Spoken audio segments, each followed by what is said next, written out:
Hello and welcome to Cadence Amplify. My name is John Clark. Our sessions today are designed to help build your learning, solidify your knowledge, and help you grow.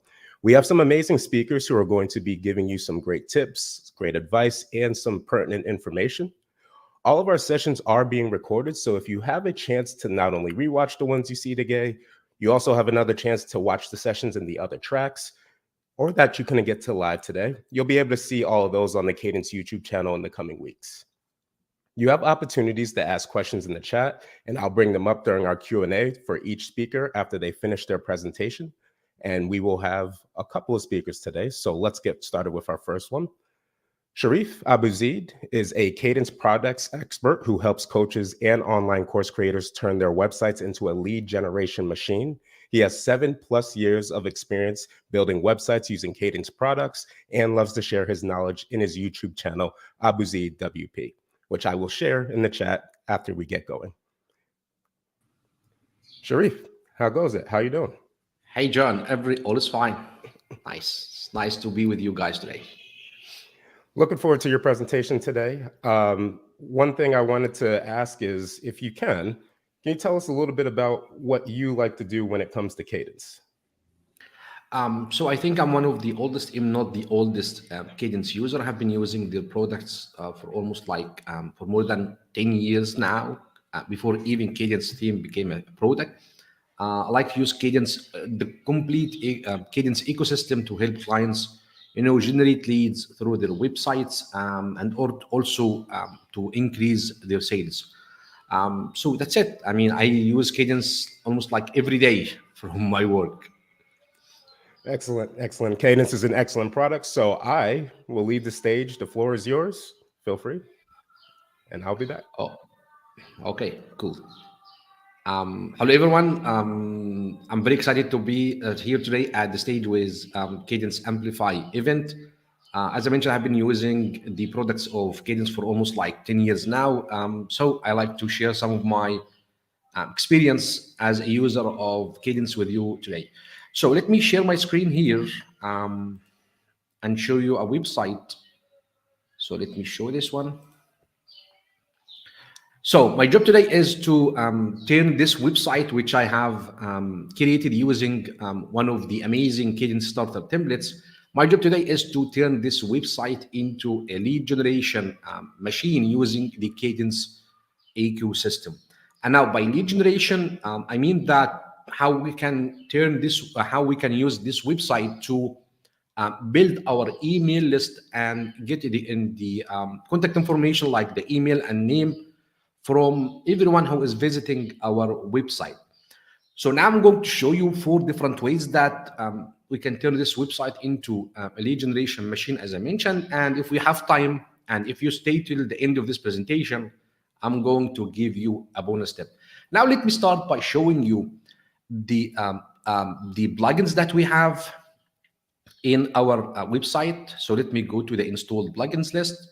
So we have here like Cadence Blocks Pro extension, and also we have the Cadence Blocks free plugin, and we have Cadence Conversions and Cadence premium add-on for the Cadence theme. As I mentioned, I'm using only the Cadence ecosystem in this presentation, not all of the ecosystem, only 3 plugins as you see.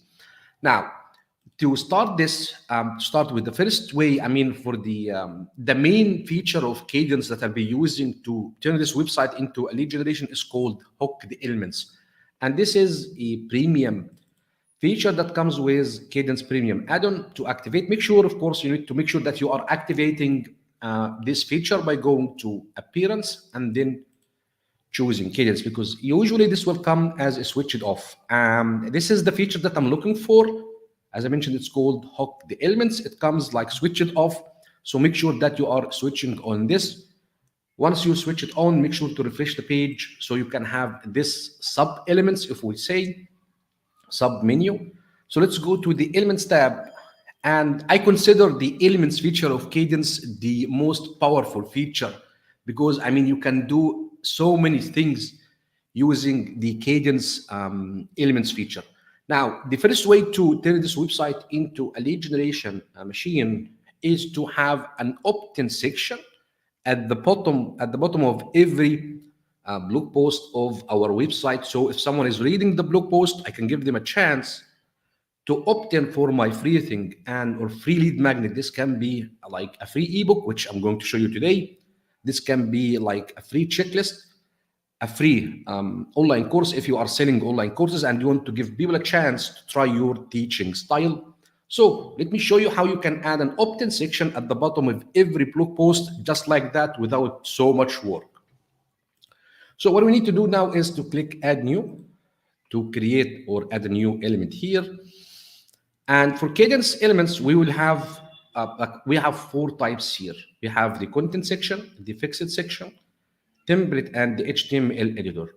For the feature that we are looking for, I'll be using the content section. And let's give this a name. Let's call this opt-in posts, for example, okay? Or opt-in section for posts, just to make a name here. I'll start by adding a 2-column row. So let me add a 2-column row here.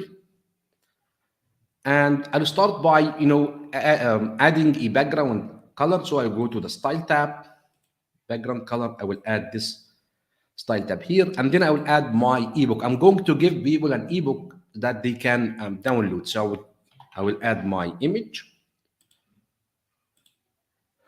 So this is my ebook here. I will click here. Let me just decrease the size of the image here. Let's make this like center aligned. Then I need to have like a title or a main title, and then I have a subtitle, then our opt-in form. So let me copy the content of this opt-in section because I have the content ready here before the presentation. So let's add a title here. This will be my title. And let me add a subtitle. Let me just drag it here. And then we need to have to add our opt-in form here. Now, Kadence Pro comes with Kadence Blocks Pro comes with a very powerful form widget. Actually, it comes with the free one, but if you want to have an extra group of features or set of features, you need to have the Kadence Blocks Pro add-on or plugin. So let's add an advanced form here. Let's choose this one. Let's start by creating an opt-in form, and I'm going to use this opt-in form that we are going to create with so many sections today. So let's click create new. Here, as I mentioned, we can use the Kadence blocks advanced form block to create different types of forms. We can use it to create a contact form with options, or just a subscriber or an opt-in section with an email, or only with a subscription with name and email. This is the one I'm going to use today. So let's start by choosing a layout. And then for the style, I will just use the basic style. And I will give this a name. Let's say opt-in form, name, and email, just to know which one we are using. Let's click create. As you can see now, we have this opt-in form, but I don't like the style. I usually like to have like the name and email just below each other, or in a column like style or something like this. So what I'm going to do is that I will choose the row layout of the section. So let me open the document overview. I will choose the row layout that includes the name and email, and I will collapse the rows like this. So now we have here this opt-in section. We are almost done with designing this. So let's make sure that it is like aligned center. And for the text alignment, let's make this center to the left. And the last thing that we need to do, maybe add a box shadow. I usually like to use box shadows. Now we are done with designing our opt-in section. The next step to do is to tell Kadence elements that where do we want to place this opt-in section. What I mean by at the bottom of each blog post. To do this, we need to go to the elements settings here, and this is where the magic, the actual or the real magic happens. We need to do 3 things, at least 3 things here. We need to define the placement, define the display settings, and the user settings. The placement is where you choose where do you like to add this section, not only opt-in sections, I mean any type of content that you are creating using Kadence elements. Usually you will have to, try with each part of this, especially if you are trying to add this content, this opt-in section inside the content. But I know where I want to have it. I will choose after entry content here. So this is the placement. I need to add this content section just after the entry content, after the content of my page or post. But still, I need to choose specifically if I want to display this with posts and pages or which part of content. So I need to choose the display settings. And here I can choose if I want to display this across all of my website pages or only in the front page, but I like to display this only inside the single posts. But not only the single posts, I need to display this only to, if you like to display this to the logged in users or the logged out users, you can choose it from here, but I like to display this across all of my single posts and also to all of my website users. Now, if we click save here and save again and publish this, and let's open any of our website blog posts. Let's go to the blog page. If we go to the bottom of the blog page, here we'll find this is our content section here. Of course, maybe we need to tweak the look of it, but still, this is where we can find it. So let me just go to the customizer, and I need to get rid of the sidebar so you can see how it will look like. So let's go to the single posts here, and let's choose layout to be like, okay, let's choose the narrow.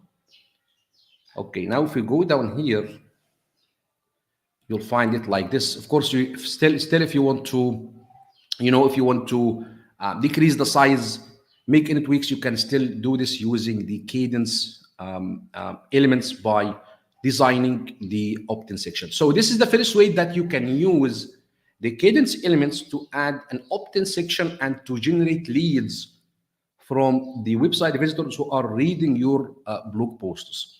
The second way is to add a top notification bar. So let's say that, of course, Black Friday is coming and maybe you need to generate some leads from the people who are visiting your website during Black Friday, or even promote one of your offers. Maybe you want to promote like a discount for your online courses or your membership website. You can use the elements feature to have this top notification bar. Let me show you how you can do this. Again, let's go to the appearance tab here. Let's click elements. Let's switch this one off. Of course, you still can have all of these, but I like to switch this off to make it faster for us today in this presentation. Now, let's start by adding or creating a new element here. And remember that the last one or the previous one, we have chosen the content section. But in this section, or in this time, I'll be using the fixed section tab here or type here. Let's call this Black Friday top notification bar. We'll have something extra in this one because this is only for a specific event during the year. So we'll need to have an extra option during the element settings here. So let's create our top notification bar. We can create it by just creating a 2-column row like this. Let's make this one smaller. Okay. I always like to know how to create these two notification bars. I always see them when I'm visiting a few websites, and this like attract my attention always. So I always dreamed about how we can make it. And Kadence make it very easy to be created. So inside the row layout, I will add a background style. Let's make this like dark red. And I will start by adding a button here. Let's say that I'm making like a discount. So let's, for the CTA, let's say claim your discount now. Okay. And let's add this arrow. Now I need to have the content of my offer. So let me just copy it here. Okay, and let's add a section widget. Let's make this like a paragraph. make this in decentralized and change the text color into white. I think we need to make this larger. Okay, this now looks fine. All right, let's make this full width because I want to have the notification bar at the top full width across all of my screens widths. And also maybe we need to get rid of the padding here. So let's go to the advanced tab. For the padding, let's make this smaller. I think now this looks fine. Maybe we need to decrease the size of this. Still, we need to make it much. So let's make this 20, customize as 25 or 30. Let's make this 25. Okay. And let's go to the advanced or the element settings. And here inside the placement, you'll find new placement because remember that we have chosen the element type to be like a fixed section. So each element type will have different placement settings. And because this is a fixed section, we have the option to fix this at the top, above the transparent header, fix it top after scroll, and also can make this at the bottom. Let's start by, because my website is using a transparent header, especially in the home page, I will choose fix it above the transparent header. Display settings, I like to show this across all of my website pages. Again, if you like to choose this, to display this in specific pages, you can feel free to do this, but I like to display this across all of my website pages because this is a Black Friday promotion. Now, for the users, I'm offering this to everyone. There is another setting that we like to make here. This is the expire settings. Remember, this is a promotion only for Black Friday. So you don't have to like log in again and to disable this element. Kadence make it very easy for you just to enable an expiry date here. Let's say this, I'm launching this today, and I want this to automatically, this offer to automatically disappear in the 1st of November. All I need to do is that I need to go here, click choose November, choose the 1st of November, let's say at 11 a.m. Let's add 2 zeros here, choose EM, and let's click publish. Now let's go to the website and view our website here. And here we go. We have this top notification bar displayed across all of my website pages. If we open any of our posts again, if we open this one, still I can see it above here. If we go to the about page, I still see it. But we have an issue here, which is the alignment of the top notification bar. I mean, if you can notice, the button is not aligned with the text. We can easily fix this by going again to, let's go to the elements tab. We need to fix this through the alignment, the vertical alignment of the row itself. So let's choose this one and make sure everything is aligned in the middle. And maybe if we need to, I think we need to get rid of all of this padding here. Let's make this like 15 pixels. Let's click save. And let's see if we manage to fix this. We fixed the alignment. Maybe we need to do something else to fix this spacing. But still, I mean, I can tweak it, but I don't want to spend so much time fixing this. Still, this is the second way that you can turn your website into a lead generation machine. I mean, you can just click here. You can direct people into your course catalog page so they can choose which course they like to use and have this 50% discount. You can link this even into a landing page. I mean, if you want to use this top bar notification not only in a special occasion like Black Friday, maybe you want to direct people into your landing page. Maybe you like to have a landing page dedicated only for your ebook. You can just add the link to this button here, and this takes us to the third way of turning your website into a lead generation machine by creating a dedicated landing page. Let me show you how you can do this. So let's go to the dashboard again, and let me just switch off this element here. And let's create a dedicated landing page. So let's go to our pages. Let's click add new page. And let's call this ebook landing page. Okay, so I need to have like a dedicated landing page that I can direct people to from my social media channels, from my maybe paid advertising if you are using Facebook ads. So let's create a landing page using only the Kadence blocks. I'm not going to use the elements feature here. I'm going to use the Kadence blocks. Even if you're not using Kadence, you still can use Kadence blocks. I mean, even if you are not using Kadence theme, you still can use Kadence blocks plugin pro to create a very nice looking landing page. Let me show you how you can do this. So let's go here. I start by adding again a row layout with two columns, but I just like to collapse these columns here because I like to have like a main title, an image of my ebook, and then some bullet points that will show the benefits of my of downloading the ebook. So let's go here and let's add the main title. So let me just copy my title here like this. Let's center align it. Let's make this heading 1.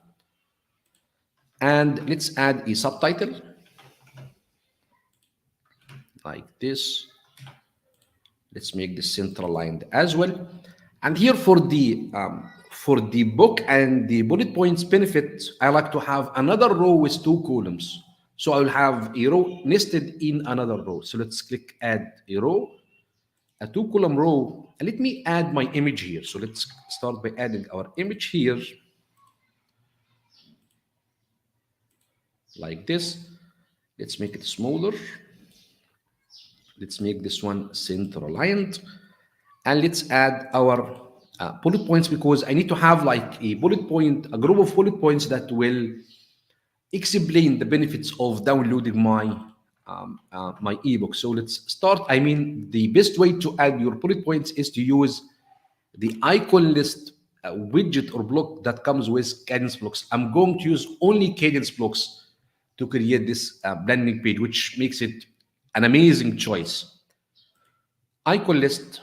Let's add the first one, and then let's add the second icon list. I have like 6 here. Let me just copy them very quickly. Of course, you need to be good at copywriting. Make sure that you are explaining the benefits of downloading your ebook in a nice way using the copywriting tricks and ways. So now we have this icon list. Now we need to have a button that will link into or link to an opt-in form. Yes, still I can just add my opt-in form here with email and name, but I like to do what's called a two-step opt-in form, which means that I will add a button. When someone clicks this button, an opt-in form with an email and name will pop up, asking them to add their name and email address.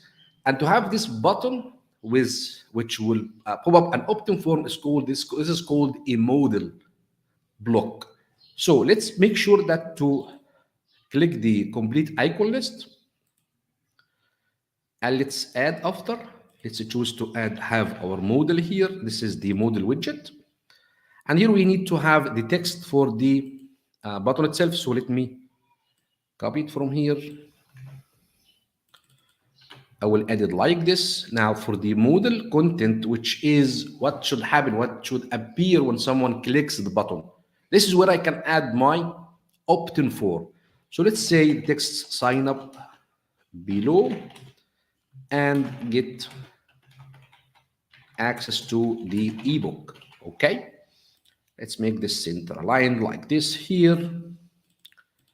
And I like to turn this into a text. Usually I don't like to use the heading or the standard paragraphs that comes with the standard WordPress block editor.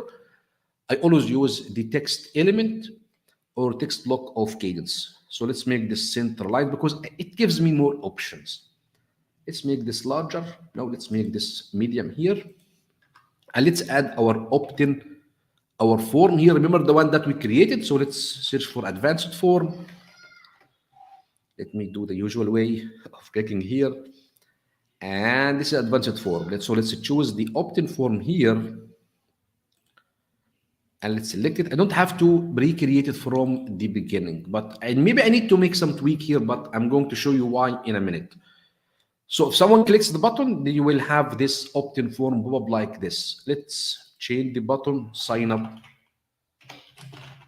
now, or let's say yes, I want the marketing secrets. Okay, let's make this center to the center. Okay, let's fix this. So let's go back again to the model itself. This button, yes, it looks fine, but I need to make it larger in the screen. So let's start by, make this like left aligned. And let's start by creating or changing the background of the model. And this comes in under the link styling. And I highly recommend that the Kadence team make this like the button styling or something like something, make it more clearer. Anyway, so the text, it comes under the link color. Let's make this white, and let's change the background color into this yellow. I will just remove the border. I would choose to have the box shadow of yellow as well. I will do the same for the hover. Okay, make this like this. Now this looks nice. The last thing that I need to do is the with this one, maybe add like increase the font size to 25 pixels. Yes, and change the padding. I need to make this larger into 15 pixels. Yep. We can add an icon here if we like. Let me see if I can add an icon here. Sorry. You know what? I just usually like to delete it, but I add this smaller icon here. So this now looks fine to me. Maybe you need to increase the size of the icon list, and to make a global font size change, make sure you are using or choosing the icon list from here. Let's go to the text styling. Let's make this medium. Yes. And let's increase the icon size into 20 pixels. Yes. And change it into something else. I like to use this arrow usually. And let's change the icon color. Okay. The last thing we need to do with our icon is to increase the spacing here between the icon list themselves, because I need everything to be aligned or almost aligned with the image itself. And let's go to the row. Let's make this all aligned into the middle. And let's add a background color to all of this. So let's go to the row layout, the parent row layout. And let's change this into black and text color into white. I think this now looks better. Let's add some padding here. We'll have one problem if we click here. If we open the model element, you can see that because we have changed the the text color globally into white, we need to make changes here. So let's change the color of the text into black as well. And for the form itself, let's change the labels into black, into black, yes. And now this looks fine. Something that I forgot to mention to you is that once you have this opt-in form ready, whether you are using it in a lead generation page like this or landing page like this, or an opt-in section at the bottom of every blog post, is that you need to connect this into or to your email marketing platform. And this happens under the submit actions here. So submit actions include different actions that you can do. If we click here, you'll find all of these actions. You can choose if you like to link this to Active Campaign, Brief or Blue, ConvertKit, or Fluent CRM, GetResponse, MailChimp, or MailerLite. If you don't find your email marketing platform here, you can just use the webhooks feature, which can easily connect your opt-in form with any one of the popular email marketing platforms. I mean, so now if someone opt in here, their name and email address will be added into your email marketing of choice. So I usually like to use Fluent CRM. Once you choose Fluent CRM, you'll have some options here, but I don't have it installed here. If we choose MailChimp or MailerLite, you'll find the MailerLite settings. You need to have your API key here and all of these settings. So make sure that you are setting your email marketing platform here. Let's go back to our landing page. So let's click save and save again. I think now we are almost ready. Let's remove the header from the landing page and also disable the page title. Click save. Sorry about the noise here. So let's go back to our ebook landing page. And here we go. This is our landing page, but still we need to make some things to the size of the page. So let's go back to the page itself. Let's go back to the page. I mean, we need to make a tweak to the width of the parent row. So let's choose the row itself. I think we need to make this like 100, 1,200. Yes, this looks fine. Let's increase it. Let's make this 300. Yes, let's click save. And now if we open this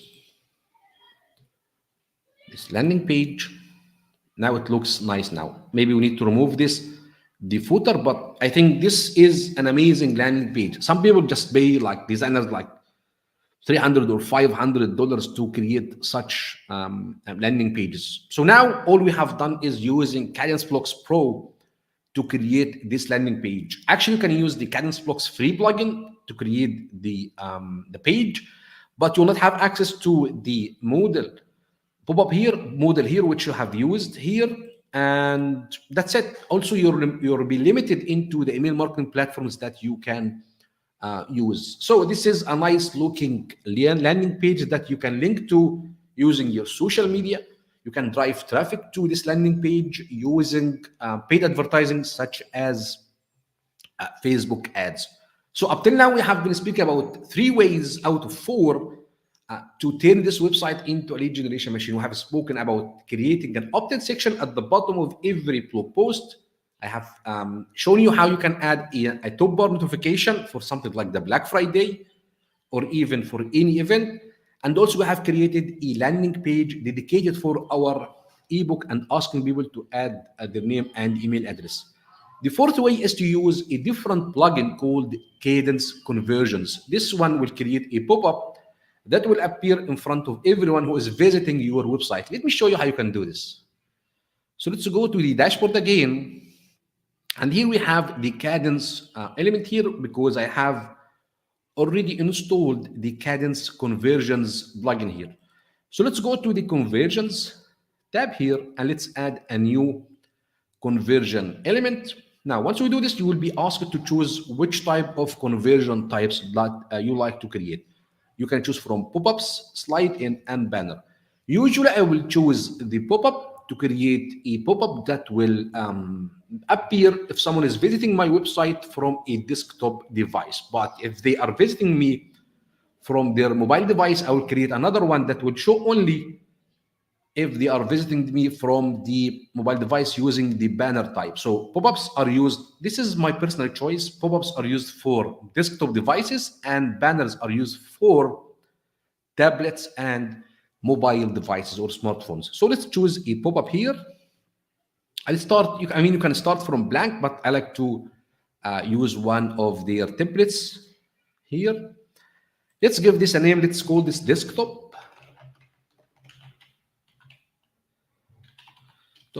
Pop up, and let's style this. So let me get rid of the background image and let me add my image, my ebook image.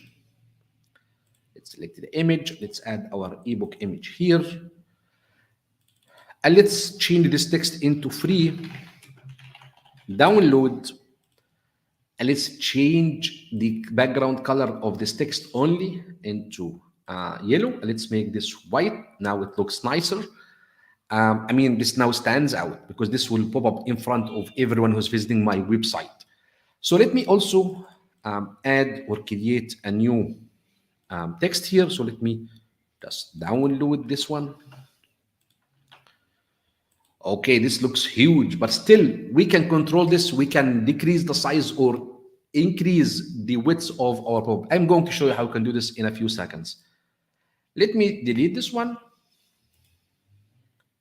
and also delete the button. And let's add our opt-in form here. So let's click here, add our advanced form. Let's add our form here and select it. Now we have our form.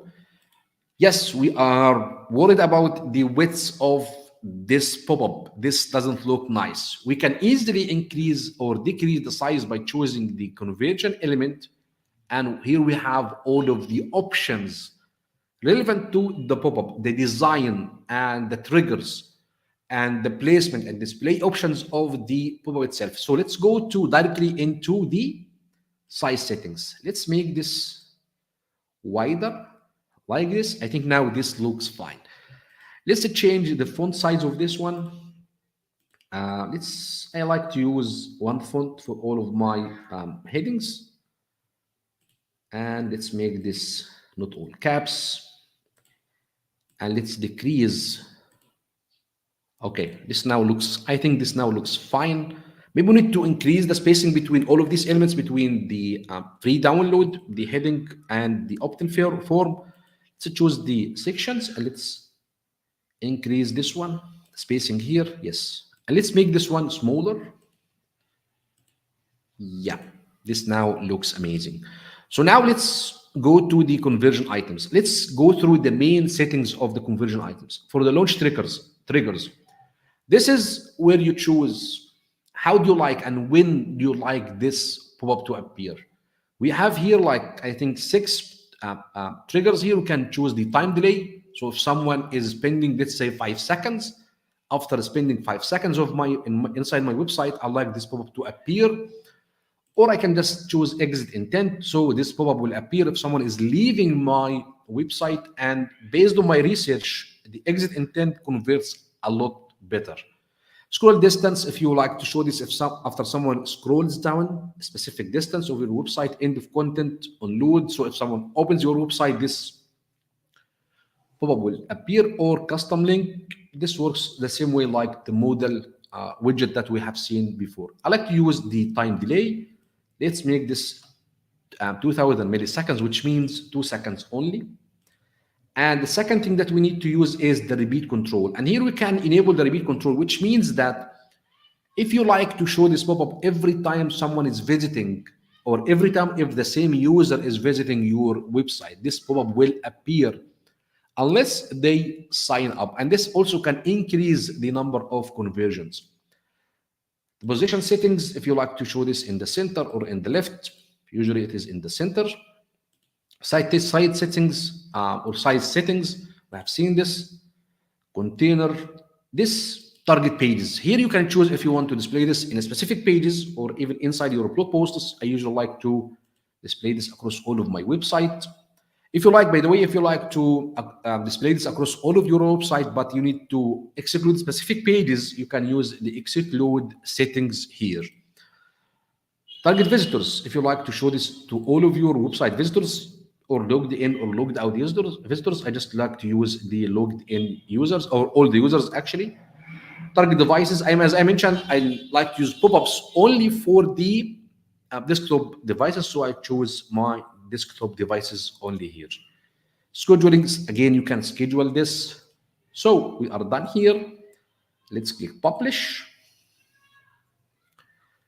And let's go to the website and let's visit a page and wait for 2 seconds. And here we go. We have our pop-up here. Now I need to opt in using my name and email address.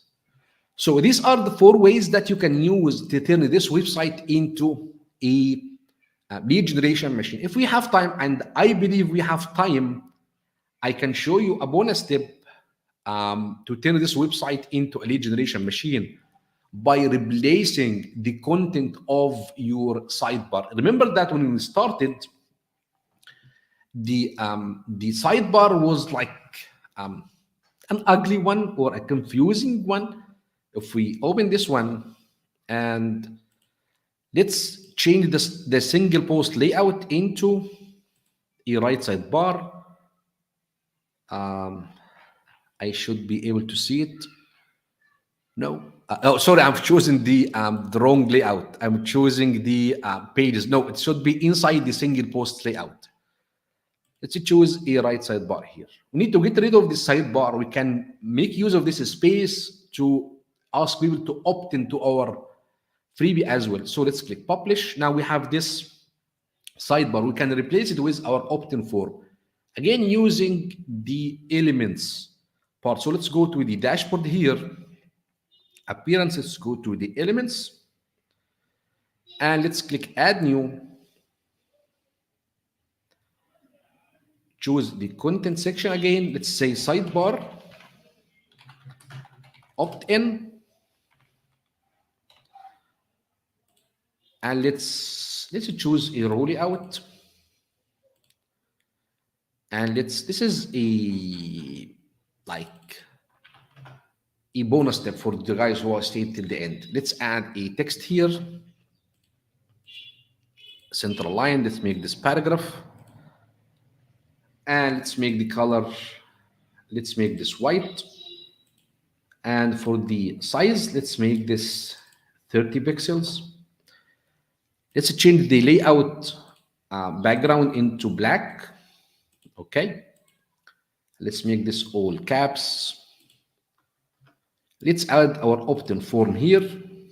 Form. Let's add this one. And let's change the labels to, you can create different opt-in forms and make specific styling options to each one. You don't have to use one because the change that you make to this opt-in form will be populated globally. So make sure that you are choosing maybe an opt-in form for your sidebar with a specific styling and one for the landing page. So let's change this into, let's make this white. Yes. And let's leave this here and let's add an icon at the top.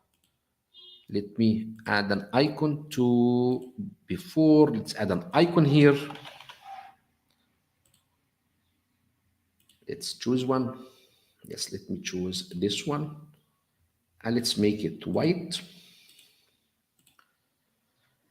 And now once you have this almost ready, we need to go to the placement settings and choose to replace the header. As I mentioned, the placements, we have so many placements here. One of them is called replace sidebar. And again, we can choose to populate this only inside the blog posts because usually the blog posts are the one that will have a sidebar. And we choose all users and click save. Save. I think maybe we need to make the size of this. Yes, it looks fine. Let's go to the section. Let's make some spacing between these elements here. Let's click save. Let's go to the website again. Let's go to the blog page. Open one of our blog posts, and here we go. This is our sidebar. Maybe we need to decrease the size or the font size. If we decrease the font size, this will look amazing. So let's go to the elements tab. Let's go to the sidebar.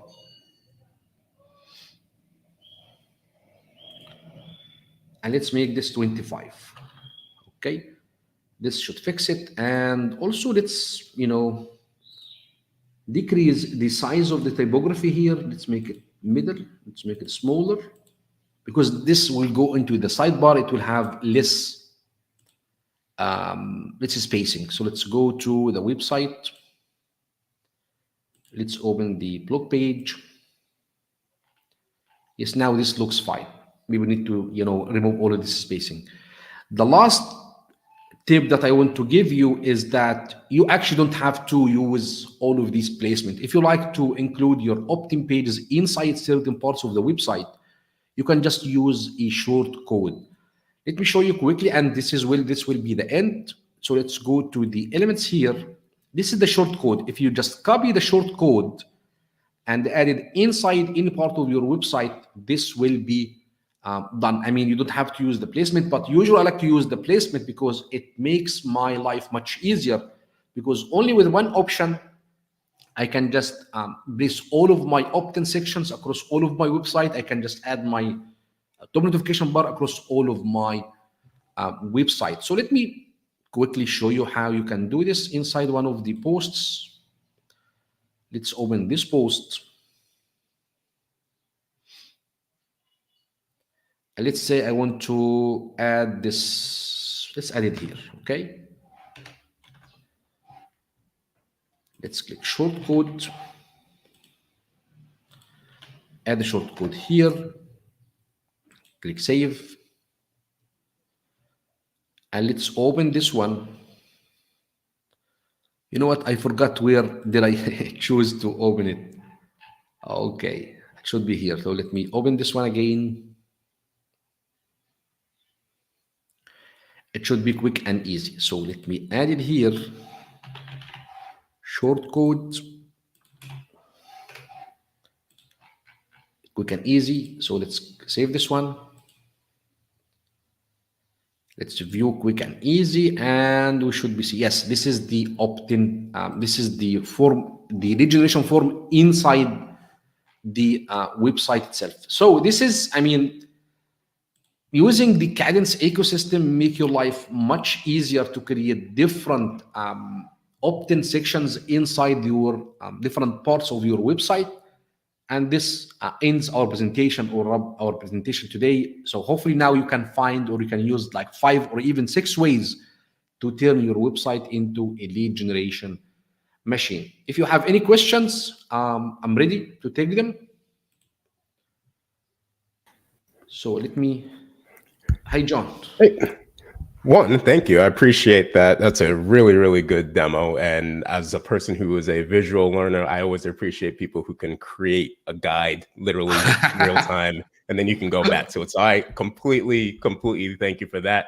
And as always, if you have a chance, if you came in a little bit late, you'll have the opportunity to rewatch this when this is posted. But we did have some questions. There is a question from Fluent Community, actually. And one of the questions was, is there a way to automatically split a long text between 3 columns without manually dividing the text for those 3 columns? Can you repeat this? I mean, can I see it? So let's see here. And our thing wasn't connected here, but basically just more so asking if you have to, do you have to manually do it, or is there something within Kadence that allows for you to split text? To split test, split testing. No, actually, no, split testing is not inside the Kadence ecosystem up till now. It should be coming in the, I heard that it should be coming into the Kadence conversions plugin, but still not available right now. But there are so many. I think a few of these services, there are few plugins that you can use, and also there is a service called Split Hero. You can use to split test your landing pages and sales pages. Also a question for you. How do you deal with privacy, with GDPR and opt-ins and things like that? What is the best practice that you would recommend? I usually add a privacy like line at the bottom of every landing page and opt-in page. Actually, I had one ready here in front of me, but I forget to add it. Especially in the pop-ups, I will just use I will add a sentence about the privacy policy, and I will link into or to the privacy policy page as well inside my website. And so for mobile, how do you deal with, because we have this ever increasing, just people trying to put pop-ups and people trying to create specific forms for mobile. How do you optimize that? Okay, this is another amazing feature inside the Kadence elements, Kadence blocks, Kadence conversions. Now you can set actually, for example, in the Kadence conversions, we have 3 types of these. For example, I usually use the pop-ups to be displayed only in the desktop devices. Right. And if I want to have, I actually like to use a different opt-in like layout, and I would set this to be displayed only in the mobile device. So usually I create one and set the display only for desktop devices, and I will create another one with a smaller text, a specific messaging that will be displayed only in the mobile devices and also the tablets. So this can be done easily using the element settings. And then a question about colors as well. When it comes to CTA and trying to get, and you did a great job of showcasing like trying to get things to stand out, but are there specific colors that you would recommend or specific shapes when it comes to CTAs that you would recommend? Usually, usually it will be about the text that you are adding inside the button. I mean, not the color, but it's about the messaging, the text that you are Right. adding. But usually, I'll make this stand out by making a strong contrast between the background and the color itself. And my advice is that don't get busy with the colors, types, all of this. Make sure that you are making use of the copywriting techniques, not tricks, techniques to increase your conversions. And I'm still actually learning about this. I'm taking another copywriting course right now. Yeah, there are. I agree with you. There are tons of. It's a never-ending process. Yes. Yes. Yeah. So I totally understand. I did want to promote your YouTube channel for a bit. Can you tell us what your YouTube channel is? We did put it in the chat, but can you tell us what your YouTube channel is and what you do on there? Yes, it is Abuzid WB, and I have a funny story about the YouTube channel, about how I started this. I always wanted to have like a YouTube channel, but one day I challenged myself. Okay, let me start by creating 100 videos into 100 consecutive days. This was a very big challenge, but I challenged myself and I managed to create like 95 videos in 100 days, which means a score of 95%, which is great, I think. Usually, I'll use my channel to create smaller videos, and in the near future, long form content about Kadence, how we can increase the leads coming from our websites, how we can create sales pages. And in the near future, I'll be using different tools. But mainly, of course, I'll be using Kadence ecosystem to show you the capabilities of using only Kadence ecosystem to have a lead generation machine to your website and to create sales pages. Excellent. That is awesome. I always like people who go out and create and showcase on videos. So that is always awesome to see and hear. And I like once to again, share Sherif. knowledge.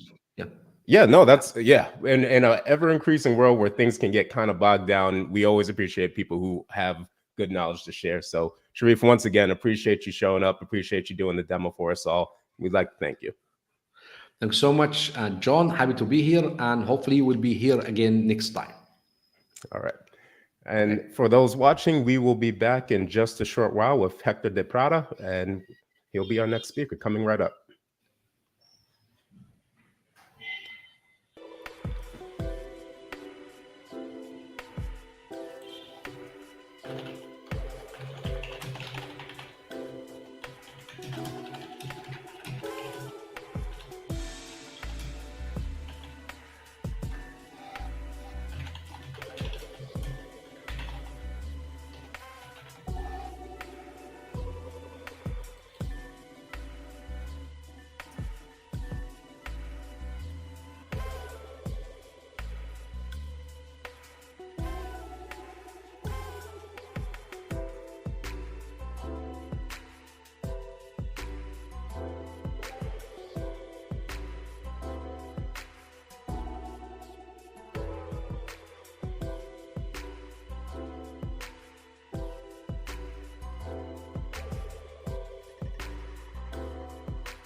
Welcome back. Before we get started, just a reminder that these will be posted later for viewing should you want to come back and pick up any tips or tricks. But for now, our next speaker, Héctor de Prada. Has been making websites since he was 12 years old and working with WordPress for more than 10 years. He went from freelancer to setting up a web design and development agency. Now, Hector is co founder of Modular DS, a tool for WordPress professionals. He loves the WordPress community and he co organizes the meetup in his city in Spain. Welcome to the stage, Hector. How's it going? Hello, John. It's a pleasure to be here with you guys in this event, this amazing event you guys are doing. Appreciate you showing up. We are always interested in learning. We're interested in your expertise, and we are looking forward to your presentation. As always, there'll be some questions that will come up. So at the end, we'll have some questions and we can have a little conversation, but we look forward to your presentation. So I will remove myself, let you have the floor, and we'll bring up your presentation. Thank you. Okay, thank you very much, John. Okay, so hello, everybody.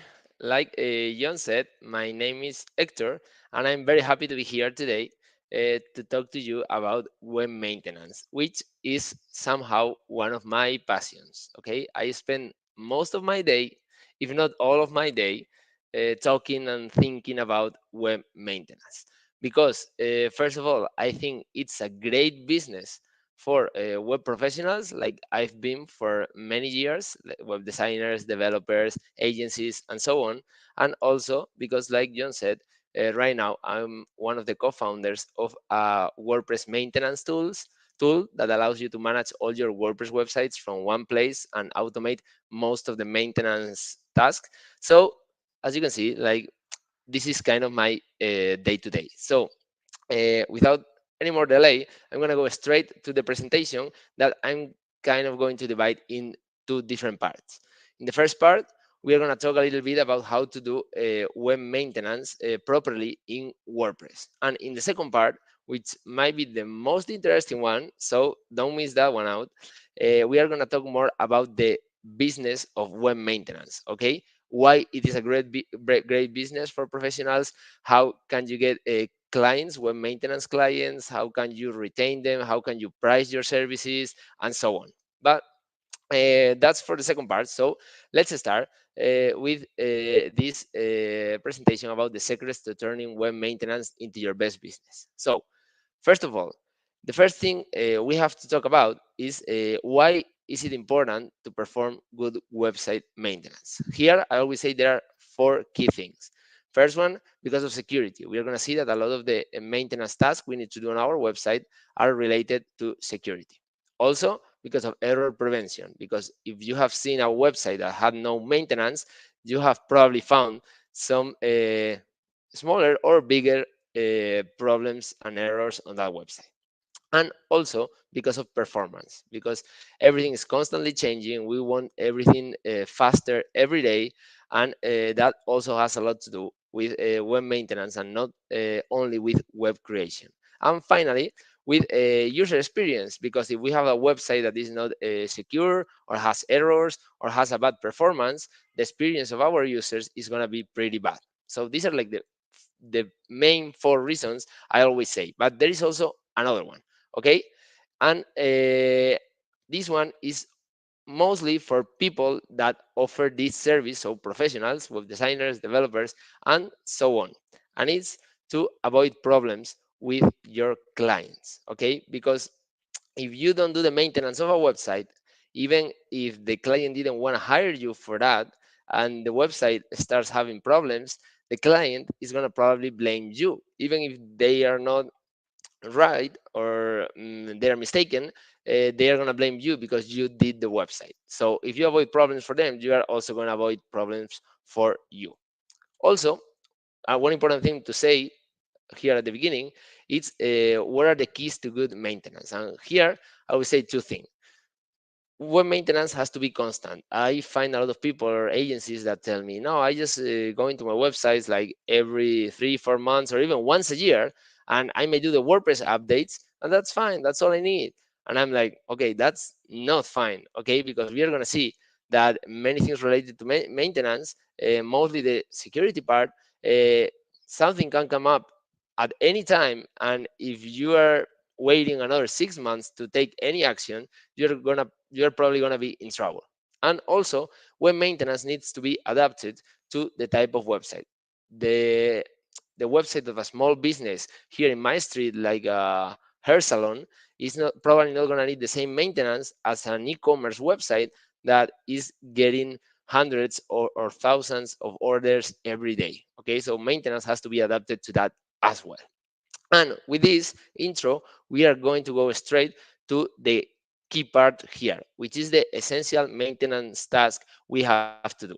I have picked 8 tasks, and we are going to talk about what is important to know about them and how to make them, okay, or how to do them. And I'm going to give you a lot of tools, okay, free tools, premium tools, okay, WordPress tools, not WordPress tools, so you can use to do that. So, of course, the first task is updates. We could all have guessed that one. So how should updates be in WordPress? Okay, so they have to be regular, like we said. Once a year is not enough because a critical update might come at any moment and we have to do it. Also, they need to be version aware. We know in WordPress there are two types of updates. There are the big updates, for example, when we go from WordPress 6.6 to 6.7 or even to 7.0, and there is also the small updates when we go from 6.6.1 to 6.6.2. Okay, and when we are going to do the big updates, an advice I would give is that it's better to wait a little bit so other people can test them and make sure that they are ready, okay, and they don't have any problems. And in contrary, with the small updates that normally bring fixes to problems or security fixes, we should do them as soon as possible. So it's important to differentiate between those two types of updates. And also, of course, updates have to be reviewed. So if we do an update, we should check the website to see if everything is fine. How can we do WordPress updates? Well, we can do them manually with WordPress. We all know how to do this. And we can do them automatically with WordPress, which not everybody knows. So you can go to your plugin list, for example, in WordPress, in your WordPress site, and you can see that here. You can, well, in this case, disable, but you can enable the automatic updates. So when a new update comes, it will be updated without you needing to do anything. And the problem with this might be that you don't want to update a major version, one of those big changes, okay, without waiting a little bit. So for this, there are plugins like Easy Updates Manager that you can install on your site, and that way you can control more the automatic updates. You can set, for example, that small updates are performed automatically, while the big updates are not performed automatically. So you have much more control. Also, we can do updates in a centralized way with maintenance tools like modular.js or manage WP or others, where, as you can see here, you have all the updates from all your websites, and instead of going and logging into each website to perform the updates, you can do them all from the same panel. Okay. Second task, maintenance task, status monitoring. Okay, I bet everybody has received a call at some point from a client saying, "Hey, my website is not working, Hector," and I didn't even know that was happening. So to avoid that and to be always the first ones to know if a website is down, we have to monitor that website. It's what we normally call uptime monitor. So what can we monitor? We can monitor the server status, the response time of the website, keywords in the content that we know they always have to appear, the security certificate also, because sometimes it's not renewed automatically. And finally, the domains, which is probably one of the biggest assets of an online business. I mean, if we lose the domain because we don't renew it, we are going to be in a lot of trouble. So all of this. And how can we monitor this? Well, we have plugins like Jetpack's downtime monitoring, okay, in WordPress that we can use. We have tools like Uptime Robot, very, very popular, okay. I think they have a free plan until 50 websites, something like that, where you can check all those things we saw before for your websites. It's an outside of WordPress tool, and also with maintenance tools, which is going to be a common thing here, that also have uptime monitor features. Okay, third task, backups and recovery. Very important here, the recovery part, because it's not only about doing backups, it's about if we have a problem, we need to be able to restore that backup so the website works. So what's important to know here? We need to know the frequency, okay? If we are going to do them daily, weekly, monthly, like we said before, it's going to depend on the type of website we have. A website, a big website, a big e-commerce website might need backups every minute, even or every hour. But a small website that basically has no changes might be good with like once a month backup. So we have to take that into consideration.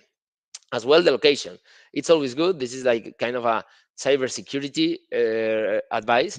You should always have your files, including backups, in 2 or 3 locations in case something happened and you only have them in one. Also, the retention, for how long do you want to store those backups, which might be related to the first point, and what do you want to include in those backups. If you want to do a full backup every time, or maybe you only want to do database backups, okay, that's something important too. And how can we do the backups? Well, first of all, our hosting provider should provide us with a backup feature. Okay, if they don't, you should try to talk to them or check other hostings out. Probably. Second, you can do them. You can do them within your own WordPress installation with plugins like Updraft Plus that will allow you to create backups of the full WordPress installation. And also with plugins like Updraft Plus or Backup Buddy in the pro versions, you can also send the backups to a different location. Okay, because if you have your backups in your own website and for some reason you can access the website in any way, you're going to be in trouble. So it's very good to send them away to another place. Okay, and like normal in this kind of task, external clouds in maintenance tools like modular ds, managed wp, okay, that also have backup functionality and they store them in the cloud so you can access anytime you need, but they are not on your own server. Okay, fourth task, security analysis. Very, very, very important. So, what should we focus on? Here, we need to focus on insecure configurations. We're going to see now how can we detect this. Also, any kind of malware or malicious files we might have gotten into our system. And also, and this is the most important one for me, any plugin or theme vulnerabilities, because more than 90% of WordPress website hacks are originated in plugin, well, mostly plugins, but plugins and themes that have a vulnerability in the version you have installed. So, how can we do this? That is so important. Okay, first, I think WordPress from version, I don't know if it's 5 point something, it has a site health page that you can access through in your WordPress installation. You go to tools and you go to site health, and there WordPress itself will tell you some things that might be not properly set up both in your website and in your server. So it's very good to keep an eye on this every once in a while. Also with plugins like WP Vulnerability or Jetpack Protect. These plugins, what they do is that they tell you any kind of vulnerability you might have on your plugins, themes, or WordPress core, even in your PHP version.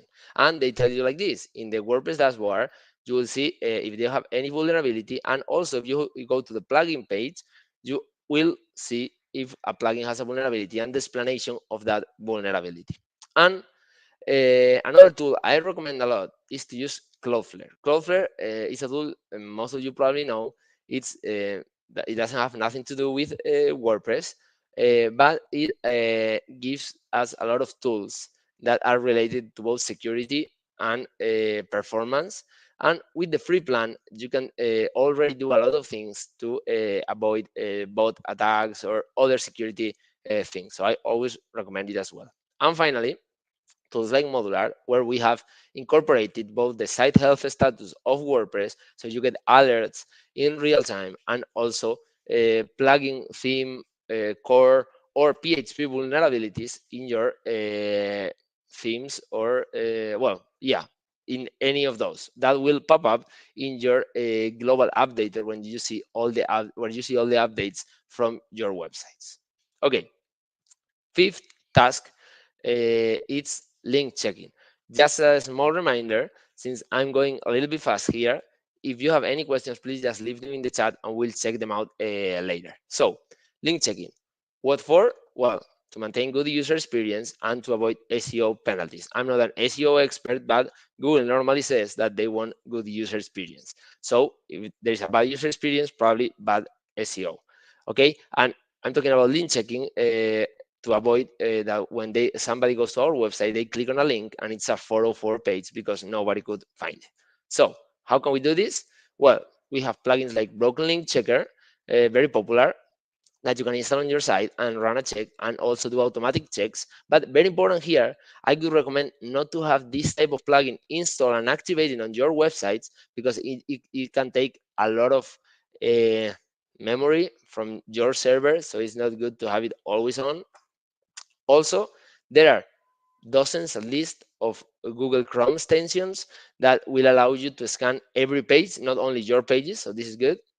And also, and this is a tool I like a lot, is the Ahrefs Broken Link Checker. Ahrefs is a SEO tool, and they have a link checker that not only checks the links in your site to see if they don't work when somebody tries to go out or move between your site, but it also checks the links that are pointing to your site from other sites. So if you are working on SEO or interchanging links or buying links for SEO purposes, here you can see if any of them stop working. So very interesting. This one is a paint tool. Okay. Six task, database optimization. Okay, what for? Well, to improve performance, to save space, and to make backups easier since the website in general is going to be lighter. How can we do this? Well, we can do it manually. Okay, if we know how to do it, this is very important. Okay, with tools like phpMyAdmin, but we need to know very certainly what are we going to delete. Also, we can do it with a WP CLI, a command line interface for WordPress, which also will require us to know code. Okay, and if we don't know any code, we are not a technical person, we can use plugins like WP Optimize, which is very popular as well, that will allow us to do generic database cleanups, even automatic database cleanups. So I also recommend this one. Okay, seventh task, performance analysis. This happens to all of us. When we create a website, we analyze the website, we try to make sure it has the best performance ever before launching. And then once the website launches, we forget about that. And the user that goes to the website, they don't care if the website was published yesterday or 1 year ago. So we always have to give good performance. So why it is important? Because every update might change the performance, sometimes for the better, hopefully, but sometimes for the worse. Also, browsers technologies change. In the last few years, we have seen how the new image formats like WebP, they have been introduced in our ecosystem, and it's something we now most of us use. But if we didn't change our websites from back then, we couldn't use them, and we wouldn't be given the top performance we could give. And also for user experience and SEO, which for me they always go hand to hand. So how can we do the performance analysis? Well, you probably know Google PageSpeed or Google Lighthouse, which are Google free tools to scan your website and see how it is performing, and it will also give you advice on how to improve it. Also, we have tools like Pindom or GTmetrix, which are very popular from way back. And these ones, they are very similar to Google PageSpeed, although not exactly the same. And what they will allow for you is to do automatic checks, but they will do it on their premium version, so you will have to pay for that. Okay. And finally, WordPress tools, maintenance tools like Modular, where we do it automatically with Google PageSpeed and show it to you, so you always have the latest report on the performance of your websites. And the last task, and very important for me, is forms review. Okay, What for? Well, this is very obvious. Not to lose clients or not to lose money. If we have a contact form in our website, it's probably because we want one of those two things, or probably both of those things. So, how can we do the forms review, which is very tricky? So we can do it manually, but if we have 50 websites and each website has like 3 different contact forms, we'll probably be here all week trying the forms. Also, we can create custom scripts if we know how to code that will check those forms. But if we have a lot, we're going to be kind of in the same trouble. And the only other solution I found is to use plugins like WP Mail Login. That what they do is they catch every form submission in our website, even if it's not sent to our email, and they save the content inside WordPress. So if something fails and we are not receiving forms after a while and we realize, we can go on to our WordPress website and check in which things we have no which things no my bad which emails we should have gotten but we didn't, and at least we don't lose that content. Okay, and with this I finished the first part of the presentation, where we have talked about the fundamental maintenance tasks like updates, status monitoring, backups, security, link reviews, database optimization, performance analysis, and forms reviews. Okay, there can be more tasks, of course. Probably you do more tasks, but these are like the fundamental ones for me.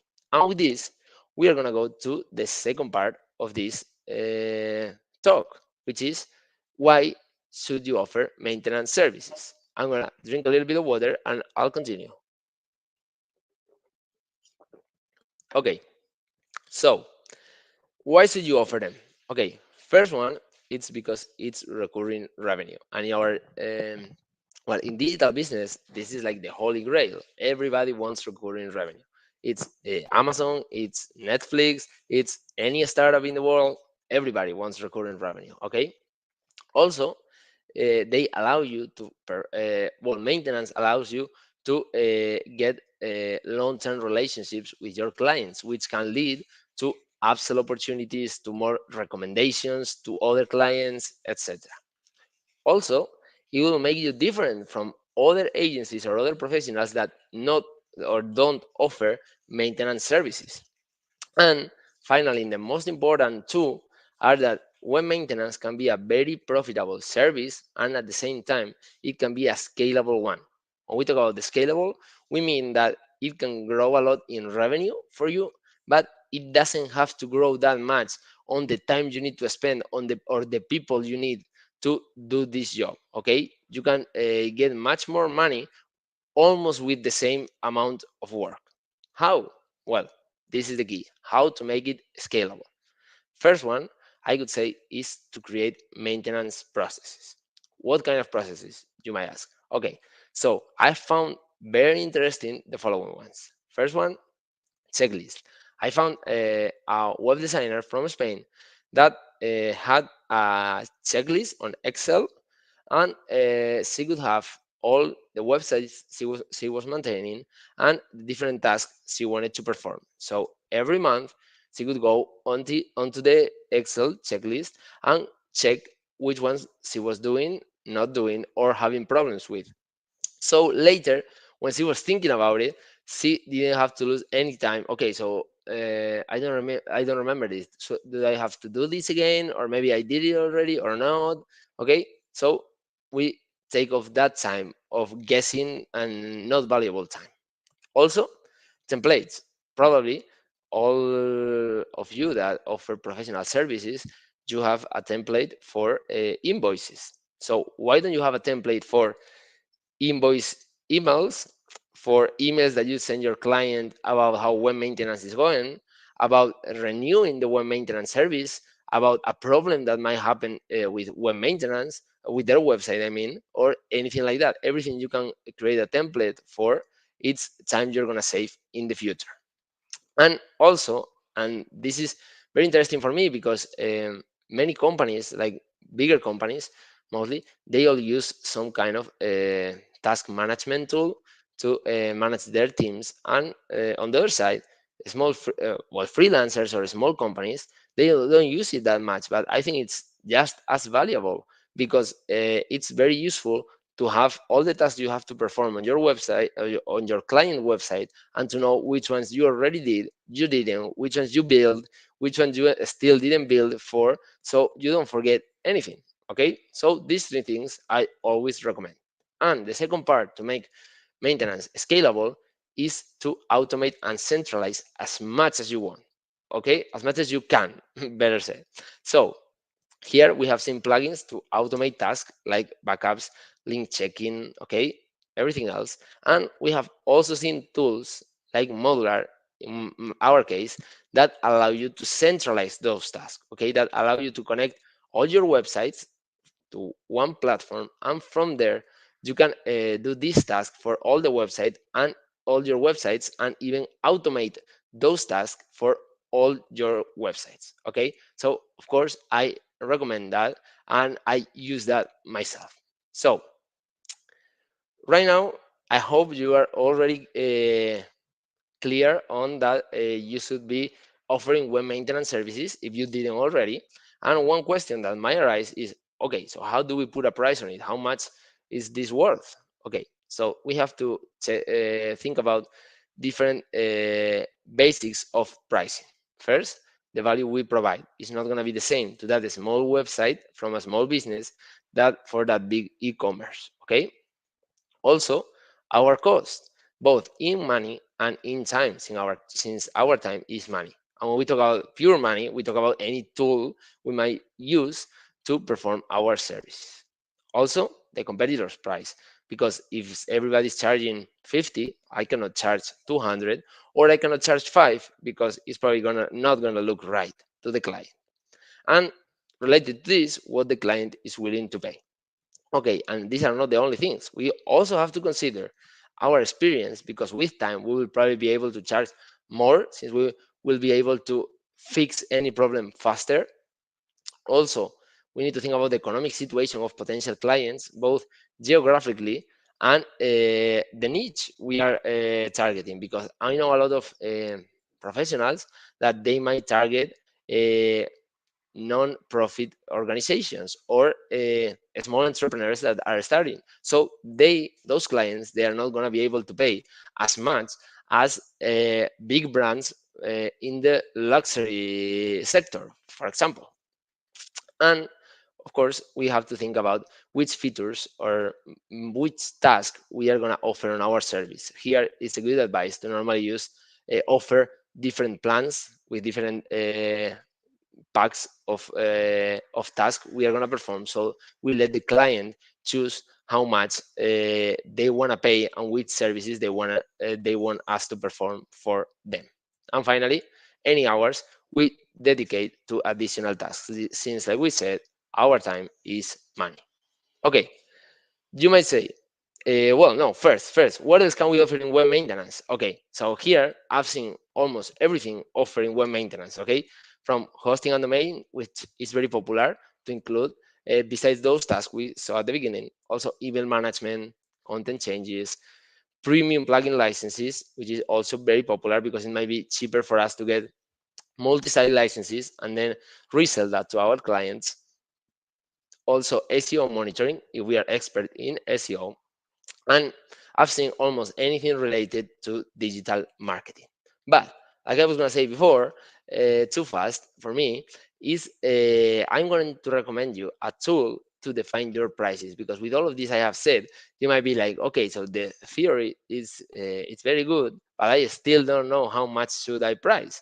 So we have a web maintenance calculator. If you search for this in Google, okay, the modular web maintenance calculator, you're going to see a free calculator we created with a company we met in a WordPress event in a WordCamp in Spain. And we got together to create this free tool where it's going to ask you all these questions we have seen, like how much is your experience, where are your clients, etc. And it's also going to let you build your maintenance plans. What do you want to offer in each one of the plans? And then, based on a research of hundreds of websites from web professionals, is going to tell you how much you could charge. Okay, of course, this is not written in stone, so you don't have to charge exactly this, but at least it's gonna give you an idea of how much you could charge. Okay, like I said, if you search for that in Google, you'll probably find it, hopefully, in the first spot, and you can use it as much as you want. Okay, it's free, you don't have to register, just leave your email.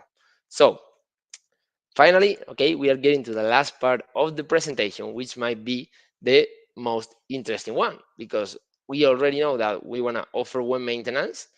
We know how to make it a great business, and we know how to put a price on it. But now the final thing, and what we all want, is to acquire and retain our clients, because this is very important, since maintenance, it's something very technical, and most of our clients won't understand what we are talking about. It's very important that we work on retaining those clients, so they won't say 6 months from now, okay, Hector, don't charge for me for that anymore, because the website is fine, I don't need that, it's all good. Okay, because they don't understand what's happening behind the door. Okay, so we're going to see how to do that. So first, tactics to acquire more clients that I have tried. Okay, first one, you have to position yourself as an expert. I see that, like I said at the beginning, I talk with many WordPress professionals every week. And when I go to their website and I see the offers, well, the services they are offering, I already know which ones have a good web maintenance business and which don't. If on your website, besides digital marketing, web design, web development, you have web maintenance, then you probably have a good business. If, on the contrary, you don't, you probably don't have a good business, because you are the first one that are not giving this service the importance it deserves. Also, you have to offer this to all your clients from the first call you have with them, okay? To slowly convince them that this is necessary. And once a website is done, you have created their website, they will be much more willing to pay for it. Also, if you can have any testimonials or case studies in your website about this, about people talking about how confident are they about you taking care of the maintenance of their website, that's also a positive. Finally, two more. This one is the only one I haven't tried, but I know many companies that spend a lot of money in Google ads to be on the first positions when you search WordPress web maintenance or web maintenance. Okay, and with this, I always take advantage and I say, okay, if there are so many companies paying that much, and I'm telling you, it's a lot of money for every client they get, it's because this service, this business model is very interesting for us professionals. And finally, this one I have tried and is the one I recommend the most, is to seek partners. Okay, there are still a lot of people, hopefully those that haven't seen this presentation today, because you are all convinced you should offer this service, and some of them, they still don't they don't want to offer web maintenance, or they can't offer web maintenance maybe. So if you can get to these people and get a partnership where they get the clients, work with the clients in their website, and they send you the clients, so you do the web maintenance, it's going to be a win for you that are getting the clients without reaching for them. It's going to be a win for the agency that is going to have any problems with, is not going to have any problems with the client, and it's of course a win for the client. So this is a win-win-win situation, so I always recommend it. And finally, how we avoid losing maintenance clients, since, like I said, this is also a key in web maintenance. So first of all, we need to educate our clients from minute zero that web maintenance is important. Okay, like we have said at the beginning of this presentation, the reasons for security, performance, error prevention, user experience, and so on. Okay, so we have to slowly make them understand this. And also, on the other part, we need to demonstrate them the work behind web maintenance. How do we do that? How do we do this? Well, we show them that work.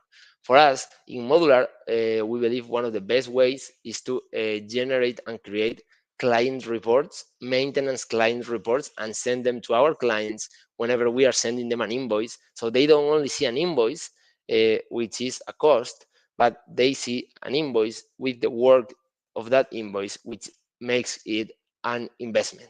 Okay, and in modular, one of the most important features we have is the automatic reporting connected to Google Analytics, Google Search Console, that gets all the information about updates, monitoring, backups, etc., and even lets you add any task you did on your client website and automatically send it to your client every month or every quarter or whenever you want. So that's very important. And with this, I reached to the end of my presentation, saying thank you to all of you who have been here, to Cadence for inviting me to the talk. And since they let me do this, I want to offer a 20% discount for a year or 12 months on all modular plans, premium plans, okay, to all of you if you want to try the tool. We have a free plan up to 5 websites you can try to maintain your websites, but also if you want, after that, you find it useful and you want to use it for all your websites, you can use this coupon code right here, Cadence, until the end of this month to get that 20%, 25% discount.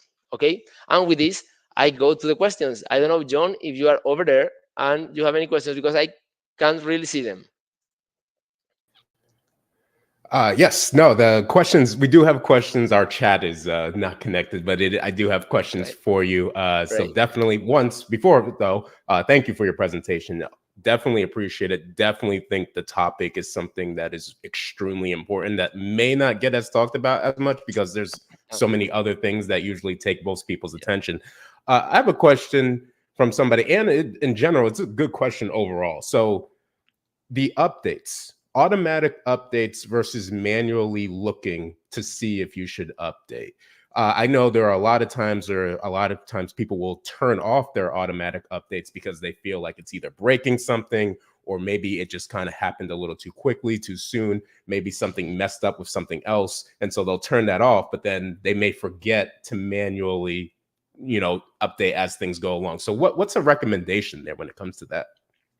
Okay, so here, I don't know if you saw in our screenshots on our modular account, we manage 75 websites, or 72, I believe, from the time we were a WordPress agency and we created a lot of sites. So what we do right now is that, like you said, I fear a lot of automatic updates because I don't really know always what's going to happen. Okay, so for us, we have tried, and it's a good solution to try to automate them, like marginally, like with those plugins I said. So you can set maybe minor updates to be performed automatically, but major updates not automatically. But with that, like you said, you might forget about it. So what we do is, like, every month or every 15 days, we go into modular where we have all the updates listed from all of our sites, and there what we do is manually but centralized, instead of going one by one, we do first the minor updates. We check a couple of websites, see everything is fine, and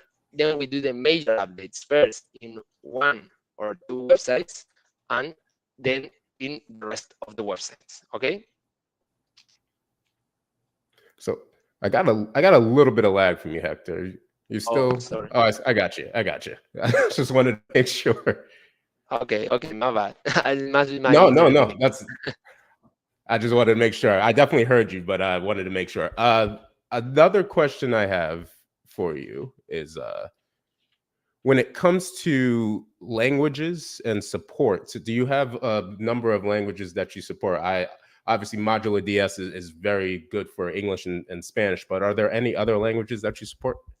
Well, right now we offer support in both English and Spanish since we are from Spain. But also, for example, in the report section, for your client reports, we also offer French, Swedish, German, and I would say that might be in French. Okay, but if somebody needs another one, we are always open to add a new one. Got it. Got it. And let me see here. I'm gonna try one thing because I don't want you to be lagged just in case it's on my end. So I'm gonna ask this Okay. question. I'm gonna remove myself from the screen just to see if that helps. But we'll see. Okay.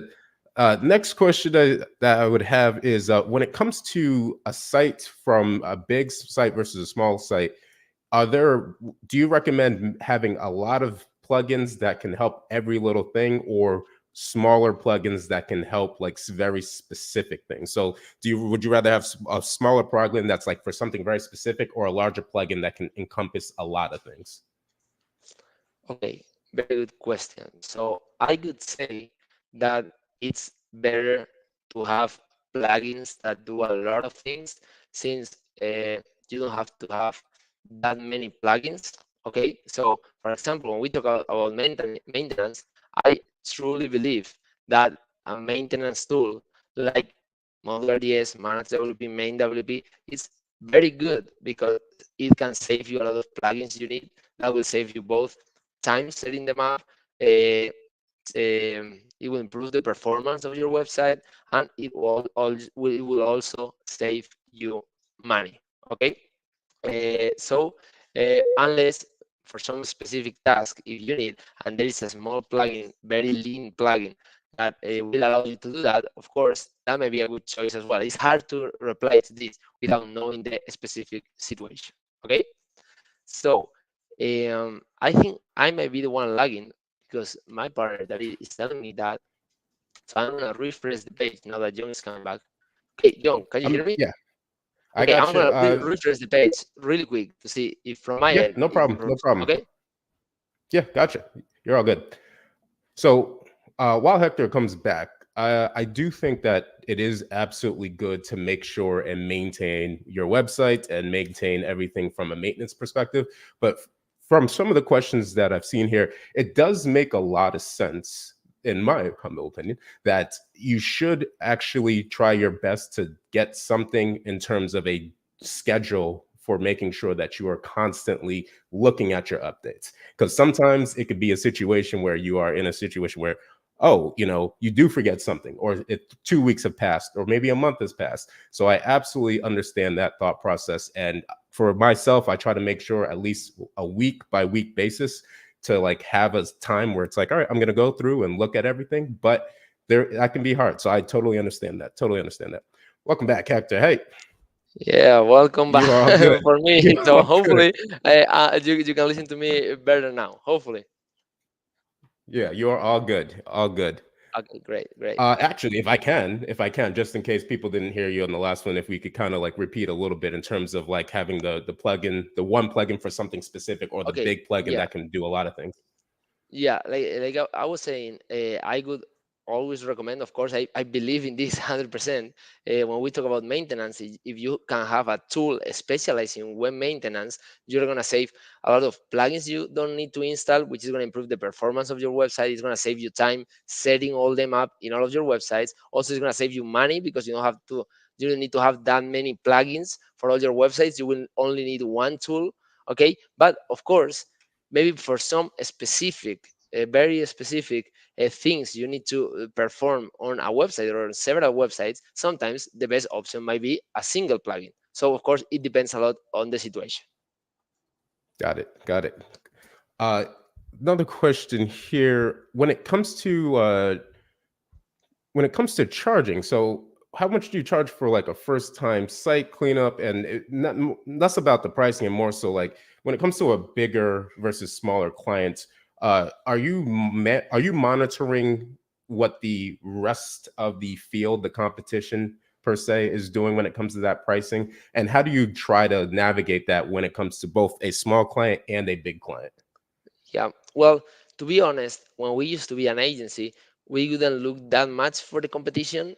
We didn't realize then, but now that I have been seeing a lot of professional websites, a lot of agencies, Mhm. and how they do it, I think it's very valuable to know, because sometimes even the clients itself might come to you and say no because they do it for this or they do it for that. Right. So I want it cheaper, or why is yours different? So I always say it's very good to have an eye on the field to see like how is the average, the medium. Of course, this in events like WordCamps or meetups, you can also talk with other professionals, see how they doing. Most of the people, they could be very open to discuss it with other colleagues. Okay, Right. so I would say try to get a hint on it, and it will help. It will at least help you a little bit. It will never be bad for you. So as much information as you can have, the better. A bit of a follow up on that. Somebody comes to you and they say, "Hey, I had all of this stuff done for this particular price, and maybe it's less than, but it's more work." How do you determine that kind of thing when people might try to, you know, maybe it's make it seem like something's a little bit more than what it actually is? Yeah, well, you have to when you get a new client, normally you need to take a little bit of time to see what they really have, because they might not even know what they have, or they might Right. try to make you feel like like you said, like make you think like they have more or they have less. Okay, so take a little bit of time to check that out.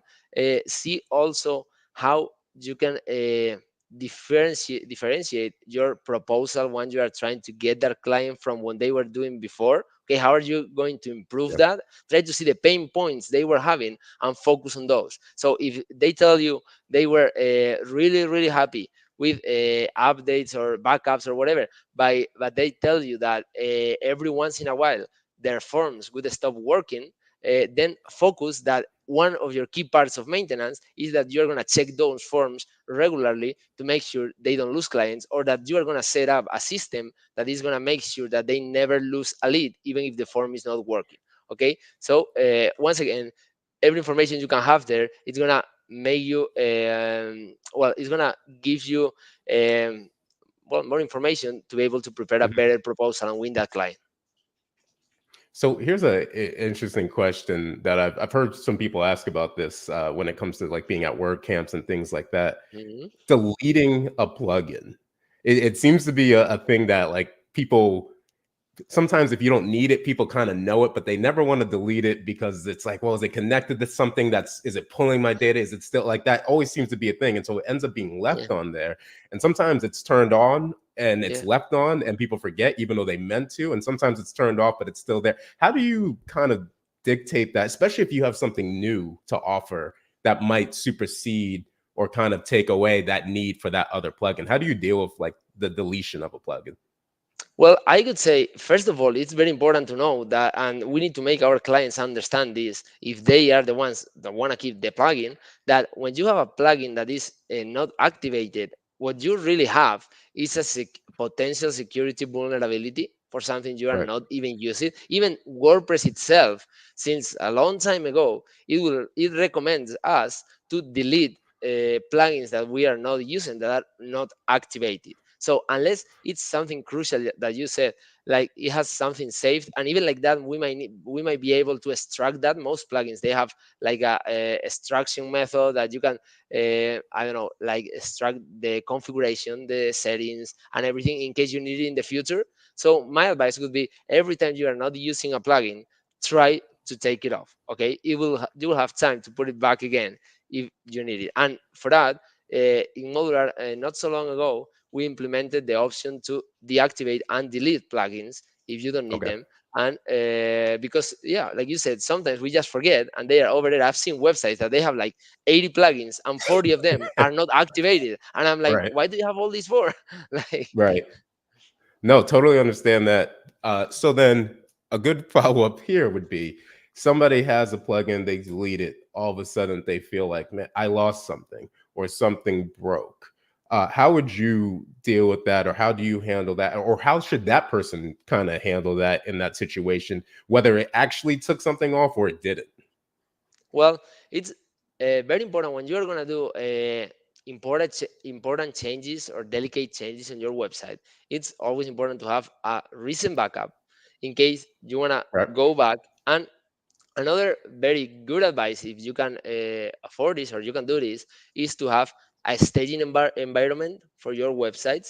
So every Right. change you're going to do, like in plugins or themes or something like that, you might try it out first in the staging environment, see if everything is working, everything is fine, you haven't lost anything. And then when you see it's fine, you will replicate it in the production environment. Got it. Got it. Hector, once again, appreciate you. Where can they find more information about you, about Modular DS? Where can people find you? Well, modulards.com dash en For English version, they have the Kadence coupon code, and if they want to find me, they can find me in Twitter or in LinkedIn. If anybody, since we had a little bit of trouble at some point with the internet connection, if somebody has a question that didn't get answered, or they want to talk something else about maintenance, just try to contact me by any way, even in the modular website in our chat, and I'll be happy to chat with them, connect to a call or anything they need. Hector, thank you. Appreciate it as always. Thank you for joining Thank you, Cadence John. Amplify. It was a pleasure. Thanks. All right, so we are going to wrap up this section. We will be right back. I will be stepping down as host, and Hannah will actually be taking over for me as host, with Jeff Costa being our next speaker. So I thank everybody for watching this morning. We're going to take a short break, and we will be right back. And once we're back, Hannah will be introducing our next guest. Thank you.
Hi, welcome back to Cadence Amplify. I'm Hannah. For anyone who doesn't know me, I've been around with Cadence for over a decade now. So I feel like I probably know a lot of you, but to any who are new to the Cadence community, so glad you're here. This is like my favorite event of the year. And it's already been such an amazing day. We've heard from some incredible speakers. And we're not even halfway through. So exciting. Thanks for being here. It's so fun to see so many of you in the chat. It's just such a blast. And I have so many more speakers that I get to introduce because the day is really just getting started. So next up, we have Jeffrey Costa, and he'll be speaking to us about using Kadence for web performance. So super excited for this session. A bit about Jeffrey before I bring him on. He is currently a senior product manager on the MongoDB Atlas security team. He brings 12 years of experience to B2B SaaS, specializing in delivering high-value products and generating new business. Previously at Kame, I think I'm saying that right, Technologies, he launched successful products and API gateway. He launched successful products that significantly boosted annual recurrence revenue, including a distributed key value store and API gateway. He holds an MBA from the University of Dayton and certifications including CISSP and AWS Cloud Practitioner. His technical expertise spans CDN, web performance, APIs, and database security. In the WordPress ecosystem, he architects robust solutions focusing on performance optimization and enhanced security measures for enterprise-scale deployments. So let's bring him on. Hi, Jeffrey. How are you? Good. How are you? Can you hear me? I can hear you. Yes, it's a little nerve-wracking. I was thinking the same. I was like, can people hear me? Thanks for the fantastic introduction. Yeah. Thanks for being here. I just met you yesterday, but I'm excited to get to know you more and hear your presentation. And fantastic. And I'm going to go ahead and try to share my screen, make sure that's working. Hopefully you'll be looks like we've got it back there. So I'll go ahead and add your screen. I'll remove myself. If you have questions for me, I'll be here. But we'll plan to save some questions for the end. But yeah, let me know if you need anything, and I'll let you take it away. Fantastic. Thanks, Hannah. Appreciate it. All right. So let's slideshow this and get started. So by way of introduction, I think Hannah did a great job right there. I am Jeff Costa. I am a product manager. I spent a good portion of my career with a company called Akamai, who you may know. If you know Cloudflare, Akamai is a little bit larger than Cloudflare, but does the same thing. And I also have a WordPress consultancy as well. I've been using WordPress for 15 years. I actually loaded up my backup of my first WordPress blog and looked at the WP users table. And here's my first admin login going back to 2008. So I've been doing this a while. And today we're going to be talking about web performance. And specifically, this is the agenda for the day. We're going to talk about the value of web performance. We're going to get into some of the specific challenges in WordPress as it relates to web performance. We're going to talk about and show how to use Chrome Dev Tools. We're going to also pivot to using something called Web Page Test. These are all tools that you have access to. And then if time remains, we're going to talk about something called performance budgets and really the future of WordPress performance. So let's just dive right into it. So you might be asking, what's the value of web performance? Well, it's all the things you see here, and I kind of stacked ranked these by date to show you that this concept of web performance is nothing new. And it relates to all the different areas of your WordPress website, including the very first one, which is conversion. And back in 2017, the company I worked for, Akamai, said that a simple 100 millisecond delay in website load time can kill your conversion rate by 7%. Google has come out a long time ago and said page speed is a ranking factor. You guys should probably be aware of that already.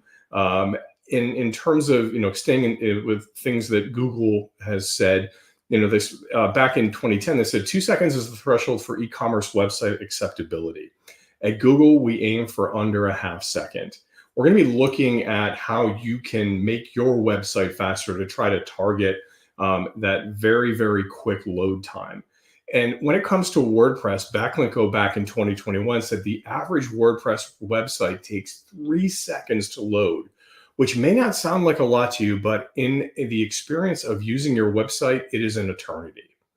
And then finally, in 2023, Skilled said that 47% of consumers expect a web page to load in 2 seconds or less, which kind of echoes what you saw Google say, right? Back in 2010. So all of this stuff is still relevant. All of it is absolutely relevant to your WordPress site.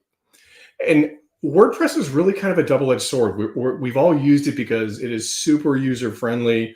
It is easy to set up. It is highly customizable, which is really one of the biggest things that you have to love about WordPress, right? Is that vast ecosystem of themes and plugins that you can add to add functionality to your sites, and of course the strong community support and documentation.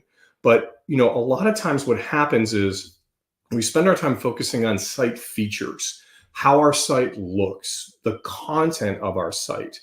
And we don't stop to think about, is this performant? Can someone actually access this information?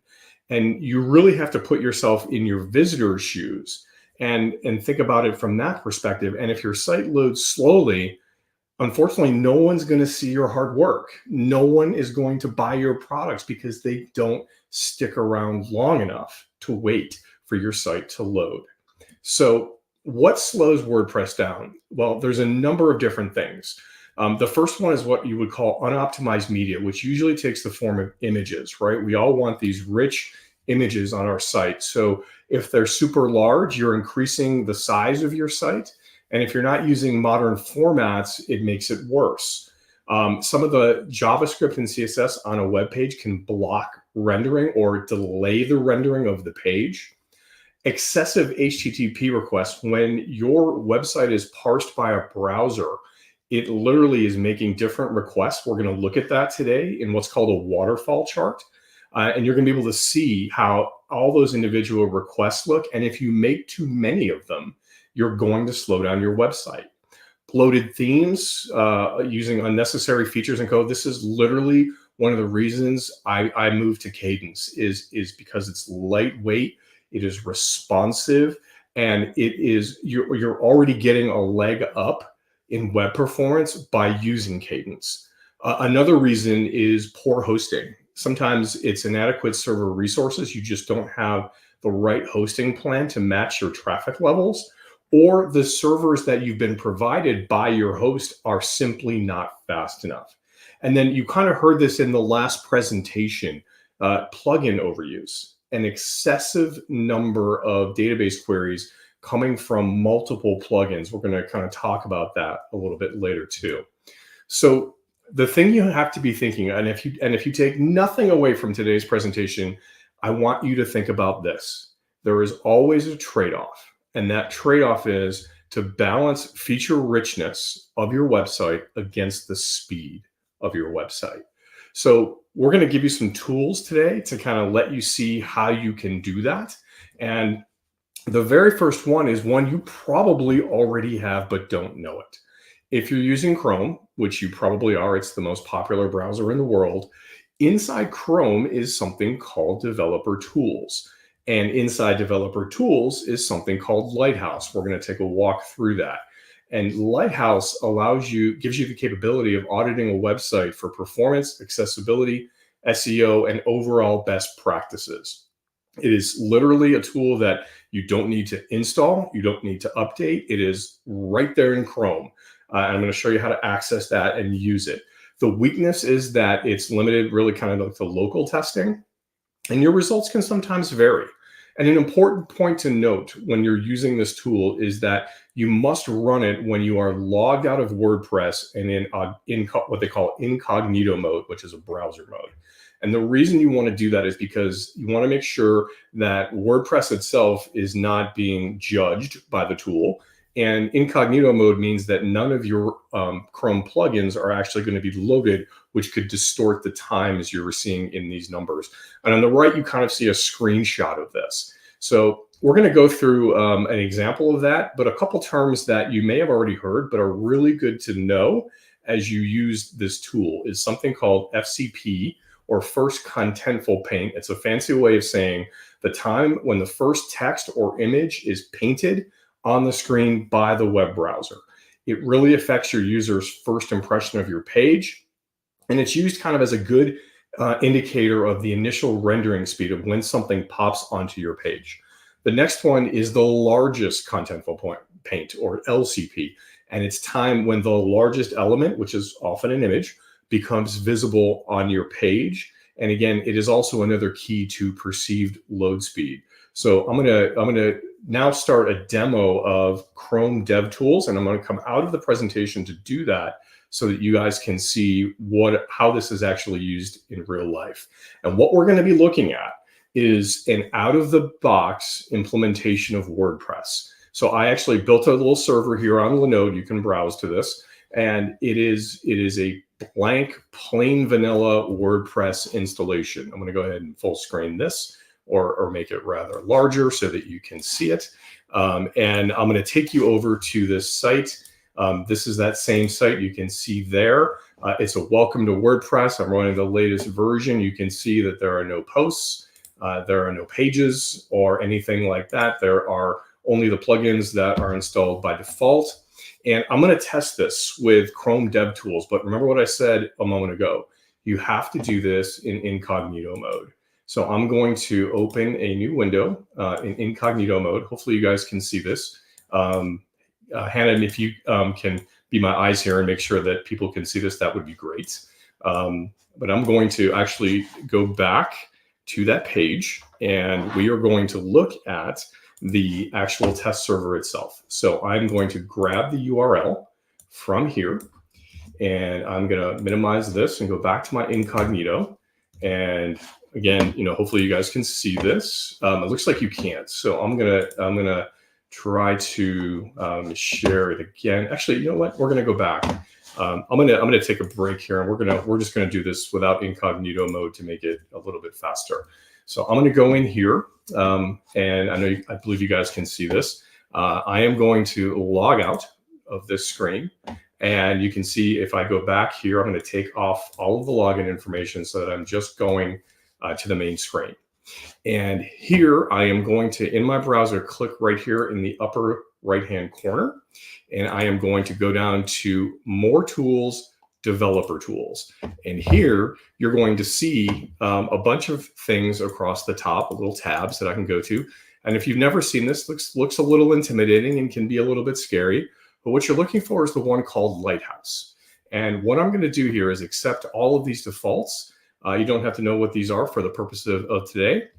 We're going to have Lighthouse evaluate this website from a mobile, as it imitates a mobile device rather than a desktop.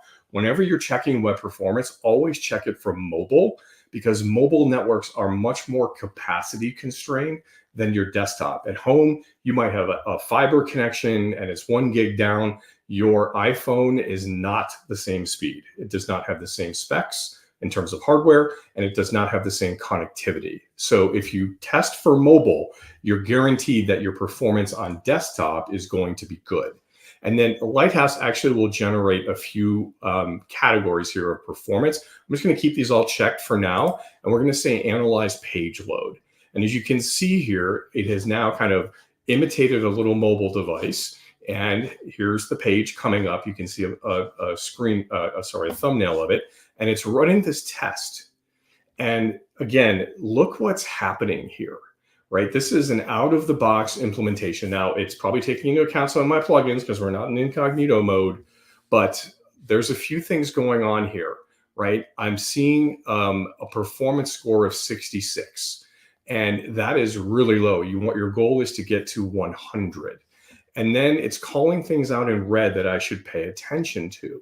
And the first one is, again, what we talked about a couple of slides back, which is the first contentful paint, which is at 4.3 seconds. And the largest contentful paint, which is at 6.5 seconds. And down here, you can actually see some more diagnostics of this tool.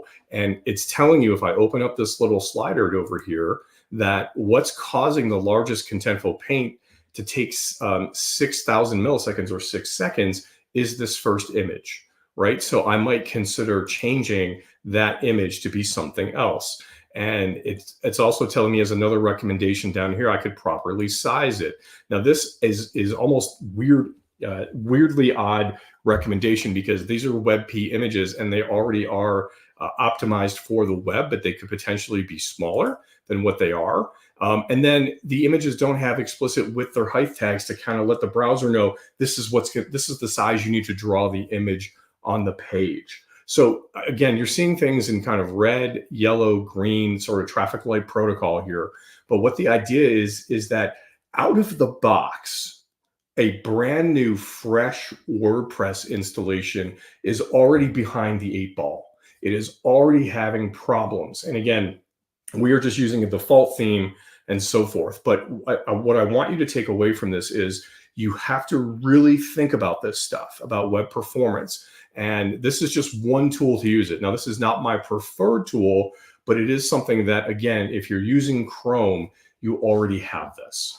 So switching back over to the presentation for a moment, and we're going to go back to the slides, is we're going to look at a different tool now. And this is another free tool that you can get on the web, and it's called Web Page Test. And it is a fantastic performance analysis tool. It is free to use for up to 300 tests per month. After that, there's a fee for it. But you're getting these things called waterfall charts, which we're going to kind of show you in detail here in a moment. And it's really great for in-depth analysis of your page and your site, because it actually simulates real environments. And admittedly, like a lot of these tools, they can be a little bit complex for beginners, and you have to interpret some of the data. But what you're going to see is a really, really transparent way to look at your website. And what you're seeing here on the right is an example of a waterfall chart. And we're going to look at a few different pages to see how this looks. And the first one I'm going to look at is Wikipedia. The reason they call this a waterfall chart is because it literally looks like a waterfall. When you look at a web page and you do a view source, you get all the HTML code. Well, a browser literally goes from top to bottom, reading that file, and does the things as directed in that HTML file. The waterfall is a mirror of that. So when I load Wikipedia, for example, the first thing it's going to do is browse to the site, and you can see that it took 571 milliseconds to do that. Then it's going to load the main.css file for Wikipedia.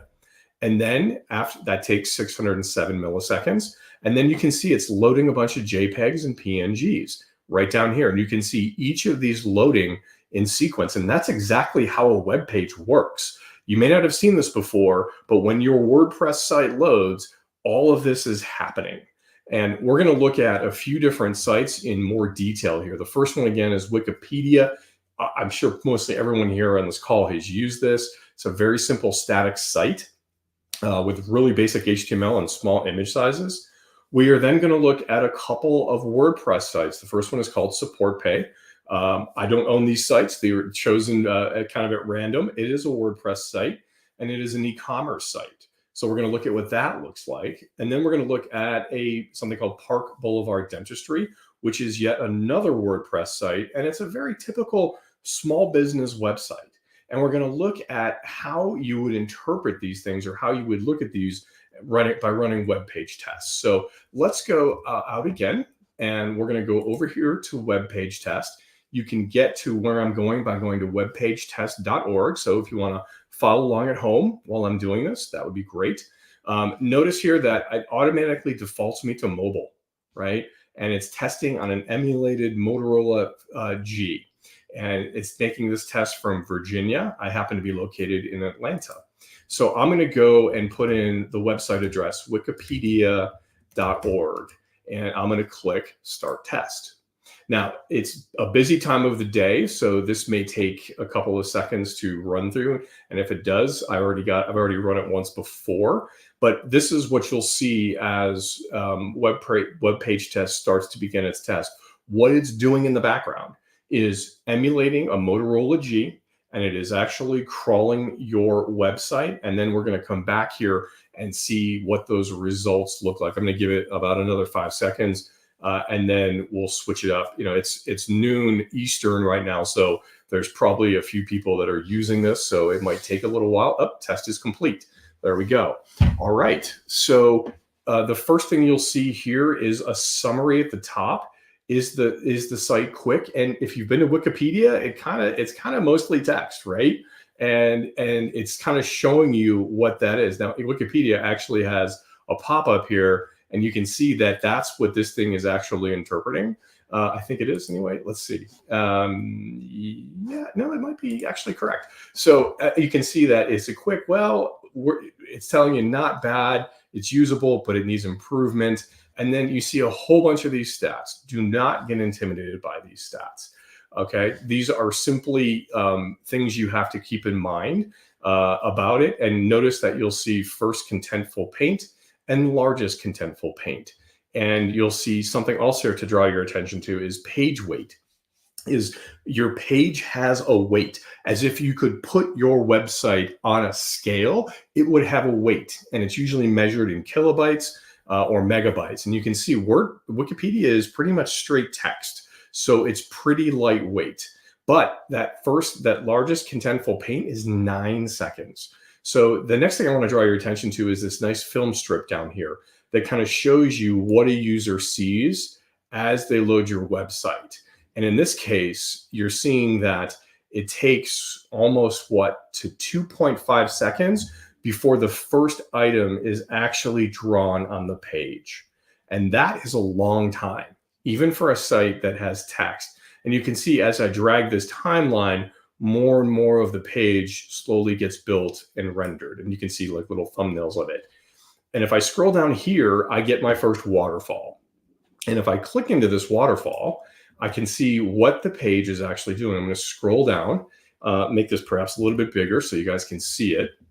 And you can see that it is doing exactly what I showed you in one of the slides, that it is loading the org. This time it took 854 milliseconds because it redirected me, wikipedia.org, to www, and it burned almost a second doing that. And then it actually then loaded the PNGs, SVGs, and JS files. So that's not the most interesting example. Going back over here to the slides, I want to full screen this. Just a couple things to kind of call out.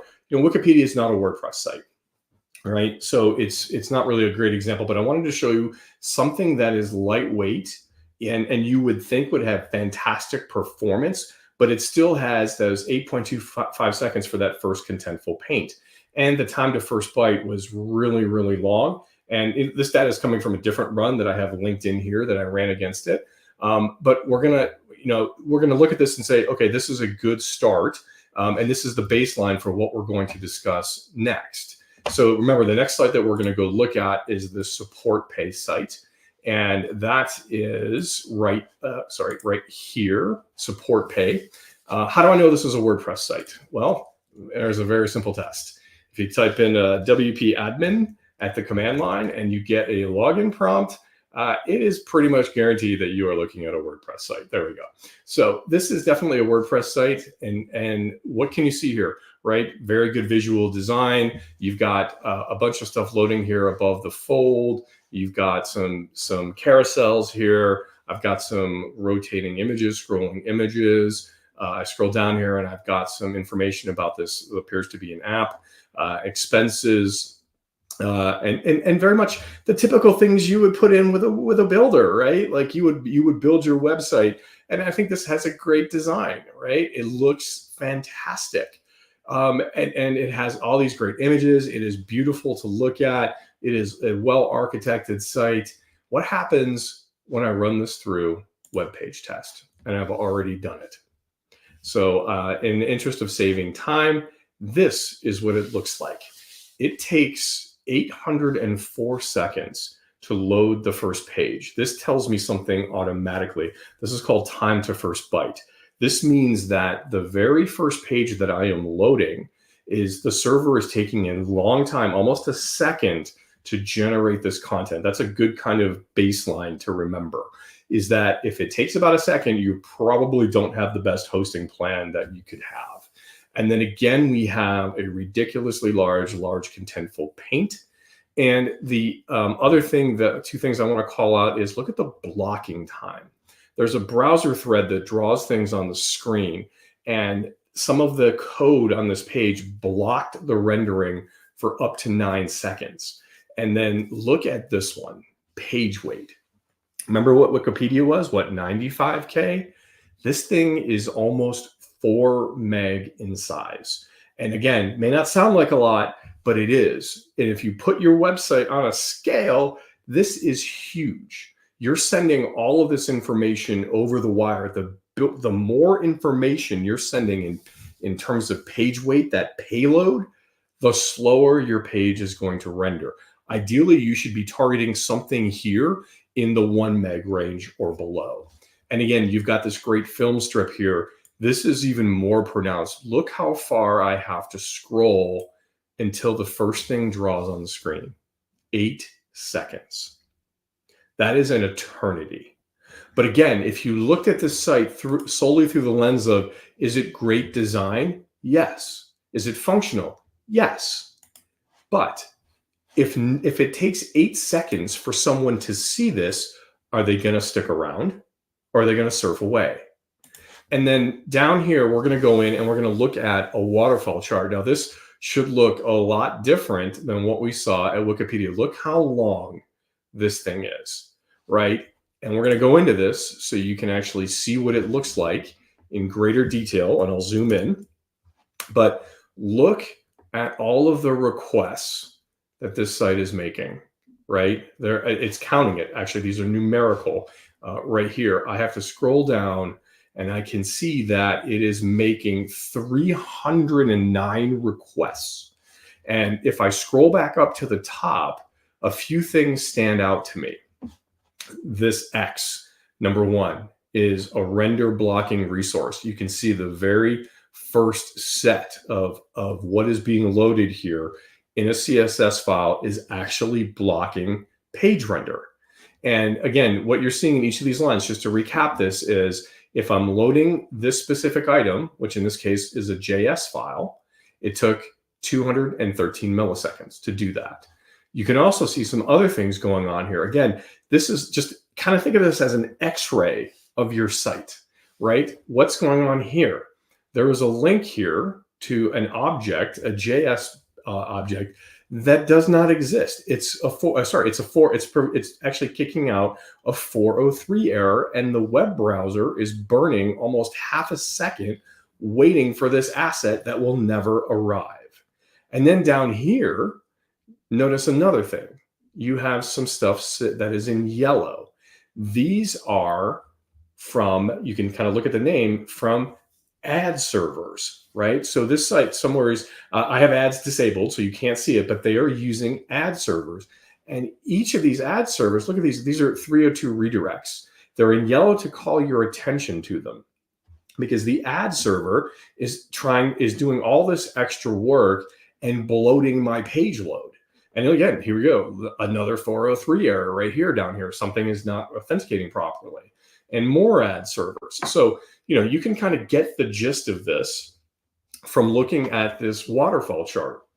Another great thing about web page tests is I can go here and I can say performance summary or opportunities and experiments. I'll look at performance summary to start. And what it does is take you back to that first screen and show you these runs, and you're doing 3 different waterfalls. And the reason it does this is sometimes, things can change. You might have a network traffic that interrupts the first waterfall. So it runs this 3 times to get a baseline, right? And understand what it's looking at. Another thing down here is it breaks down the requests in terms of like, how many requests am I making for HTML, for JavaScript, for CSS, for images, and then what's taking up the most bytes. And for most sites, it's going to look kind of like these pie charts, right? Where images are like 50% of your page load time.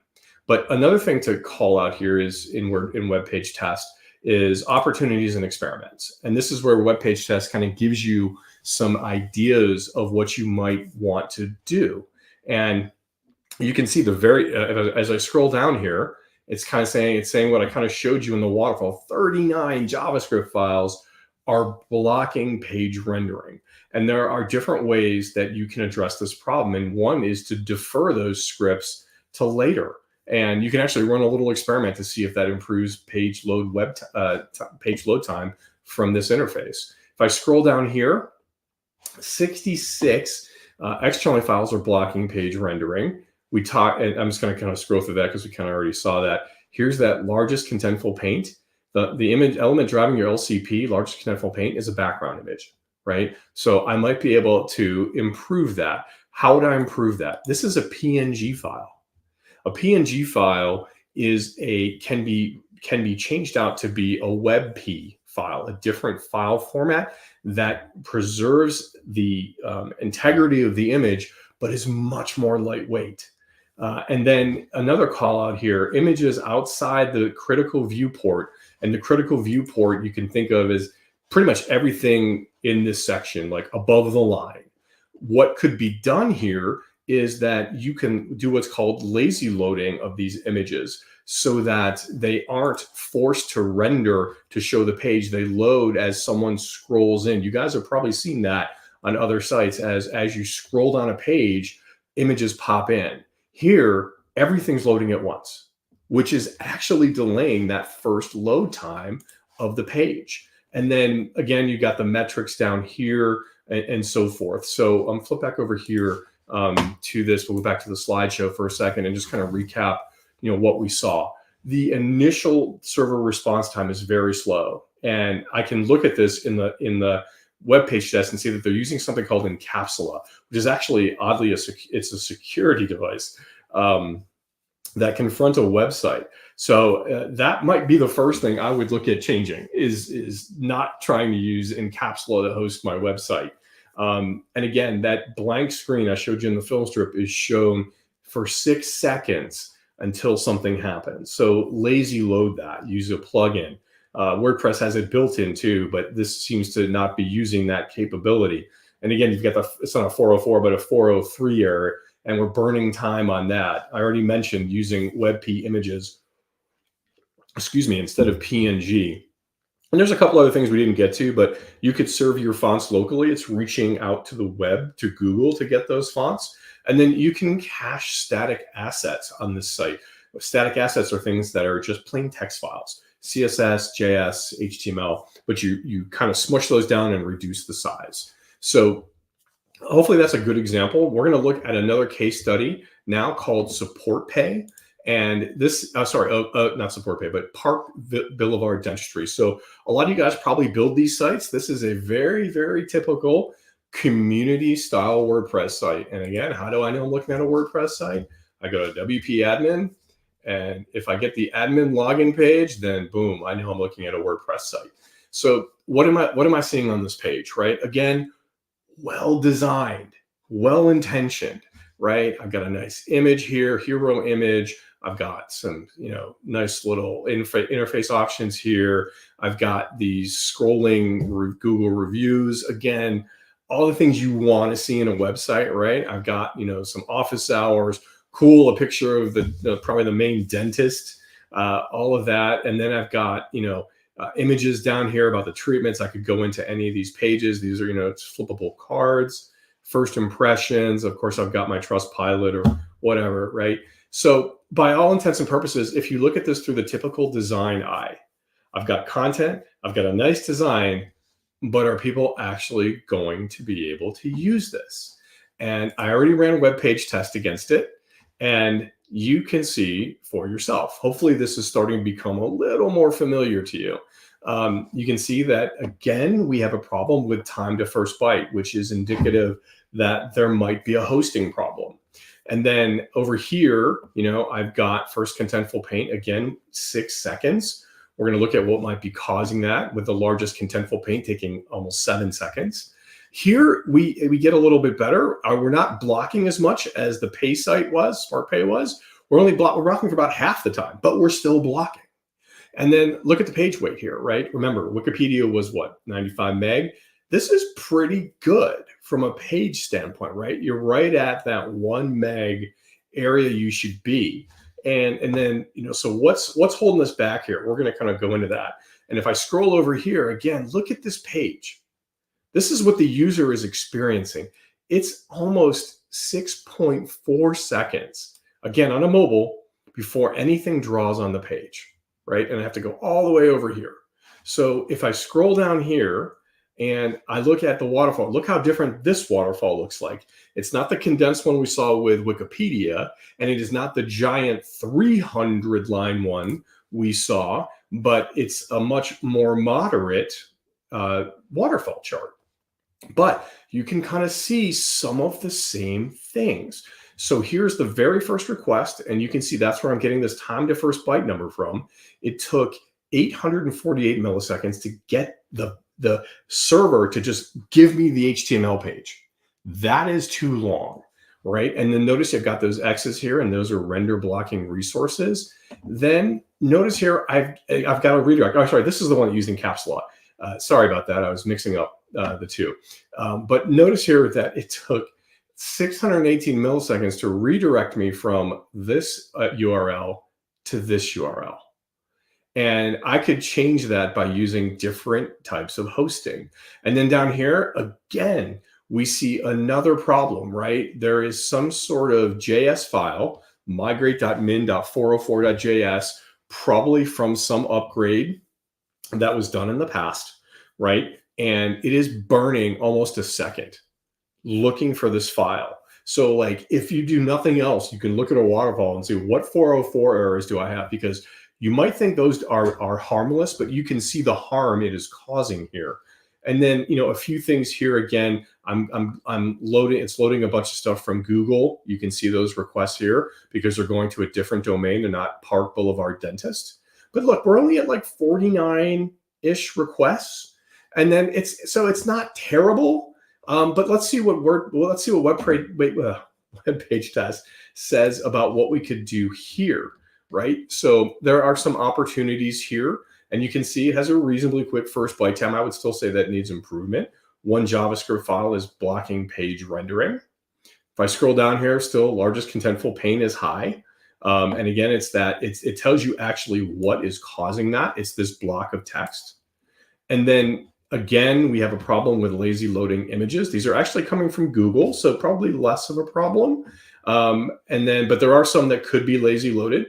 You're kind of seeing that here. And then a kind of a different problem, right? There are several fonts that are being used here that hide text while they're loading. So you might want to think about using a different font. And it's actually calling out that some of the fonts are hosted on third parties rather than hosting them locally. If you bring them locally, it's much faster. And so forth. So, and then you can see some other things here, like 31 static files have inadequate cache settings. That's an easy fix on the server side. And then you've got some redirects. I kind of mentioned that earlier. So again, kind of flipping back over here to this. Oops, sorry, wrong button. We're going to go back over here. Keeping an eye on the clock. I know we're getting almost time to the Q&A part of this. You know, Park Dentist, again, server response time. Actually, I looked at the wrong one of these. This was support pay. I want to go back to support pay because I think we've actually already covered this. But you know, going back to support pay, I want to make sure I cover this slide. Sorry, it's out of order. Bad presenter. But again, that enormous payload size, nothing renders until 8 seconds. There are actually 66 externally referenced CSS files that are blocking page load. And the most major issue here with this site is that all the URLs are loading from a WP Engine temp domain. So if you look at the URLs and we can go back to this in the waterfall chart, you can see that they're loading from the wrong place and they should be loading from a different URL. That's causing a problem. And again, think of web page tests as this X-ray for your website, right? So again, same things we've already called out, images loading at once, cached assets, and so forth. So that's kind of web page test in itself. And I'm trying to close this out in the next 5 minutes so that we have some time for Q&A, because this is an immensely important topic, and I want to make sure we got time for any questions you guys might have. The next thing that I want to talk about is something called a performance budget. And this might not be as well known. And much like you set up a spending budget for your house, it's often a good thing to set a performance budget for your website. What does that mean? Well, a performance budget is some sort of baseline metric that you can set for your website and test against it. So you set a metric on things that would affect site performance, like my page weight is never going to be above 1.5 meg. or my load time is going to be X number of seconds, or I want 50 HTTP requests, not 300. So a performance budget is kind of thinking about what you would set for a budget, and then when you make changes to your site, you evaluate by using web page tests, for example, you evaluate your site against that budget. And what does this do? This helps you prevent performance regressions. Let's say you add a new plugin. You're like, cool, I can add the Trustpilot logo onto my site. And then you run web page tests and you're like, holy crap, that added another 1.5 or 2 seconds to page load. I might think twice about using that plugin or do it a different way.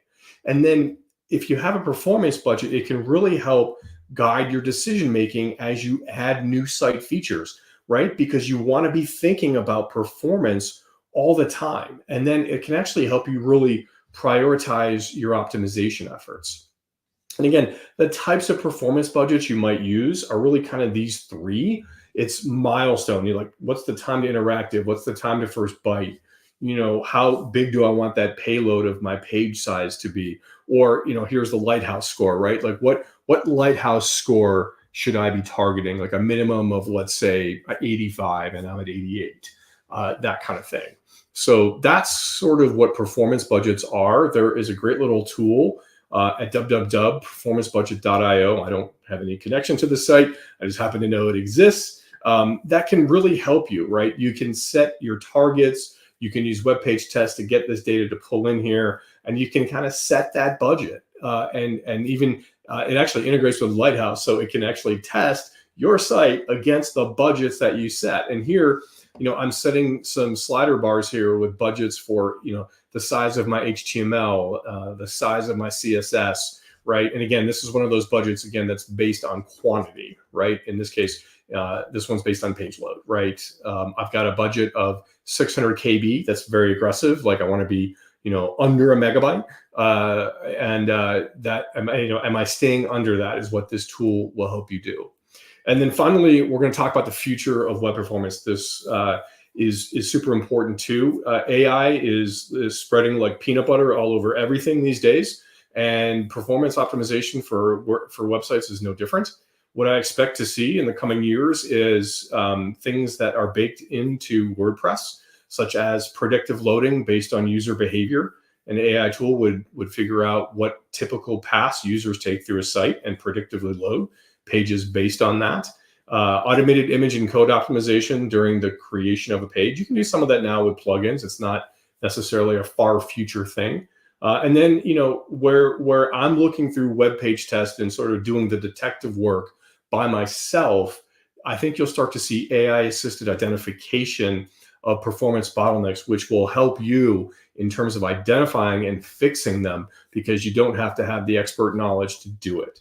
And then finally, there's something kind of cool that I thought Cloudflare was doing. Again, Cloudflare is similar to Akamai, what they call a CDN or content delivery network. They have this new thing called SpeedBrain. And it is an AI-powered tool that looks to optimize network performance of a website. And it kind of tries to predict and improve the routing decisions that are made to get people to your website in real time, using real-time data. So there isn't a person sitting in the background doing this, but there's an algorithm doing it that is using AI to figure out how to do routing decisions. So we'll close this out and then leave some time for Q&A. How do you keep things fast? Well, the very first thing is choose a lightweight theme. And you are at a Kadence event, so you are already ahead of the game, right? You want a theme that is ridiculously lightweight to give you that unfair advantage of having a fast website, and it gives you that room to breathe, right? If you use a lightweight theme, then maybe I can layer on some plugins and I'm still going to stay under that 1 meg page size, or I'm going to still, keep my time to first byte, or sorry, my largest contentful paint low. You always want to opt for a minimalistic site design. It is such a truism that less is more. And because I showed you earlier, like most sites are composed of images, right? You have to think about How can I make those images optimized? How can less be more? Well, one of the ways you do that is making sure you're using the right image formats. And ideally, the ideal website to Jeff's brain is one that is useful, is fast, and is intuitive. And you heard the next bullet, the next section from the last presenter, minimize plugin usage. If you're hearing this twice in the span of 2 hours, it's probably kind of important. One of the things you should regularly do is audit and remove any unnecessary plugins that you are not using. It again is going back to that slide I had earlier of the advantages of WordPress is you've got this rich ecosystem, and I can just download a plugin. I get this functionality. I don't have to write code. I don't have to pay someone to write code. It is there, but those have a cost. And also in the spirit of minimizing plugin usage, you should look for multi-purpose plugins that do multiple things well, instead of having 3 plugins that do all the things that the multi-purpose plugin does. Because by having one, you're reducing that overall plugin count. So wherever you can, look for those multi-purpose plugins. Finally, regularly test. Like today might be brand new to all of you, right? You may have never seen web page tests before. Go to the site, bookmark it. Make performance testing a habit of something that you regularly do, especially after you add a new plugin or you make some kind of major site change. Also know that any third-party software that you use can sometimes cause big problems with page load time. So that's where I stop today. Hopefully we still have some time for Q&A. If you take anything away from this, remember that phrase I had earlier about the trade-off between web functionality and web performance. If you want to go do something today and implement a quick win, go into WordPress, go into your plugins and audit them. Look for something you're not using and disable it. Conduct a performance audit. Go use web page test, right? Also, I have a website, costatechnologies.com, that I unfortunately did not link in here. Silly me, but you see the domain name. I write a ton on this topic, and I have a lot of blog posts that can help you, skill up and learn better. Also, if you want to talk about website performance, happy to book a 30-minute review with you. My contact information is below. I post on Twitter quite a bit, or you can call me. Happy to do a personalized optimization plan for you. It is something I'm obviously passionate about and love doing. So that is my presentation. So I am going to stop that. And Hannah, if you're there, you can stop. I'm here. We'll just do Q&A from here on out. Yeah, thank you so much. That was amazing.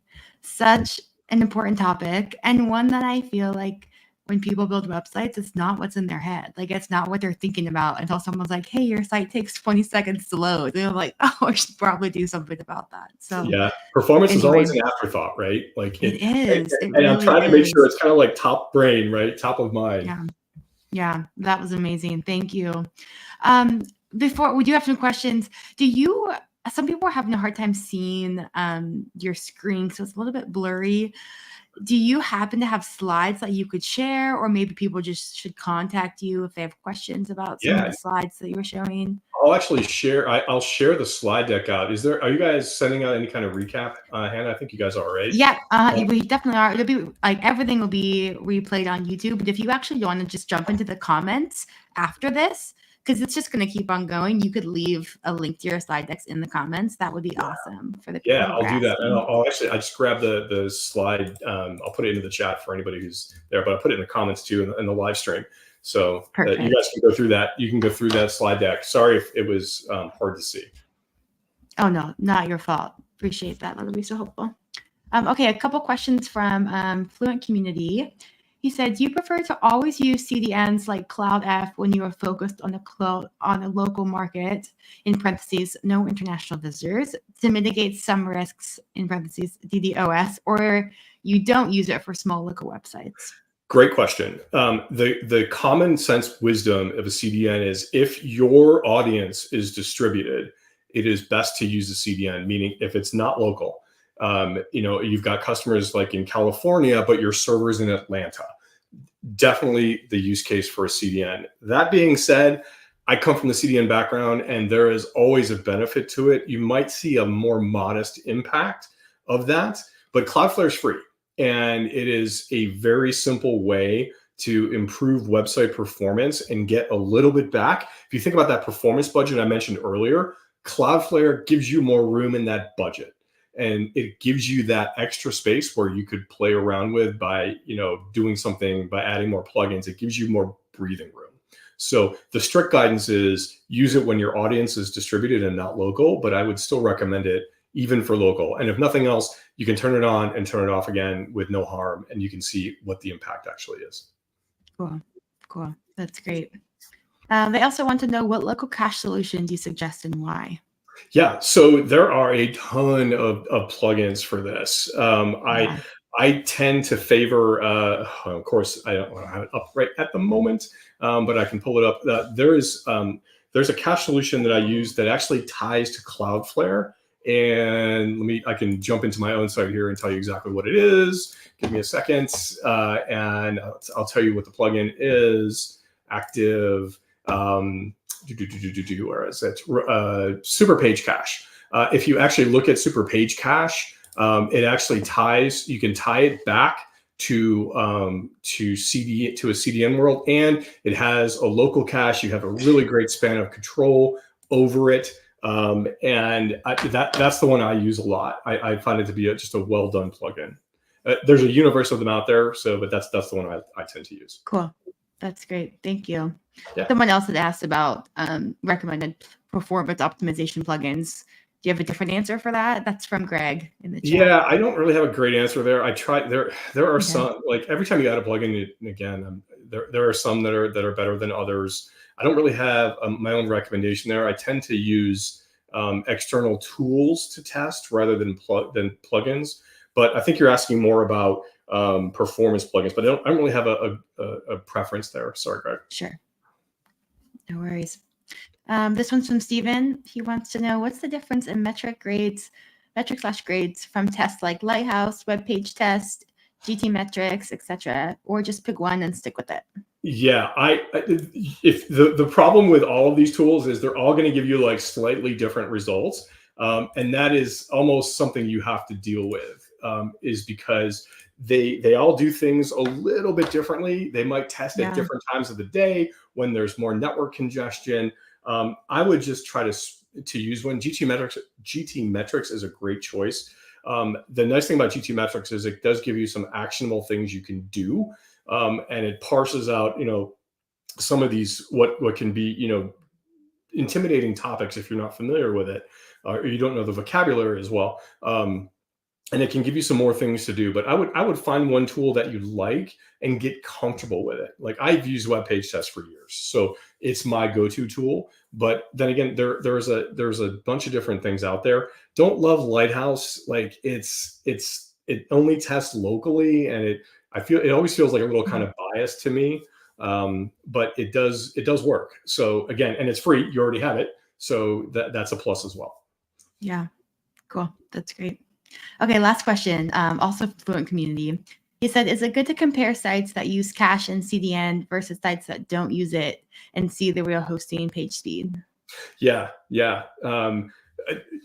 So the beauty of a CDN is that it makes your site feel faster to the end user, but it does also it can mask potential problems, right? Sure. So like if you really want to be strict about this and rigorous about it, you want to test your site with CDN on and CDN off, so that you can actually see what the differences are.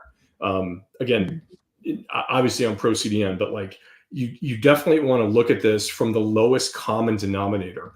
Think someone sitting on an iPhone 12, right, with a 4G connection, trying to buy a product from you, trying to book an appointment at your dentistry website or get your operating hours, right? If it takes them forever to load that page, you're just making them mad, and they're going to do something else. They're going to surf away. So always test with the lowest common denominator that you possibly can. Cool. Great. Thank you. That was amazing. Thank you. I appreciate the opportunity to share this knowledge. And guys, I'll jump into the YouTube live stream and put the link back in there for anyone who missed it. And really appreciate the time you guys spent today. I know there's a lot of things you could be doing with an hour of your time. Hopefully I made you a little bit smarter on the importance of web page performance and how you can improve it. Yeah, you definitely did. Thanks so much. I appreciate you. Yep. Thanks, guys. Bye. Okay, the day's still going. We are going to take a 5-minute break, and then I get to introduce Jake Pfohl at the top of the hour, who is a dear friend of ours. He's going to talk to us about how to build a profitable digital store using SureCart and Kadence. And Jake's amazing, so you don't want to miss it. We'll see you in 5 minutes.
Hi, welcome back to Kadence Amplify. For those of you who have been around all morning, or I should say afternoon, evening, wherever you are in the world, it's been so fun. We've already heard from some amazing speakers, and I heard that track 1 is also just blowing off. So we're having a great time. If you are with us on track 2, you can watch track 1 later. Everything will be available to replay. But stay with us now. Don't leave, because I'm about to introduce Jake Pfohl. He is such a dear friend of Kadence, and all of us, me, Ben, Kathy, we just love Jake from the beginning and are so stoked to have him on our team. So a bit about Jake. He is from Du Bois, Iowa. He left his software engineering career in 2023 to pursue his passion for entrepreneurship full time. And he now dedicates his efforts to teaching others how to build fast, profitable websites using WordPress and Kadence. An early adopter of the Kadence theme since its launch in 2020, Jake specializes in helping individuals unlock passive income opportunities through affiliate marketing and digital product sales. He's also the creator behind Start Blogging Themes and Start Blogging Blocks, tools designed to simplify website creation for aspiring bloggers. Hi, Jake. How are you? Hi, Hannah. Doing well. Happy Friday. Happy Friday. It's a lovely Friday. It is.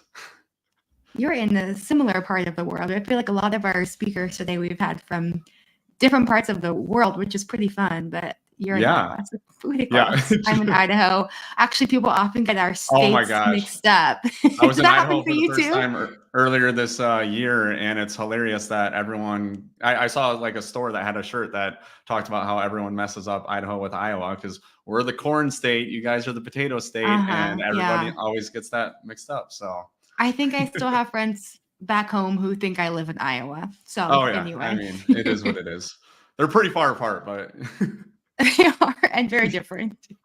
Anyway, we're stoked to have you here today. I'm going to let you take the stage, but if you have questions, I'll just be backstage, so let me know. Okay. If you guys have questions who are listening, add them in the chat and we'll ask at the end. All right, Jake, it's all you. Sounds good. Well, thank you guys so much for having me. My name is Jake Pfohl. I am the creator of Start Blogging 101. I have been doing a number of these presentations in the past. I've been at Kadence Amplify a few times. So I just want to say thank you so much for taking an hour out of your day, especially on a Friday, to spend some time with me. We're going to learn how to build a profitable digital store here using SureCart plus Kadence. I have talked about a number of topics in the past, but never about e-commerce before. So I've had a couple presentations about Core Web Vitals and web performance. So it was really great that Jeff just talked about that, because that is a topic that is very near and dear to my heart. And I've also talked a lot about just how to do things on Kadence, build templates and all sorts of things. So I'm very excited to be talking about how to build an e-commerce store for selling digital products on your website using SureCart and Kadence today. So let's just jump right in, because we have a lot to cover. So what we're going to cover today is I'm going to give first a brief overview of SureCart for those of you that are not familiar with SureCart and tell you what it is. The next thing I'm going to do is I'm going to talk about how I'm using SureCart and Kadence in my day-to-day operations to sell digital products to generate more revenue for my business. And then after that, I'm going to talk about some of the SureCart features that they offer for running a profitable digital store online. And then I'm going to talk about why I chose to use SureCart over WooCommerce for selling my digital products, because I had my entire store powered by WooCommerce, and I've now switched everything over to SureCart, and I'm so much happier. And so I'll give you a number of reasons of why I have done that. And then I'm going to be going through a demo showing you how to use SureCart just on an actual real site, and I'll show you how quick and easy it is to get set up. So the very first thing is how to easily set up your digital store from scratch on your WordPress site using SureCart. And then I'm going to go over a little bit of like the store branding and store settings and some of those best settings that you should set for selling digital products on your website. After that, I'll show you how to actually go in and add digital products. It's very, very easy to go in and add products through SureCart. So I'll go through a real example of that. After that, we'll set up pricing plans. So SureCart has some very, very flexible pricing plans and things that you can go in and add to each of your products to give your customers a ton of different options for how they want to purchase that product. And then I'm going to talk about instant and custom checkout pages. So once you have a product on your store, you need a way to set up a checkout page, and SureCart makes that really easy with some instant checkout pages, or you can build custom checkout pages that are just beautiful and very conversion focused to get people to purchase that product. And then maybe we'll cover a little bit more depending on if we have time and anything that you might want to see depending on the comments. So if anybody has any questions or comments throughout, just put them in the chat, and Hannah will relay those to me, and I'll answer them. So what exactly is SureCart? So SureCart is a cloud-powered e-commerce platform that's very easy to use, lightweight, and lightning fast. So it was launched in July of 2022. So it was released a little more than 2 years ago. It supports both the digital and physical products. So this presentation specifically is talking about digital products. That is all I personally use SureCart for. I have not used SureCart for physical products, but they do support it. But I just want to let you know that there is another layer of complexity with physical products. So you have shipping, you have taxes, and things like that. And SureCart does support that, but I'm not going to be covering that in this presentation. This is only going to be for digital products. They just hit 60,000 active installs on or just this week for SureCart. And just to put a little perspective on that, they had 20,000 active installs on April 30th of 2024. So they have tripled their active installs in less than 6 months. And every milestone that they hit is getting shorter and shorter. And so they are growing at an insane pace. In fact, I wouldn't be surprised if they hit the 100,000 active install milestone sometime early next year, if not sooner. Easily one of my favorite things about SureCart is there are no clunky add-ons or extensions, unlike WooCommerce. So if you have used WooCommerce before, you know that every single piece of functionality basically needs an add-on. To do something simple, it's like, oh, you need a plugin for that.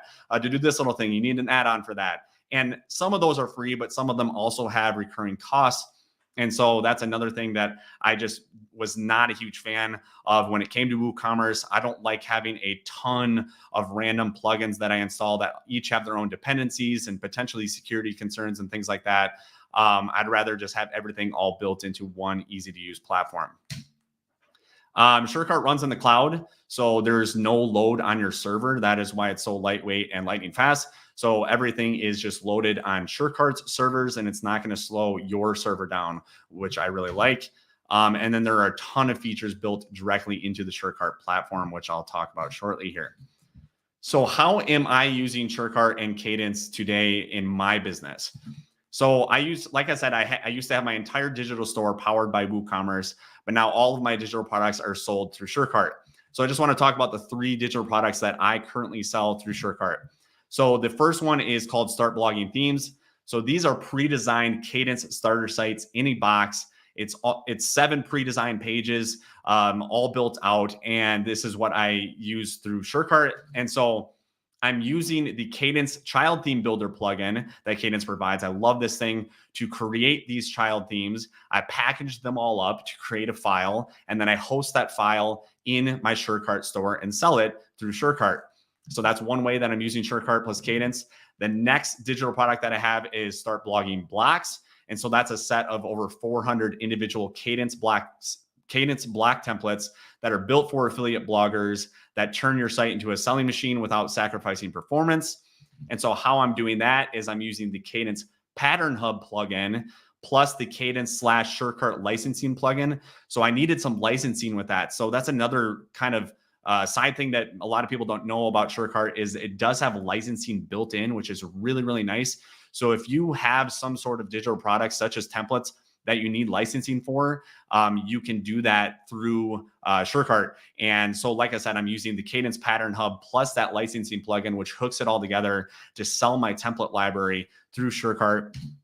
And then the third digital product is a course. And so it's called Start Blogging Mastery. And that's a comprehensive blogging course, which is over 40 videos teaching others how to start and build an affiliate blog from scratch that generates passive income. And once again, I'm selling that through SureCart. So basically anything that you can think of that's digital, you can sell through SureCart. So whether you have a digital product currently or you're thinking of creating a digital product, which I highly recommend for your business. That could be an ebook, that could be online courses, that could be digital templates, that could be memberships. I mean, you name it, you can sell it through SureCart. And I just wanted to give you a real life version of what I'm doing to generate revenue from my business. So let's talk about the SureCart features for running a profitable digital store online. So one thing that they have that I really, really like is their subscription and installment payments. So I'll show you this in the live demo, but it's really, really easy to set up multiple payment options for your products. And it just makes it so flexible. So if you have like a one-time fee, like a lifetime fee that you charge for something, and perhaps it's $997. So you can have that be a one-time cost, and then you can really easily add an installment payment option. So if you want to give people the option to pay 3 months at $333, you can do that. And it's really easy for them to be able to switch between these in a checkout form. And again, I'll show this all in the demo. They have order bumps and they have one-click upsells. So these are just really nice features throughout your sales process to gain additional revenue. If you want to upsell people to another product that's related to a product that they are purchasing, SureCart supports all of that. One thing is this subscription saver and insights feature. So they have a number of really nice built-in features for saving subscriptions. So what I mean by that is if somebody goes in, say you have a subscription product and somebody goes in and they want to cancel, you can configure all of these things to go in and say, hey, do you want 10% off your subscription to stay on board? And you can configure all these things and set up like custom coupon codes, and so that they can get that to incentivize them to keep that subscription so that they don't cancel it. And so this is just one of those items that is just going to make you a lot more money in the long run when you're using SureCart. The next thing is cart abandonment recovery. So this again is a really nice feature. So if somebody goes to your checkout page, they fill in their email address, but then say they aren't really sure if they want to purchase, or maybe they get distracted and they back out. Again, you have full control over all this. You can configure this all, but it will send an email and say, hey, did you forget something? And it'll give you a link directly back to that cart with all of their information filled in. So this is just a really nice feature, again, that is going to make you more money by using SureCart. They have some really easy payment processor integrations with a number of the biggest payment processors out there. Automations. This is huge. I'm a big automation guy. So there's integrations and automations directly through the SureCart app. Otherwise, I personally use SureTriggers, which is another application from the SureCrafted team. So you can think of SureTriggers as like Zapier. So it's a complete automation platform, and it has a ton of integrations with all of my favorite WordPress plugins and things that I use, all of the software. And so I have my entire store automated through SureTriggers, which is so nice. So I don't have to hire anybody. And after somebody makes a purchase, all of these automations are firing. It's sending follow-up emails. It's adding people to my email list. It's tagging them with a purchase tag. There's tons and tons that you can do with automation. And if you geek out about automations like I do, this is a really, really cool thing. If you're not using SureTriggers, you can use any other automation tool, whether that's WP Fusion, Zapier, etc. And then an affiliate program. So if you have digital products or physical products and you want to run an affiliate program and have affiliates help you sell your products, this is something that is completely built into the SureCart platform as well. I love this. I was using affiliate WP with my WooCommerce store, which I'll talk about shortly here. But having an affiliate program built directly into SureCart is one of my favorite features by far. And then they have even more coming that they're always working on. So I want to talk about all of the plugins that are replaced with SureCart, because this is something that I haven't really seen people talk about too much. And when I switched over to SureCart from WooCommerce, I was in my WooCommerce store and I was looking at all the plugins that I had deactivated. And I had deactivated, I think, like 10 to 12 plugins. It was crazy the amount of plugins that I had installed and activated running my WooCommerce store, and they were all completely replaced for SureCart. So like I said, I was running WooCommerce. So I had the free CartFlows plugin. I had CartFlows Pro, which is anywhere from $99 to $299 per year. And so cart flows is for building, custom checkout pages, sales funnels, getting those order bumps and one-click upsells and things like that. That's what I was using for that. I had the checkout plugins, which was Stripe for WooCommerce plugin, which just helped me connect to the Stripe payment processor. I had WooCommerce subscriptions. This is one of the most popular WooCommerce add-ons for supporting subscription payments for digital products and things like that. That was $279 per year. I had the WooCommerce cart abandonment recovery plugin. So that was a separate plugin just for cart abandonment, which again is a feature that's completely built into SureCart. And then I was using WP software license. So this was, it was a pretty low cost. It was $120 as a one-time cost, but I needed a third-party solution for licensing. Like I said, with my Kadence block template library, which is Start Blogging Blocks, I needed some sort of licensing solution so that when somebody purchased, it would give them a license and then allow a certain amount of activations on their website. And so I used WP software license, and just to configure that and get that set up took weeks of my time. And so that was another cost and plugin that I replaced. And then, like I had mentioned, I had an entire affiliate program running through my WooCommerce store. And so I was using Affiliate WP, which is a very, very popular affiliate plugin out there. That cost $299 for the first year, and then it's $599 after that.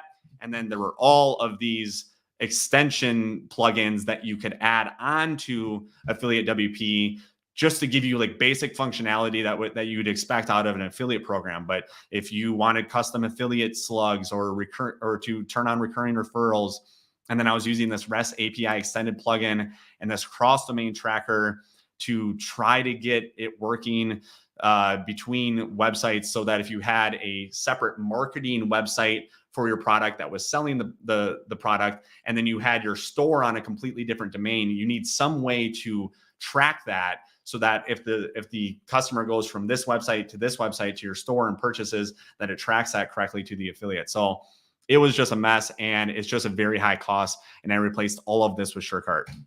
So you are going to save time and money with SureCart. And I think just the time aspect alone, I mean, first of all, I'll talk about just the money save, but just time alone with SureCart, it probably took me on and off maybe 2 to 3 months of configuring things with my WooCommerce store to get everything working. And I will say that once you do finally get it working, everything does work just very nicely in WooCommerce. But I swear I needed like a PhD to get my WooCommerce store up and running with licensing and subscriptions and all sorts of things that I had configured. It was crazy. And then I got into SureCart and I set it up, and I was like up and running within like a week or two. It was crazy. So that's just something that I absolutely love about SureCart. So with all of the plugins that I replaced with SureCart, the cost of that was $997 for that first year. So as I mentioned, CartFlows Pro, I was on the $299 per year plan. I had WooCommerce subscriptions, which was $279 per year. I had the WP software license, which was $120 as a one-time cost. And then I had Affiliate WP, which is $299 for the first year. And then it's $599 after that. And then after the first year, the recurring cost of my digital store was $1,177 per year. So you had CartFlows Pro, you had WooCommerce subscriptions, Affiliate WP, which then, like I said, became $599 per year after that first year. And not to mention, I didn't even have that many WooCommerce extensions on my website. And many people have a number of additional WooCommerce add-ons. Like I said, several of those are usually free, but there are several that add additional recurring costs. And so I just want to talk about SureCart pricing here.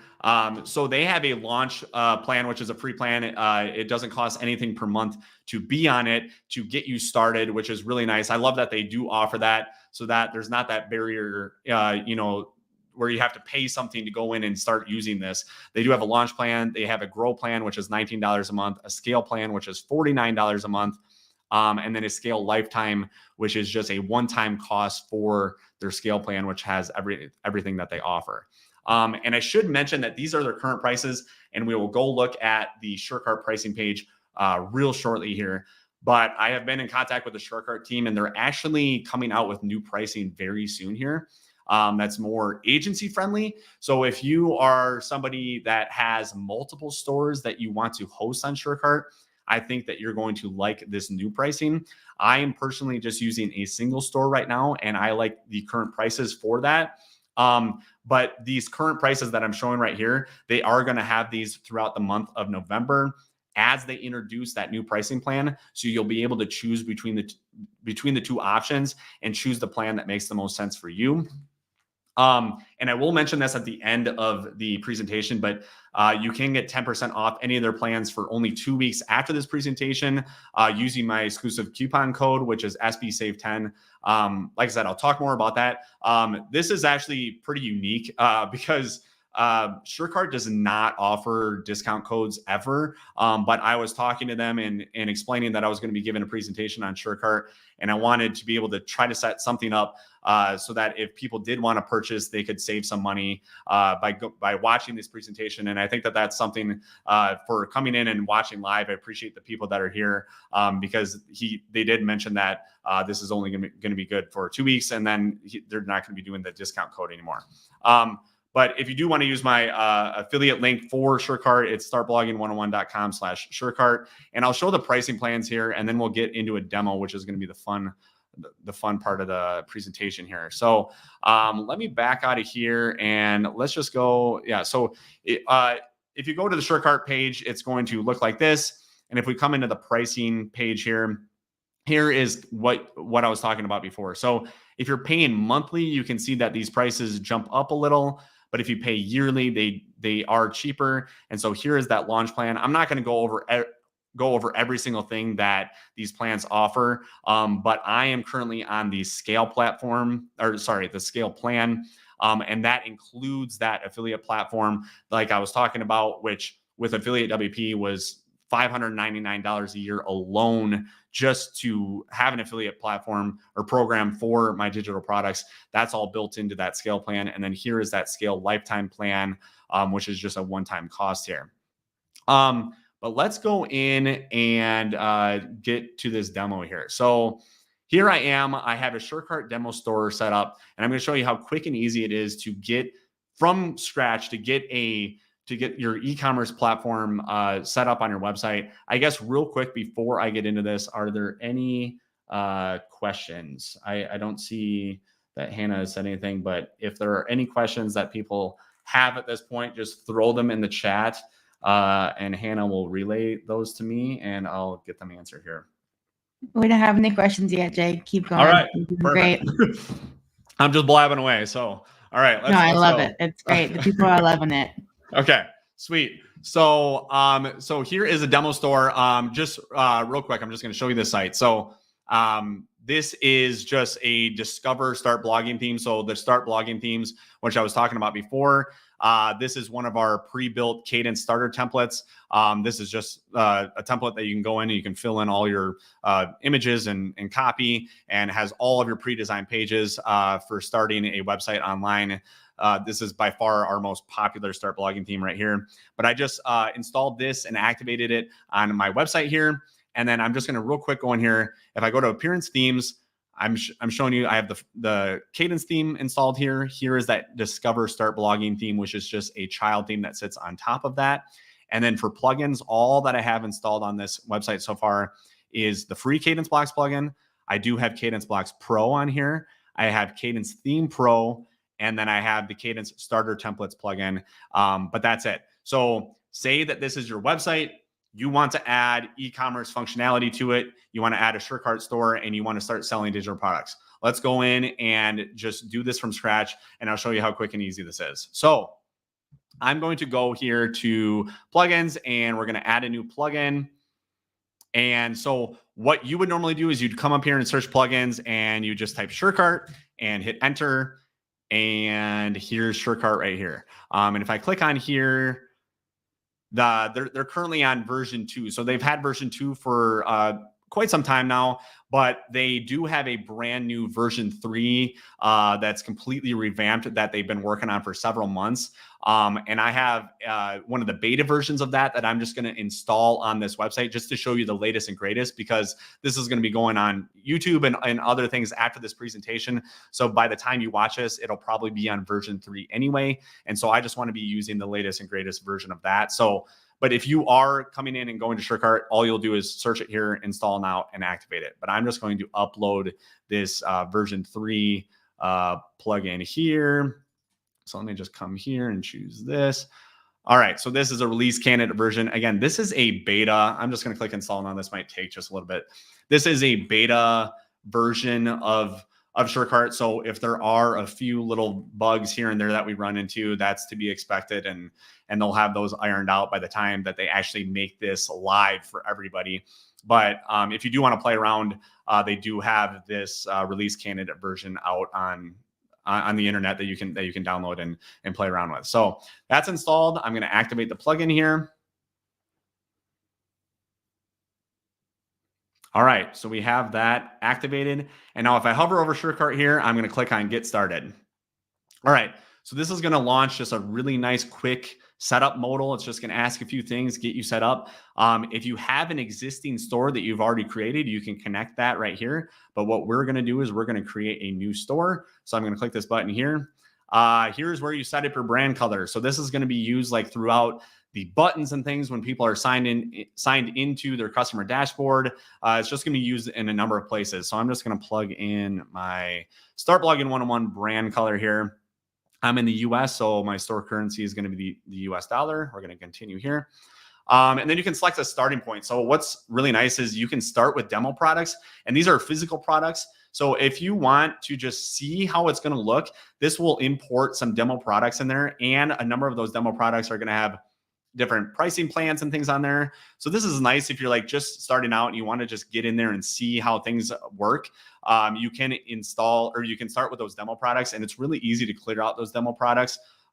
So that's one option. For the sake of this tutorial, I'm just going to start from scratch because we're going to create some digital products ourselves. So I'm going to click continue here.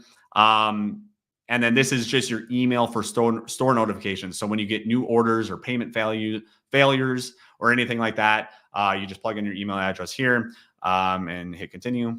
And then it's going to go here and set up our store, which should just take a little bit. But once this is set up, I'm going to go in and show you how to configure some of the store branding and some of the store settings that you should set for selling digital products on your website. And then we'll go in and I'll actually show you setting up those digital products. It's really, really easy. And then adding a pricing plan to those. So hopefully this gets done pretty quickly here.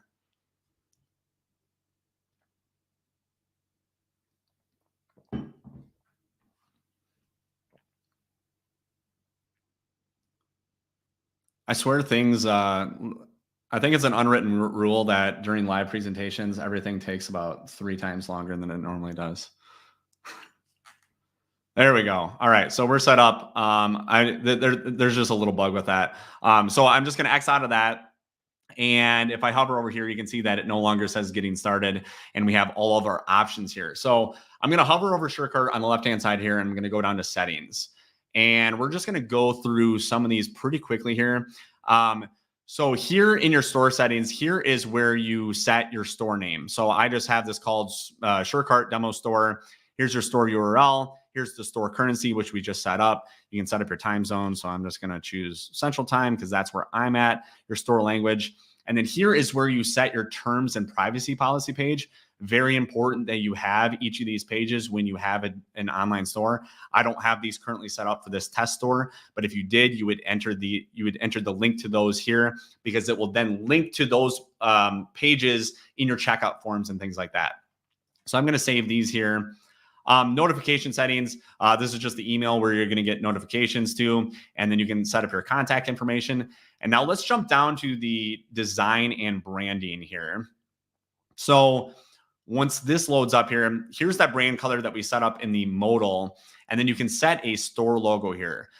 So if I click this add image, it's going to have me complete this setup. So what's really nice about SureCart is you actually don't need to hook it up to an account right away to use a lot of it. Like you don't need to go in and actually you can just install this free on your website and not even tie it to an email address, and you can do a lot of things. But then what I would recommend is to fully complete the setup is to go in and add your email or to get an account set up. So I'm just going to click complete setup here, and this should bring me into the SureCart, the SureCart sign up screen here. So I'm just gonna put my name in here, and I'm just gonna tweak my email here to just say that, and I'll just do a little password here, and we'll sign up. Oh, that's already taken. All right, let's do O2. All right, and we'll do that and sign up here. All right, so this is just setting up those details, and we'll hit next step, and it says your store is all set up. So we're gonna go back to WordPress here. So this should take us back. All right, and I'm gonna go back into the settings. And so now this is hooked up to an actual SureCart account. I'm gonna go back into the design and branding here, and now we're able to add a logo here. So this is like SureCart media. This is hosted on the SureCart platform. So I'm going to upload media here, and I'm just going to choose my Start Blogging 101 logo for my store. All right, so that is uploaded. We're going to choose that file, and we have the logo in there, and I'm going to save that. If you want to have a cart on your website, you can. I think this makes a little more sense for physical products, but I mean, you could absolutely have digital products in here as well. I am just going to disable it because I'm not going to be using the cart for anything. And then if you disable it, it's not going to run those cart scripts on your pages. So it'll make it just a little more lightweight and quick that way. So I'm going to save that. Real quick, I'll talk about orders and receipts here. So if you have order numbering, you can come in and configure where you want your order number to start at. So if you don't want it to start at number 1 when people are placing orders, you can do that. You can add memos and footers to your invoices and receipts, and control the time limit for upsells. And then let's go into the abandoned checkout section here. So here are notification settings for abandoned checkout. You can enable abandoned checkout. And so as I had mentioned earlier in the presentation, it's going to send 3 different emails. So if they abandon their checkout, do you want it to send, there's all these different time intervals. So it just defaults to 1 hour and then a day and then 5 days after that to try to recover that. I won't talk about that a whole lot, but let's go into notifications here quick. I'm just going to leave because I didn't save anything there. And so for notifications here, these are all the notifications that you can manage to send to your customers. So just for example, like talking about subscriptions, for example, and relating to this to WooCommerce, I did not have native functionality with WooCommerce to remind people that there was a subscription coming up. That was something that you needed an add-on for, of course, like most things that you need for functionality within WooCommerce. But like, for example, you can just come in here and send a reminder to your subscribers 3 days before their subscription renews, and you save that, and it's that simple, right? It's just little things like this that I absolutely love about SureCart, that when you use a modern platform like this that was built from the ground up, and it came from people that have used WooCommerce and all of these things and realized some of the shortcomings with WooCommerce, and then to just have all of these really nice features built in here is super, super nice. I do want to talk about subscriptions here. So this is really nice too. So you can configure all of these things with upgrades, downgrades, and cancellations. So if you have a subscription plan, say you have 3 different plans on your subscription plan, and people can upgrade or downgrade, you can choose when those upgrades and downgrades happen. You can choose when cancellations happen. And then for failed payments, you can cancel the subscriptions after 1 week. So if someone's card doesn't go through on a subscription, how long do you want to wait before it completely revokes that access? And there's a number of different things, like, do you want to allow people to change between subscription plans? Do you want to allow people to change the quantity of their subscription and things like that? And then the subscription saver piece here, this is really cool. This was what I was talking about before, where if you enable this, there's like a cancellation survey. So you probably have seen this with a number of products out there when you've gone to cancel, and you can come in here and configure all of these things. That's what I love. But every single thing that I'm talking about is customizable. So if you want to give them options of, hey, why did you cancel? Was it too expensive? Are you not using it? Is there other feedback that you want to add? You can come in here and configure all that. And then here's that renewal discount that I was talking about before. So if you do want to incentivize your customers to stay on a subscription, you can come in, specify a fixed discount, a percentage discount. Do you want it to happen once? Do you want it to happen each month? All of that is configurable in these settings here.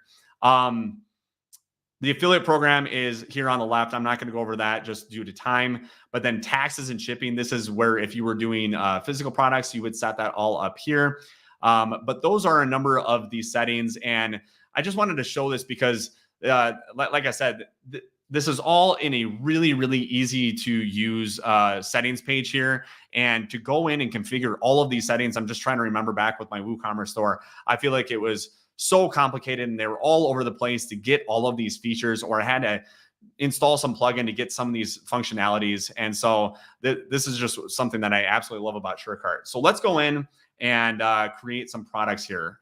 So I'm going to come into products. And let's just add a subscription product here. Okay. So I'm going to add a new product here. We're going to call or give it a product name. So I'm just going to use Start Blogging Blocks, which I had alluded to before, which is a digital product that I have. So this is going to be Start Blogging Blocks, and we're going to have 3 different plans for this product. We're going to have a light plan, we're going to have a plus plan, and an unlimited plan. Okay. So I'm just going to put in parentheses here, light, and say for 3 websites. And this is going to have licensing involved. So I'm going to create this. And so once this creates here, I'll show you how you can add different pricing plans and all of that to this product. And so when you create a product, you can set up variations. So like if for physical products, if you have a t-shirt and you have it in blue and white and black and whatever, you can set up variations in here. For this situation with this digital product, since each of these are going to have a different amount of activations involved with them, I'm going to create 3 different products and then we'll tie them together in a checkout page. So here's Start Blogging Blocks, light for 3 websites. I'm going to come in and add an image here quick. So let's just choose here, and this should load up pretty quick, and we'll select that. So we have an image added here, and we're going to add a pricing. So we're going to add a price. We don't even need to give it a name. You can have a one-time payment, an installment, or a subscription. I'm going to come in here and we're going to set this to be $49 per year. If you want to compare it at a certain price where it crosses that out and shows this price, you can. And I won't go over these options, but there's some more options here available. And I'm going to create this price. And we're going to come down here and I am going to enable license creation. So the activation limit, we want this to only be good for 3 websites.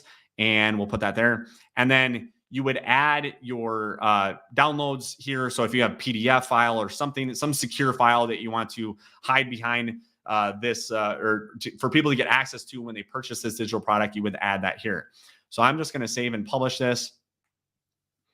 One thing that I do want to show you just really quick are these instant checkout pages. So if I come in here and we just grab this URL, I just set up this product. I did not add a description, so it won't show the description. This is what the instant checkout page looks like right off the bat. I mean, this is awesome. I mean, this is a super modern looking checkout page. It has my store logo in here. It's reading that in from my settings that I just set up before. This is the product image. Here's the title that I just gave it. It shows the price here. If I had added a description, it would show that right here.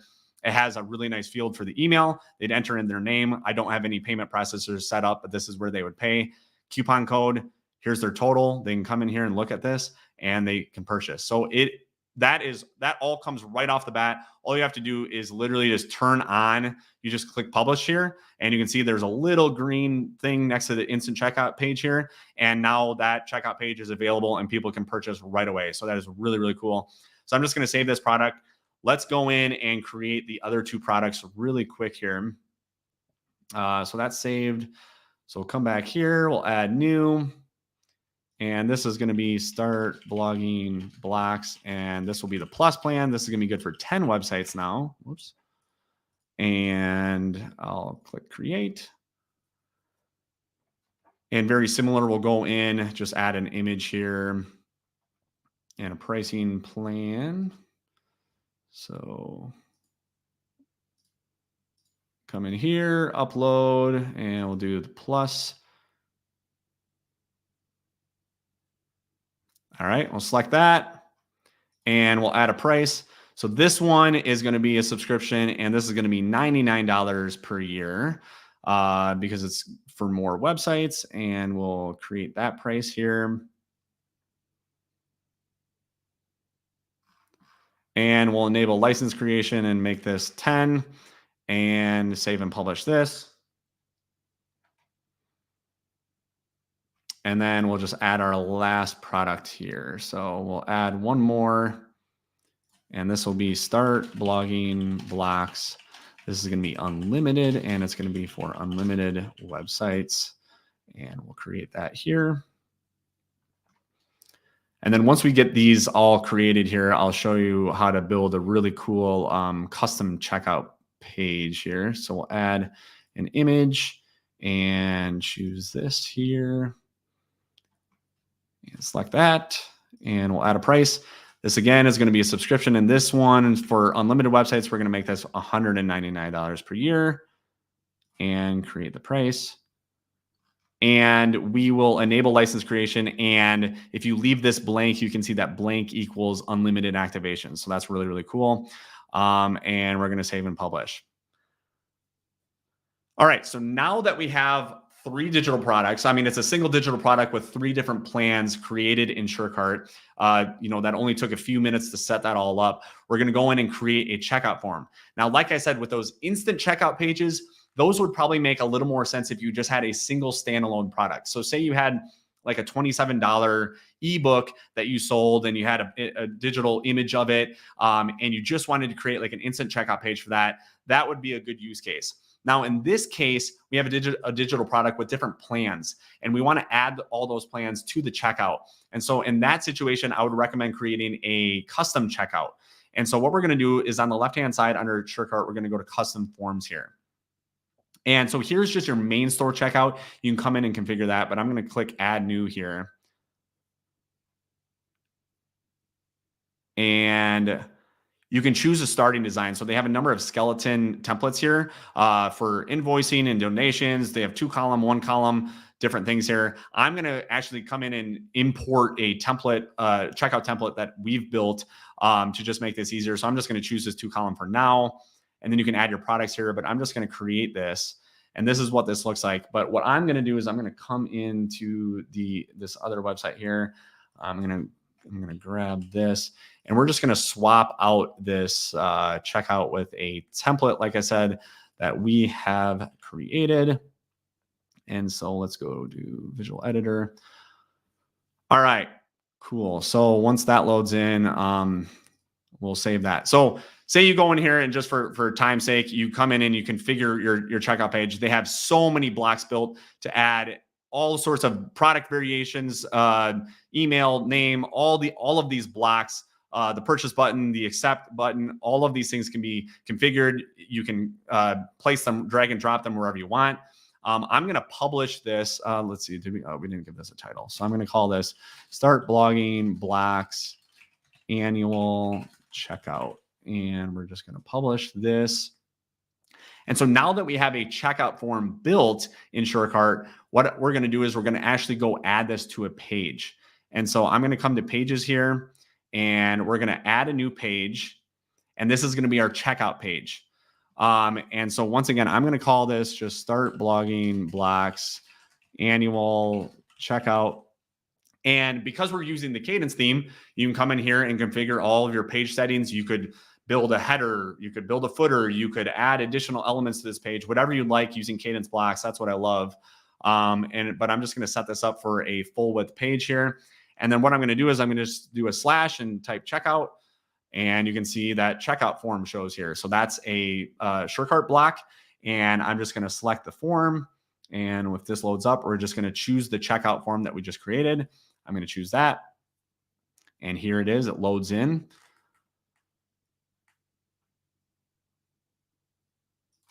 And this is just from copying my template over, but we're going to go and add our product here. So you come in and you choose your product. So here's the 3 products that we had added just before.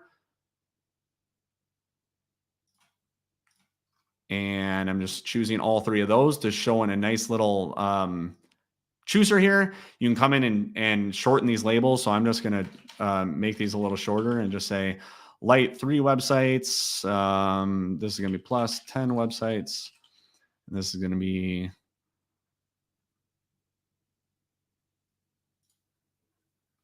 I'm locked up here. There we go. This is going to be unlimited websites. And you can show control. You can check certain ones by default. I'm just going to check this middle one by default. And we're going to save this. And I know I'm getting a little tight on time here, so I'm going to try to hurry this up here. So let's just view this really quick. Oh, and I should probably come into the page settings. I'm going to disable the header and footer so that it doesn't distract people. I like doing that usually. That way it's just nice and clean. So here we go. So we have our checkout page. We have our product image here. It says start blogging blocks. Here's a description that I added. You can add any Kadence blocks or whatever in here. So this is just an icon list talking about key features. Here's that email field, name field. People can come in and choose between the different plans. It's going to dynamically update that pricing in here. And it's just very, very nice. I mean, this is just a beautiful checkout form. And we just set this up in no time. And then people will have to come in and accept those terms and conditions, like I had said. But I don't have any pages set up for that. They can come in and add a coupon code, etc. So I know I'm tight on time here. I think I'm going to just end that here. There is one more slide that I wanted to talk about. But if there are any questions that people have at this point, let me know. Yes, we have questions. Right. Awesome. First off, amazing. Great work. I love to hear what you have to say about SureCart. There's like so much hype around it. And now I'm like, oh, I get it. Yeah. Okay, but I'm going to stop talking and ask questions because we have quite a few. All right. This one comes from a social nomad, and they want to know, can I set USD as my store currency regardless of my location? He said most of my consumers are in the US, but he's not, or she. So can you set US as your store currency despite not being in the US? Is that? Yeah. Yeah, I'm pretty sure you can. Yeah. Okay. Yeah. Cool. Then Kenneth Young wants to know, has SureCart been verified to work with GT Translate and WPML? I'm not 100% positive on that. In fact, I know that I've seen in the SureCrafted community that a number of people have been talking about translations and stuff. So I'm pretty sure they've been on top of the translation plugins and having it all support that.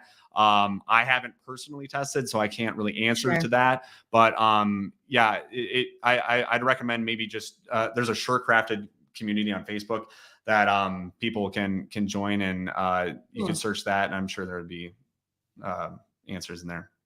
Cool. Yeah, great. Okay, also from Kenneth, he asked a couple. Does SureCart support a one-time setup fee integrated into the subscription plan? Yes, they. I'm almost positive on that they have one-time setup fees if you want to set that up in a subscription plan. So if you have something like, hey, right off the bat, it's going to be this amount, and then you're going to pay a certain amount after that. That's something that was highly requested from SureCart when that was being built. Cool. Awesome. Also, Kenneth, for cart recovery, does SureCart allow me to write my own content for each of the 3 recovery attempts? Yes, they do. I'm almost positive on that too. I didn't show it, but there is a page in those store settings where you can go into every single email that SureCart sends, and it's actually, I think it's a lot easier than when you normally configure it through WooCommerce. But yeah, you can go in and set up all the content and what exactly those say. So yeah, that's configurable. That's awesome. Okay, Brenda Zimmerman wants to know, is SureCart more user-friendly than its competitor, SamCart? I know they cost more. I have not tried SamCart at all, so I can't speak to that. I have heard that name thrown around several times. So, but I'm not sure. I don't have the knowledge to compare the two, unfortunately. Sure. Yeah. I wonder if there's some comparison videos out there. I'm sure. Yeah. I'm sure both someone's are kind of probably up made and something. coming. Yeah.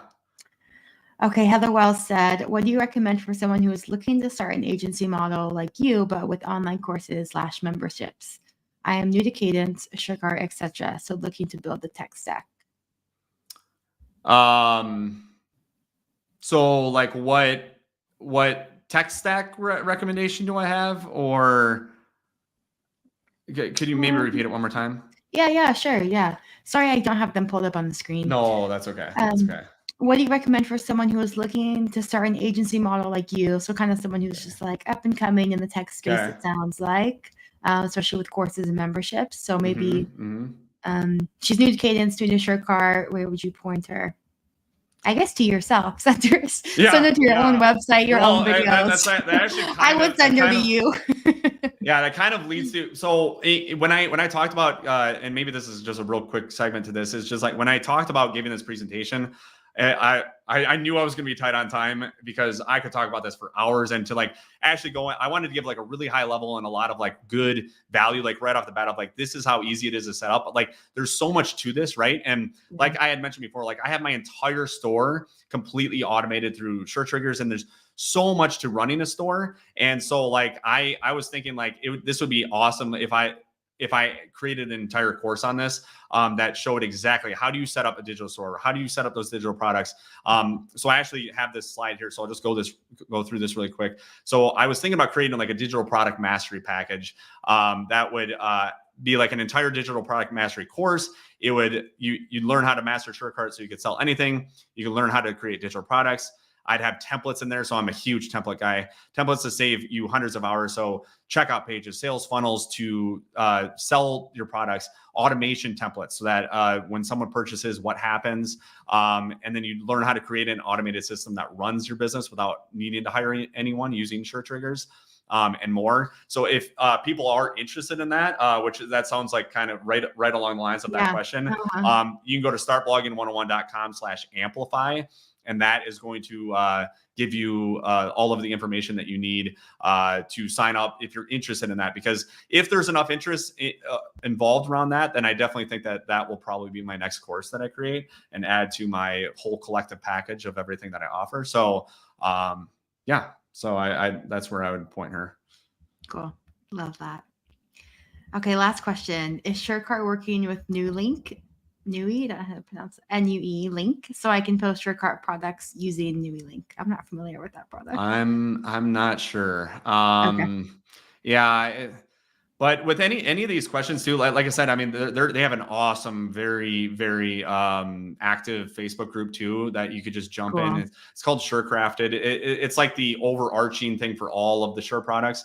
I just like jump in there and either search or post a new question, and people will be able to answer that. Cool. Awesome. Well, Jake, that was awesome. Thank you so much. Thank you. How do people find you? Yeah, so I Start Blogging 101 is my main website. I am on Facebook and Instagram some. I'm trying to do more posting on there as just Jake Pfohl, and the last name is Pfohl. It's like the hardest 5-letter last name to spell, I swear.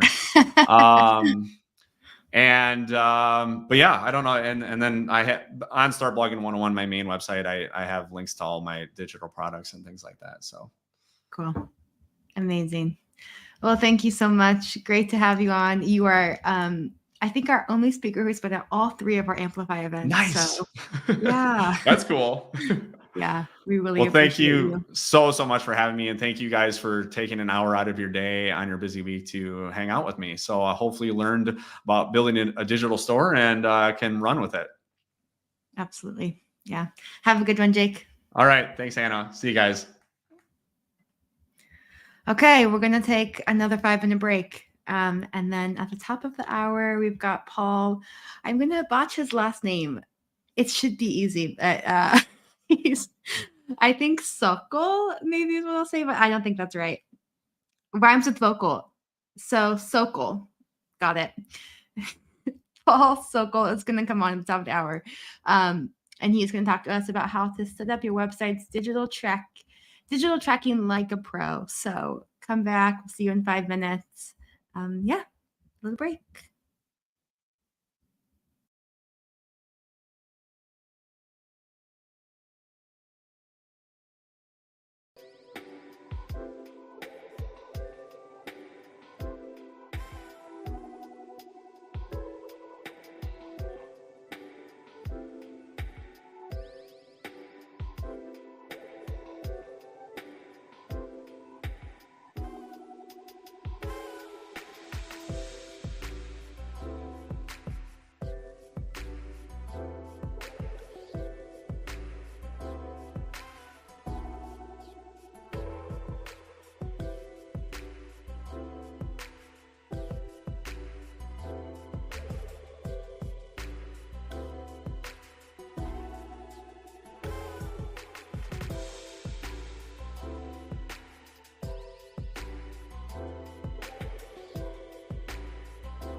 Hello, hello. Welcome back to Cadence Amplify. We have been live all day and we're only halfway through the day. So if you're still with us, thanks for joining. Don't leave. We're really just having the time. And I'm super excited to bring up our next speaker. Next up, we have Pfohl Sokol. Just learned how to say his name. And he started selling dime store candy for 25 cents in middle school. After a gauntlet of college combined with direct sales and founding his first company, he dove headfirst into small business automation in the summer of 2008. Since then, he's helped thousands of business owners and people leaders Yes, he's helped thousands of business owners and people leaders, written an authoritative book on sales, marketing automation, and personally sold over $500,000 in automation advertising services. So with that, let me bring up Pfohl. Hello. Hello. Thanks for having me, Hannah. This is super exciting. Yeah, and on top of all of that, you're also like a rock star or something. That's correct. Literally, my band is I work from home, and my band is downstairs right now, packing up all our gear because we got a show in Kingman tonight, and then a show in Ontario, California tomorrow. So it's been nonstop since I woke up this morning. But this is very important, and I'm excited to be here. So we really appreciate you taking the time to be with us today. Thank you. Yeah, this is really important because I was looking at the lineup of stuff, and like it's great. It's all really good technical stuff. Yeah. But if you don't know what people are doing on your website in the first place, like you're kind of in the dark. I totally agree. I'm really excited to hear what you have to say.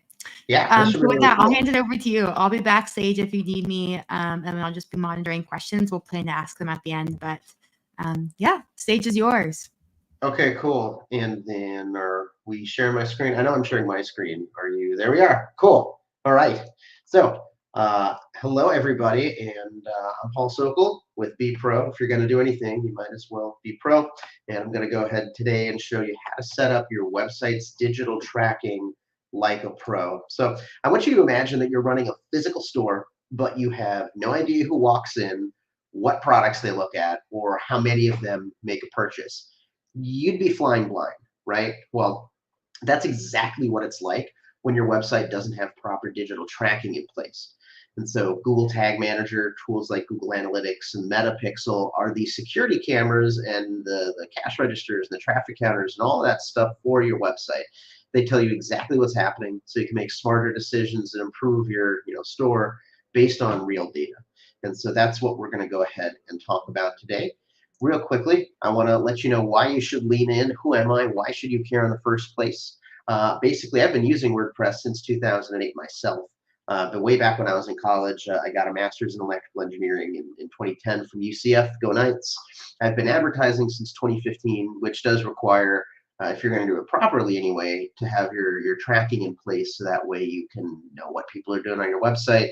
And at this point, I've helped thousands of small businesses over the course of my career. Through presentations like this and personal private consultations and clients and all sorts of stuff here. So I definitely know what I'm talking about. People come to me for this kind of stuff. So hopefully you're going to lean in. And if that wasn't exciting enough, I've got a special gift for you at the end. I'm going to give you 2 HTML snippets that you can use inside your Google Tag Manager to create a world-class branding experience for your website. So today's agenda is pretty straightforward.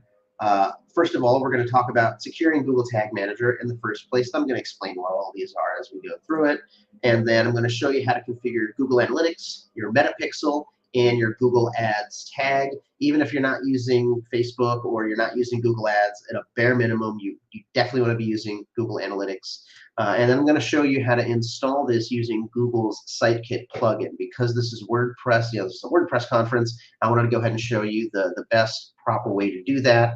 And then at the very end, we're going to talk about conversion tracking. Now, usually when I'm teaching this kind of stuff, I'll only go through the first 2 things because it's kind of technical, it's a little bit heady, but I know that we've got a little more technical audience than usual here. So we're going to go ahead and go through this. But that being said, I'm going to kind of move pretty quickly. So I'm not going to actually hop into the software today. I've got a bunch of screenshots. At the end of this presentation, I will give you a chance to download the slides as well for future reference. So you can follow along with me, though, if you want. I'm going to try and give you nice and easy instructions to follow. So with that being said, let's go ahead and hop right into it. So let's create a baseline context. What is digital tracking in the first place? Plain English, these are the tags / pixels, that's kind of an interchangeable term, that are used to measure the various activities and behaviors on your websites. That's it. Real simple. And to make your life easier, I recommend that you use a tag manager. You can, of course, install the Google Analytics pixel and the Facebook pixel and all that kind of stuff individually, but you have to touch your website every time. There's actually a lot of benefits to using a tag manager. So one of the big benefits, and for this audience, maybe not so much because we are technical, but like for a lot of my clients, this is a huge benefit. It's a one and done install. So you install it on your website once, and then you can adjust any digital tracking from within the tag manager itself. You don't have to touch your website. You don't need to go and have to bug your web guy. Again, a lot of people on this are their own web people, so that's not that much of a benefit here. But the biggest benefit, and I know that people on this will be able to appreciate this probably more than most, is that with the tag manager, it controls what's loading. It balances out the page load, because we know that site speeds are the most important thing these days. We have no attention span anymore, so if that website doesn't load instantly, people are out. So with the tag manager, it lets the page content load first, then it fires off all of the tracking codes, compared to if you manually installed like the Facebook pixel and Google Analytics, that's just going to load in order that it's in your code. And so that can actually slow down your site, especially as you do more and more tracking here. The other benefit for people that are looking to take it to that next level is it's a lot easier to do conversion tracking as well. As you're going to see, we're not having to put individual code snippets on certain pages.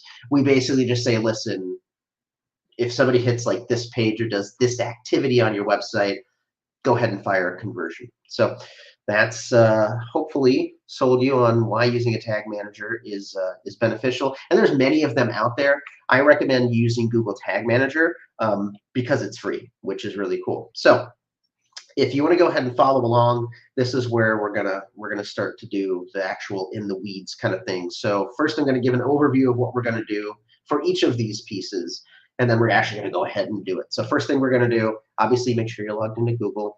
You know, gotta do that. If you don't already have the Google Tag Manager account, you're going to create the account itself, and then you're going to go ahead and create the container for the domain, and we'll explain what all of this stuff means here. It's it's like this with most Google things, where you create the account and then you create the property or the container or whatnot. So it's technically a tag container, so that's what they call it. So first thing you're going to want to do is go to tagmanager.google.com. And if you're not already, you're going to need to go ahead and sign in. Make sure you're signing into the same Google account for all of the things that you're doing, at least that are on Google here. So sign into the same Google account for Tag Manager. That's the same account you're going to sign into Google Analytics. It's the same account you're going to sign in to Google Ads. Once you're in the upper right, if you need to create an account, I'm going to show you how to do that. If you already have an account, chill for like 2 minutes. Actually, not even 2 minutes here, but you'll go ahead and click Create Account right there. You're going to go ahead and give the account itself a name, and you can choose whether or not you want to share data with Google. I mean, I don't, personal choice, whatever. And then once you've created the account, then you're going to create the container. So I would recommend creating a container per domain. So, keepchildrenrockin.org, that's my charity. It's a nonprofit. We provide music equipment repairs and donations for youth music programs. And so that's what we're going to be using as an example throughout the course of this presentation here. For pretty much every .com or every domain you have, I recommend creating a container. You may or may not want to create a different container if you're using subdomains. So like if you have a membership site, members.keepchildrenrockin.org, which we don't have, but like let's say I had a separate WordPress install and I'm using like LearnDash and Memberium and these kinds of things. Maybe I do want to have a separate container, but at a bare minimum, I would recommend having one per domain. So give the container a name. I would name it the domain just to keep it very simple here. And we're going to be using this for the web. As you'll notice, there's other types of containers if you're doing any app development or things like that. You can also do the same kind of digital tracking as well, but this is all focused on websites. So go ahead and create your container, and That's it. So as you're doing this, you'll have to accept the terms. There's a GDPR, and you can ignore the code that shows up for now. When you go create the account, it'll bring up a code window. You can just X that out because we're not going to go ahead and use it because we're actually going to use SiteKit to do the install. So that's why we don't need the code here. So once you're into Google Tag Manager, I'm going to give you a quick crash course on what you're looking at. This is the left menu. This is the left navigation over here. So you'll navigate on the left, and then all the fun stuff happens on the right. Basically, your tracking is the tag plus the trigger. So what is the pixel? What causes it to fire? Those two things are not mutually exclusive. You have control over either of them. That's another benefit of using Tag Manager. We're not going to talk about it today, but you can use variables to streamline stuff, and especially as you use more tracking and get more advanced. For example, if you know what your cost per lead is, you could create a variable for that, and then now when you're sending lead conversion events over, you simply just use the variable of whatever your cost per lead is rather than hard coding it.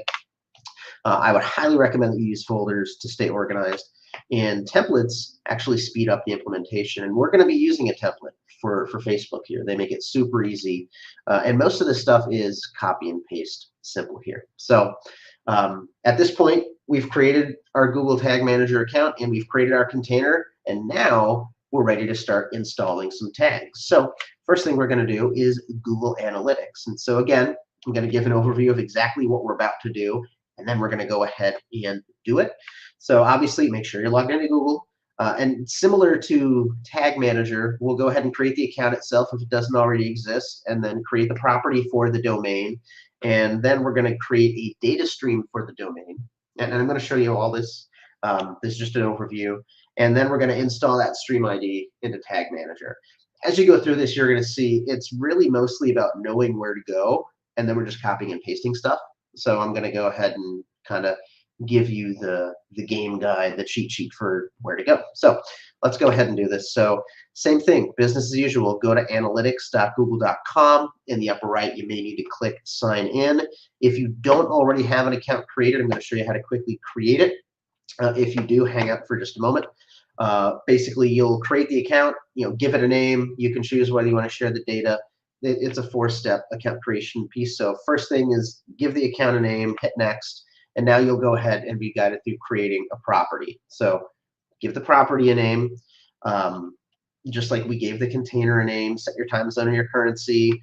On the third page, you're going to briefly describe your business and the size of the business. And then on the fourth page, I would recommend using the baseline reports here. This means that you can create any of those 4 reports above when you need them. So I recommend just using the baseline reports because otherwise it's going to pre-configure certain reports for you that you may or may not want. But then you go ahead and click create, and now not only will you have created the account, you'll also have created the property for your website. So then it's going to, and now we've created the account, we've created the property, and now we're creating the data stream for that property. So we're going to be setting up a web stream. So this is where you actually need to put the actual URL of the website that you're using, and then you give it a plain English name. And then when you go ahead and create the stream, it's going to go ahead and spit out a measurement ID. Now, if you already have a Google Analytics account, to get this measurement ID when you're logged in, you're going to go ahead and hit the admin gear in the bottom left and go to the data streams that shows up. And then when you click into the web stream, it's going to give you these details. This is the same stream. This is the same screenshot, or this is the same view that gets spit out when you create it from scratch here. What's important to know is that for our purposes, it's the measurement ID. This is what we're going to use. This is what we're going to go ahead and copy and paste into Tag Manager, right? So we had to go through a handful of click steps just to get here, but now we have the measurement ID. So now we can actually go ahead and install this into Google Tag Manager. So copy that, and then now go to back into Tag Manager here. Go ahead and click the tag section on the left. Likely it'll look like this where you don't have any tags. So in the upper right, you'll go ahead and click to add a new tag here. I would always recommend getting in the habit of naming and putting, giving your tags proper names and putting them in folders right from the get-go. So just build that habit. The very first thing you do is go ahead and give it a name. I'd recommend calling it Google Analytics. You can go ahead and create a folder for it. I usually just call it marketing, and then go ahead and create the folder.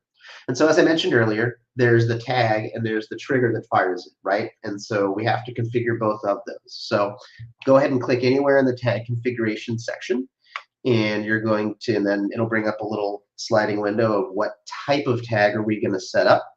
And so because it's a Google product, we've got Google Analytics in here, so select that. And then as far as which Google Analytics, you're going to do the Google tag here. Now, notice there's the event underneath that. That's what we're going to use when we're starting to talk about conversion tracking later in the presentation here. So select Google tag, and then just paste in your tag ID. And that's it. It's that simple. That's how you configure the tag for it. And then at the bottom under the triggers, same thing. Go ahead and select, click anywhere to bring up the list of triggers. And we want this to fire on all pages. Google Tag Manager gives you these kinds of triggers out of the box. And so just select the all pages trigger and hit add. And then it's going to look something like this. So plain English, especially if this is brand new for you, this probably seems like a whirlwind and it's like drinking from a fire hose. And I've only got an hour. So, hopefully you're going to get the slides and everything after the fact. But here's the plain English of it.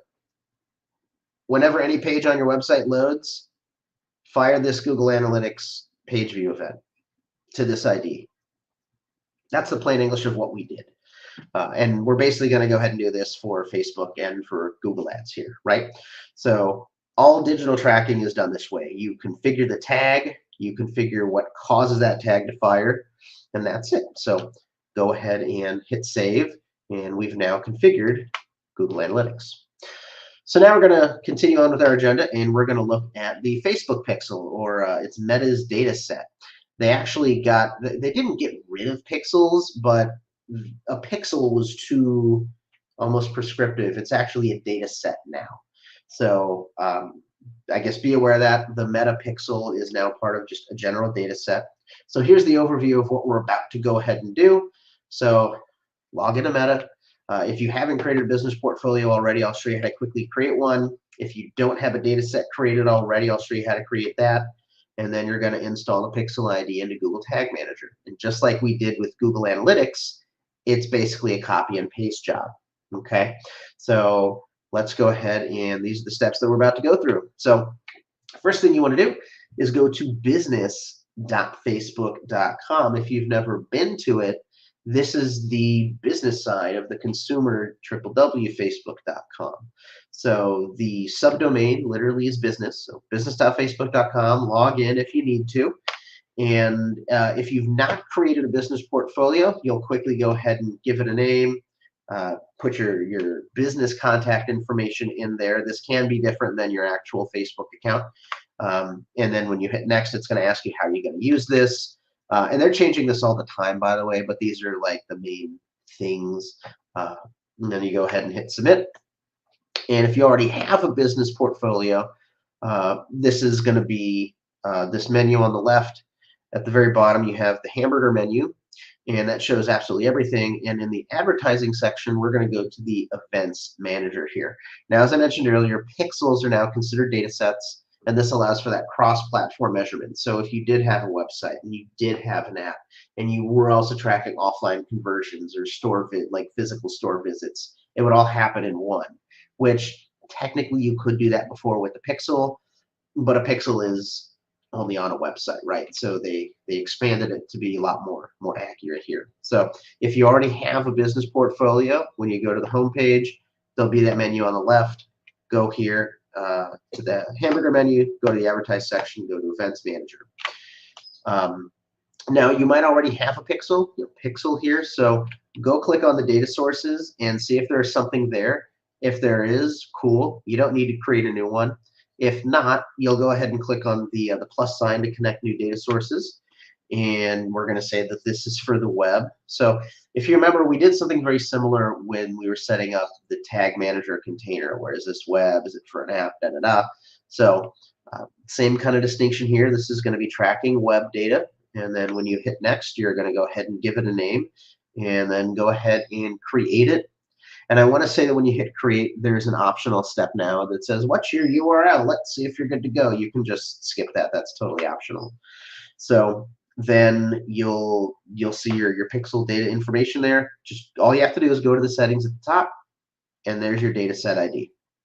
So again, just like we did with Google Analytics, there's a handful of click steps to go, and then you just need the ID. That's it. So go to the settings, click on that data set ID, and that'll copy it to your dashboard. And now we can go ahead and install this into Google Tag Manager.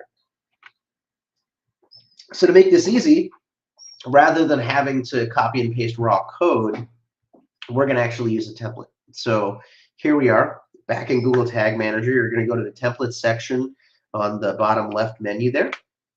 And in the top section where there's the tag templates, go ahead and search for the gallery and search for Facebook. Now, it's very, I want to belabor the point that when you are using tag templates, whether it's, for Facebook or, LinkedIn or something like that, make sure you're using the official by that company's tag template.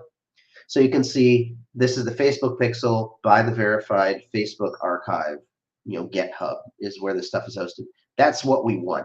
You would not want to use Facebook Pixel by Effectix, or you would not want to use Facebook Cappy Tag by Peaks and Pies, because we have no idea what those companies are. I'm sure there's legitimate reasons for it, but you're installing code onto your website, and so you always want to use the template that's provided by the actual provider here. The other thing that's cool about the template is if the Facebook pixel code ever changed, they'll just push an update to the template, and then you can just, just like a plugin, update the template, publish the changes, that kind of thing. So make sure if you're ever using templates, use the official one. So you'll select Facebook pixel. It'll bring up all the info. You can click the add to workspace button, and then it's going to give you a double check. Hey, are you sure you want to do this? This is going to inject scripts onto your website, all this kind of stuff. Yes, we know that. Go ahead and click add, and that'll add the template into your website. So now go back and click on the tag section on the left. Go ahead and add a new tag. Very first thing that you do is name the thing. So I usually call this Facebook base pixel. We already have our marketing folder created, so go ahead and throw it in your marketing folder. And then this is business as usual. What's the tracking? Where does it fire? We know that it's going to fire on every single page, right? Because we just want to do that base tracking. So go ahead and click on tag configuration, and it'll bring up that window on the left. And if you scroll down a little bit under the custom section, there's the Facebook pixel template that you just installed. I want to point out there's the custom HTML tag there. Whenever you're doing anything that doesn't have a template or whatnot, or if you have to manually install a script, you would use the custom HTML. And I'm going to give you 2 bonus scripts at the end of this presentation that you can use. You're going to use that custom HTML piece there. So select the Facebook pixel, paste in the pixel ID, and you can see at the bottom, by default, it's doing the standard page view event. Okay. So again, I know we've been running around to a bunch of places, but literally we got the pixel ID, we made a tag and pasted in the pixel ID. That's it. And then go ahead and configure a trigger it for all pages, and there you go. That's it. So it'll look something like this, tags configured for this guy, and then all pages will be at the bottom. Go ahead and save it. So we've been running around, clicking, going to various pages, and moving very fast. When you know how to do this stuff, it shouldn't take you more than maybe about 5 or so minutes to install an analytics tag, to install a meta pixel. Now, getting the access to even get to that point, that can sometimes be a nightmare. But at this point, what have we actually done so far? I just want to underscore this. What have we done? We've established a container for Tag Manager. We grabbed the Google Analytics ID and we pasted it into a tag in Tag Manager and set it to fire on all pages.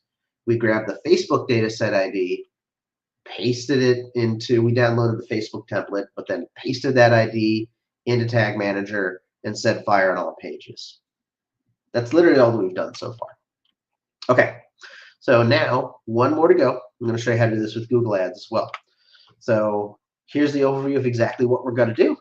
No surprise here. First thing you're going to do is log into Google Ads. If we need to create an account, I'll show you how to do that. I'm going to show you where to locate the Google tag. And this is a different Google tag than we used for analytics. So Google Analytics and Google Ads have two separate tracking tags here. So we're going to install that into Tag Manager just like we did. It's a simple copy and paste. But because we're using two different products with two different tags, there's also a required conversion linker that we're going to install into Tag Manager here.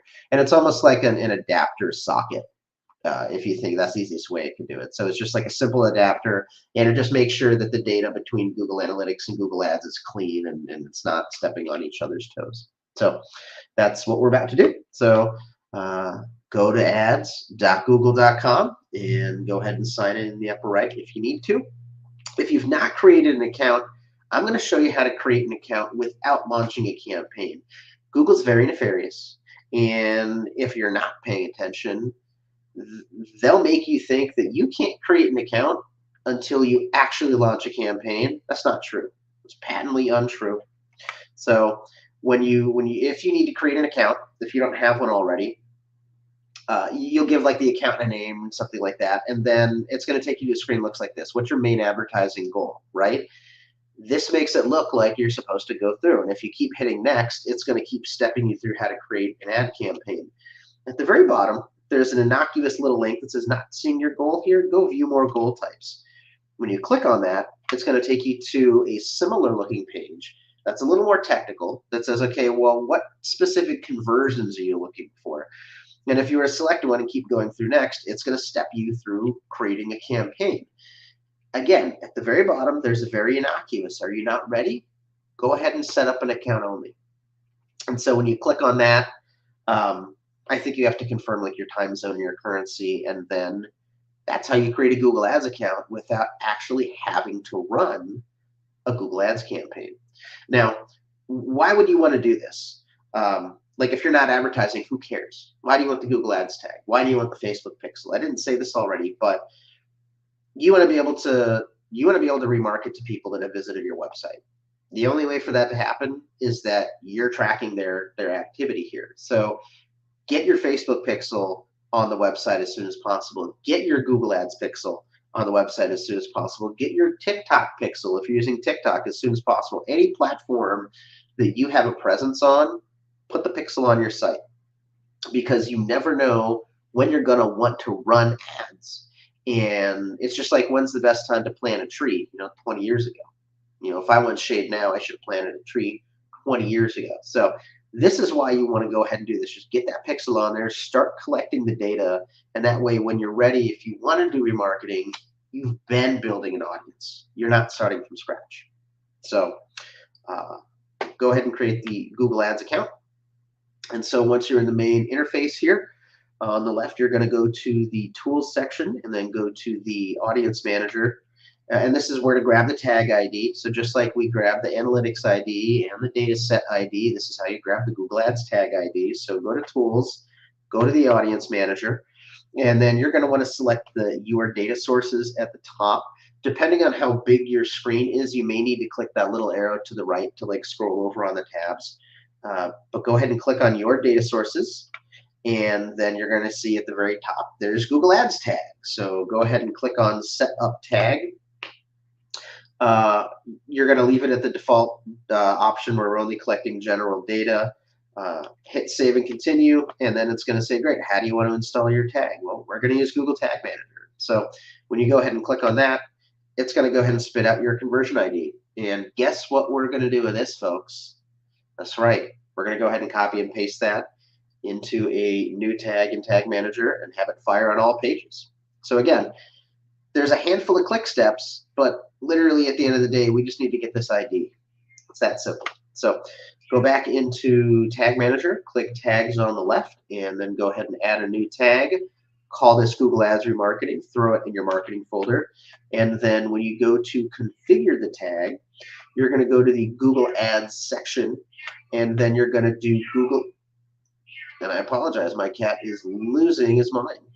So go ahead and click on Google Ads Remarketing here. You'll notice that there's a couple other different kind of conversion trackings here. For today, we're just focusing on the Google Ads Remarketing. Go ahead and select that, paste in your conversion ID there, and then go ahead and configure a trigger to fire on all pages, business as usual, and there you go. It's going to look something like this. So again, plain English, whenever anybody visits your website, go fire the Google Ads Remarketing tag, okay? But there's this little warning, conversion linker is missing. Well, Google's here to try and help you out here. So go ahead and save this tag. Go ahead and create a new tag. Call it Google Conversion Linker. Throw it in your marketing folder. And when you configure the tag, right there in the main list of tags, there is the conversion linker here. Now, what's cool about this, there's literally nothing to set up. There is nothing to configure at all. This just, if you're using more than one Google product, put this linker in here, and that way it keeps all the data clean. Make sure that you are having this fire on all pages, and that's it. So now your tag manager should look something like this. And again, the plain English of it, on all pages of your website, fire the Facebook pixel, the Google Ads Remarketing, and Google Analytics, and make sure that Conversion Linker is keeping the data clean between the two data things. That's how to set up your base digital tracking. And again, if you know how to do this, as you can imagine, as long as you've got the necessary access, maybe this will take you 5-10 minutes, because you're just getting to an ID, pasting it in there. We're not setting up any fancy triggers, so it's very easy to do. So just like a page or a post on WordPress, you have to publish it. It's not just live by itself. And so when you hit the submit button in the upper right, that'll go ahead and lock in your changes. Now, you do not have to give the version a name or a description. If you just hit publish, it'll ask you, hey, are you sure you want to go ahead and do that? But any button that you click on that next page, it'll still publish it for you.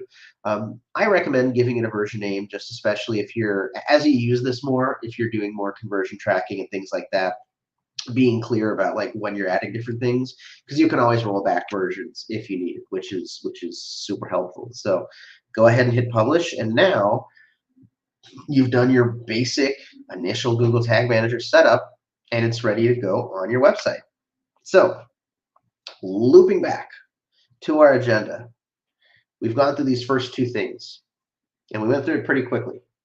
So again, you're going to be able to get the slides at the end, so you can go ahead and follow along here. But this is all that we've done here. We got Tag Manager. We found our Analytics ID, put it in a Tag Manager.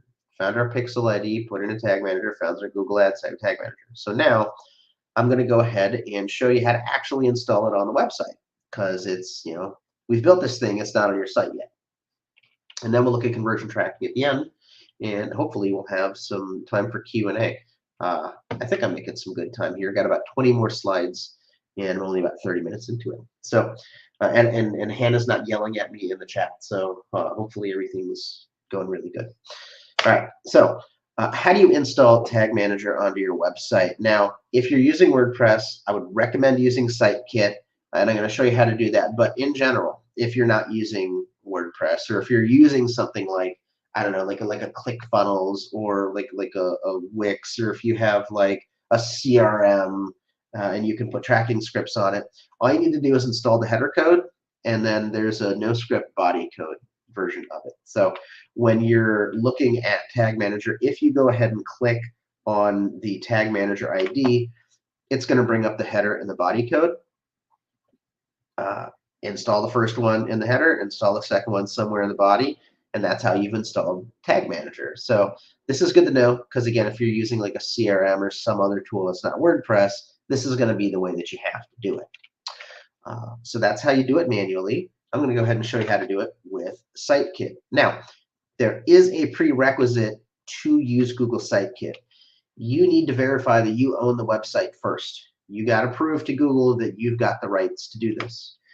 This is done by adding a verification record into your DNS, and this would be done through Search Console. So we haven't talked about Search Console yet. It's another Google tool, very handy, very awesome, and This gives you information about what people are searching for to get to your site and where you're showing up in the results and things like that. And of course, to do that, you have to prove that you've got the rights to this data. So you have to actually search for Search Console. If you go to search.google.com, it's just going to take you to Google. I don't know why, but you have to actually search for Search Console. The first result should always be Search Console tool, Google Search Console tools, right? On the home page, go ahead and hit Start Now, and then in the upper left, you're going to go ahead and add a property. Or if you've already set it up, you'll see your website there. So go ahead and add a property. Type in the full domain here, and then when you hit continue, it's going to go ahead and spit out. There's a couple different ways to verify. I would recommend just using a simple text record in your DNS. If you need help configuring your DNS, that's definitely beyond the scope of what we're talking about here today. But if you know anything about DNS, a text record is very simple, very easy to do. So copy that site verification code, throw it into your DNS, and then go ahead and hit verify. And it does take a little bit to propagate here, but it should be pretty quick though. That's the other thing too. So like if you've put this text record in and like it's like the next morning and it's still not verifying, like something is wrong, because it should be pretty quick. And when you do, you'll get a confirmation here. I guess I thought I had a screenshot of the like, hey, here's what it looks like. But I guess not. But yeah, you'll hit verify, it'll check for it, and then as long as it sees that text record on your domain in your DNS, Google's like, all right, cool, this person has authority to do this. So that's the prerequisite for using Google Site Kit. And if you don't do this, it'll make you do it anyway. You'll see what I mean in a moment. So now we can actually configure the Google Site Kit plugin. So now this is going to be a little more familiar for our WordPress folks here. So go to your plugins, go to add a new plugin, search for Site Kit by Google. Just like we were talking about with the templates, make sure that you're using the official, proper, actually by Google plugin. So go ahead and click install. And then, of course, with any plugin, you'll have to activate it too once you've done that. And then it'll show up at the very top of the WordPress menu for the most part. Go to your dashboard, and it's the very first. And if it's the very first time you've done it, there's the little setup wizard here. So one thing that I want to point out is that you do not want to set up SiteKit with Google Analytics as part of your setup, because we've already set Google Analytics up as part of Tag Manager. Okay, and so that's a little gotcha here. So setting up SiteKit, you'll hit the green sign in with Google button. You'll standard OAuth kind of thing. You continue. Yes, here's the permission we want. Go ahead and hit continue. And then you're going to verify site ownership. Well, that's what we did with Search Console. So if you've done the prerequisite, you're going to hit verify, and it's going to be great. You did it. If you didn't, you're going to have to go through all that DNS stuff that I just showed you. Might as well allow metric. It's a three-step setup. Turn the metrics on. Again, we've already set up Search Console here, and there you go. You are set up with. So now we've set up SiteKit, but now we need to connect SiteKit to Tag Manager. Okay, because by default that's not necessarily the case. So go to your settings, and then go to Connect More Services, and there's the Setup Tag Manager here. Click that, and it'll be a similar thing that we saw. What Tag Manager do you want to connect it to, so forth and so on. And then eventually you'll have your services connected.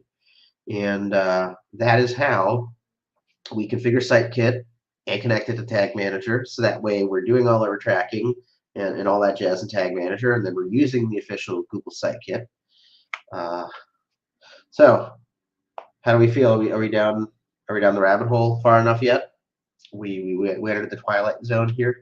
I know this can be a lot if it's our very first time doing it. So just as a quick overview, to set up Google SiteKit, first you got to verify ownership of your DNS, install and activate the SiteKit plugin, go through the setup process, but don't connect Analytics, and then connect Google Tag Manager. That's what we just did. Okay, so now the last part of this, we're going to talk about conversion tracking with Tag Manager here. This is really the actual value behind Tag Manager as far as I'm concerned. installing analytics or the Facebook pixel, you can just do that, put the code in the header, big whoop. But when you want to take it to the next level, like I do advertising all the time, like I need to be able to track when a lead comes in, or when a purchase happens, or when someone's initiating checkout. This is really where Tag Manager shines, and hopefully you're going to see that and understand how easy it is. So to do this, you would first set up a trigger for whatever the conversion event or behavior is, and then you would use that trigger to fire the appropriate tag or tags with whatever the conversion data is. And then I would always recommend that you test that you've set it up correctly using the preview function. I do this all the time, and I always test using the preview function because there's just so many nuances to it. It's very easy to just not have it configured correctly. So we're going to use a real life example. And I guess I forgot to turn the animation on this one, but basically we offer a free customer profile tool as a lead magnet. And this is what it looks like on the blog post on our website. So there's the post, and then they can pop in their info, email me a copy, right? When you hit submit on that form, that takes you to the thank you page that's in our CRM. We use Keep, formerly known as Infusionsoft. And the URL that you see there, the whole ea169.app/blah, blah, blah, blah, that's what we're going to use as our trigger. We know if somebody hits that page, they absolutely requested that worksheet, and we want to go ahead and fire a conversion event that we got a lead. Okay, so that's the example that we're going to use here. So inside Google Tag Manager, we first want to go ahead and configure the trigger. So you'd go to triggers on the left, you'd go add a new trigger, and it looks similar to how we set tags up. You'll give it a name, throw it in a folder here. And there's many trigger types, as you'll see, but the easiest one to do is a page view trigger. And so you'd set it for a page view trigger and say it's only some page views, and it's only when the page URL contains, that success piece here. One thing I want to point out is just be mindful that you understand how the URL works. There's like cookie IDs and stuff like there. I only need the ID that's after the success. Everything after that is, this tells us like what the contact ID is and like the specific event ID and whatnot. So this is also why I recommend previewing it, because it's very easy to have like, the wrong part of the URL in here. But configure that.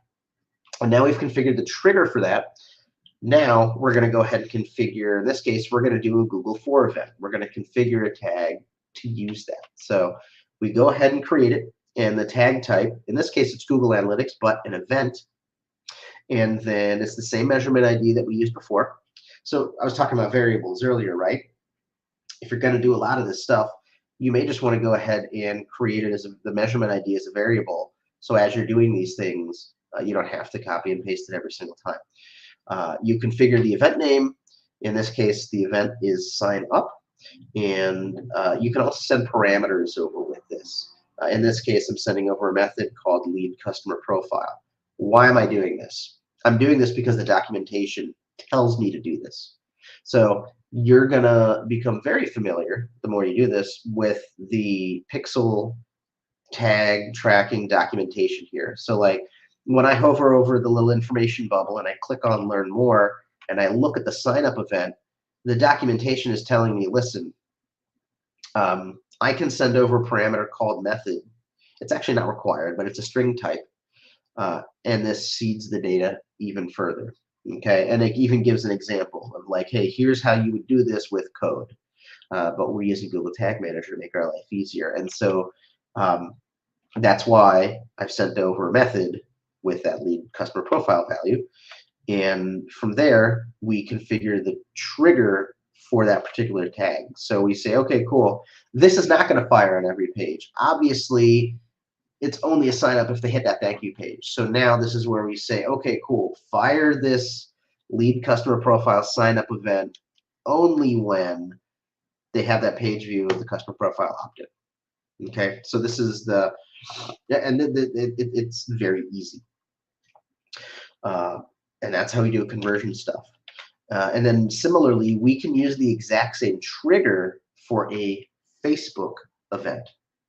So we go ahead and create a tag using the Facebook pixel template, same pixel ID, and now for the event that we're sending over, we're not just sending over the standard page view, we're sending over a lead event. And in this case, I'm sending over the properties of the value of what that lead is and the currency. Why am I doing that? Because in the documentation, on the Facebook pixel documentation, it tells me, listen, for the lead event, you must send over a currency, you must send over a value.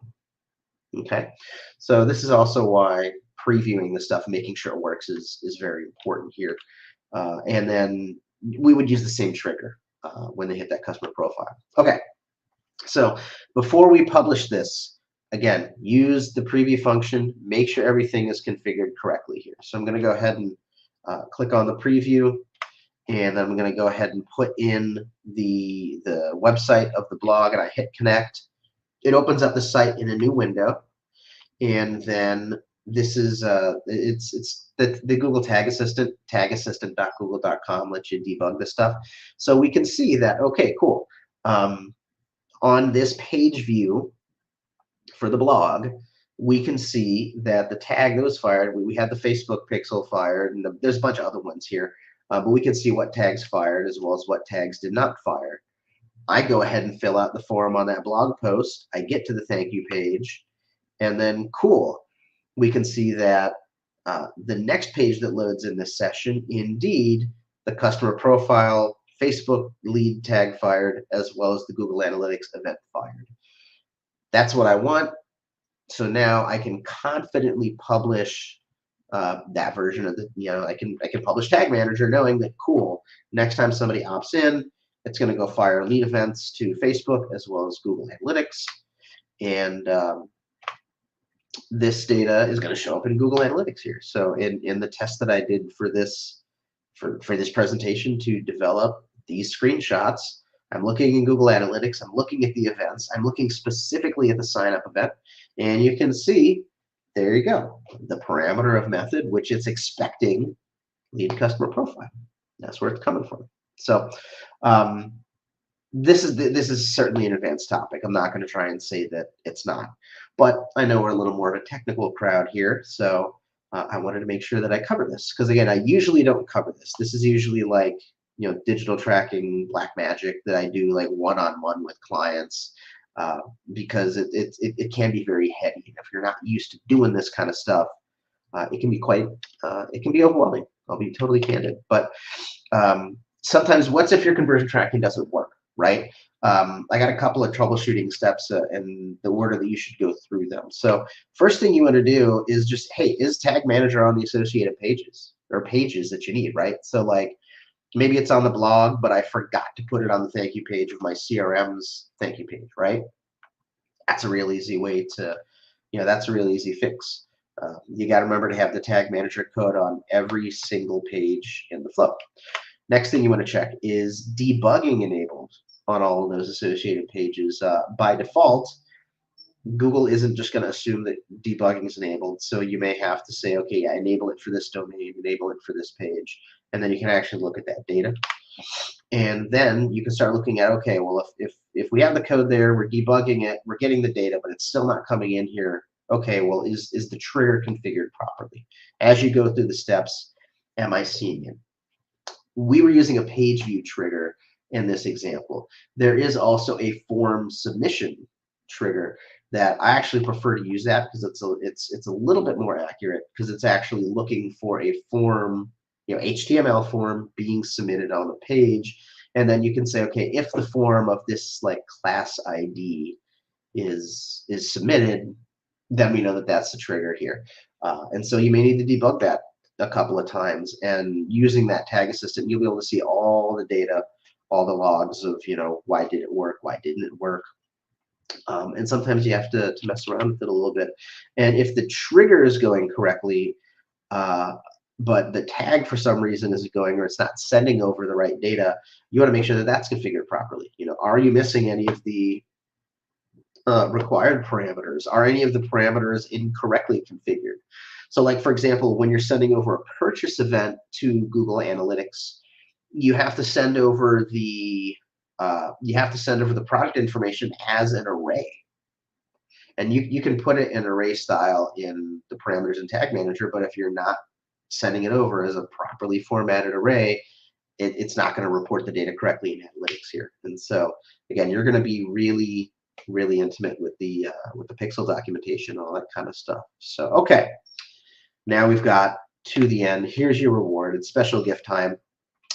First of all, you can get the copy of the slides. I'm also going to give you 2 bonus scripts you can use for Google Tag Manager. The first one allows you to change the color of your mobile address bar. So for example, if you go to bpro.events, you'll see that it's blue, which, and it's our brand of blue. That's a very simple script that we inject using Google Tag Manager. The next is a script of how to change the tab's title if it's not in focus. So if somebody has the tab open and then they go to some other thing, it'll flash a particular message. And by default, it says, where did you go? You can change that to be whatever you want here. And those are 2 very easy to use scripts. Just pop it into a custom HTML, have it fire on all pages. Obviously, for the color branding, make sure you change the hex keys. And when you go to the landing page and you get my email delivering this, I give you more instructions on how to use this.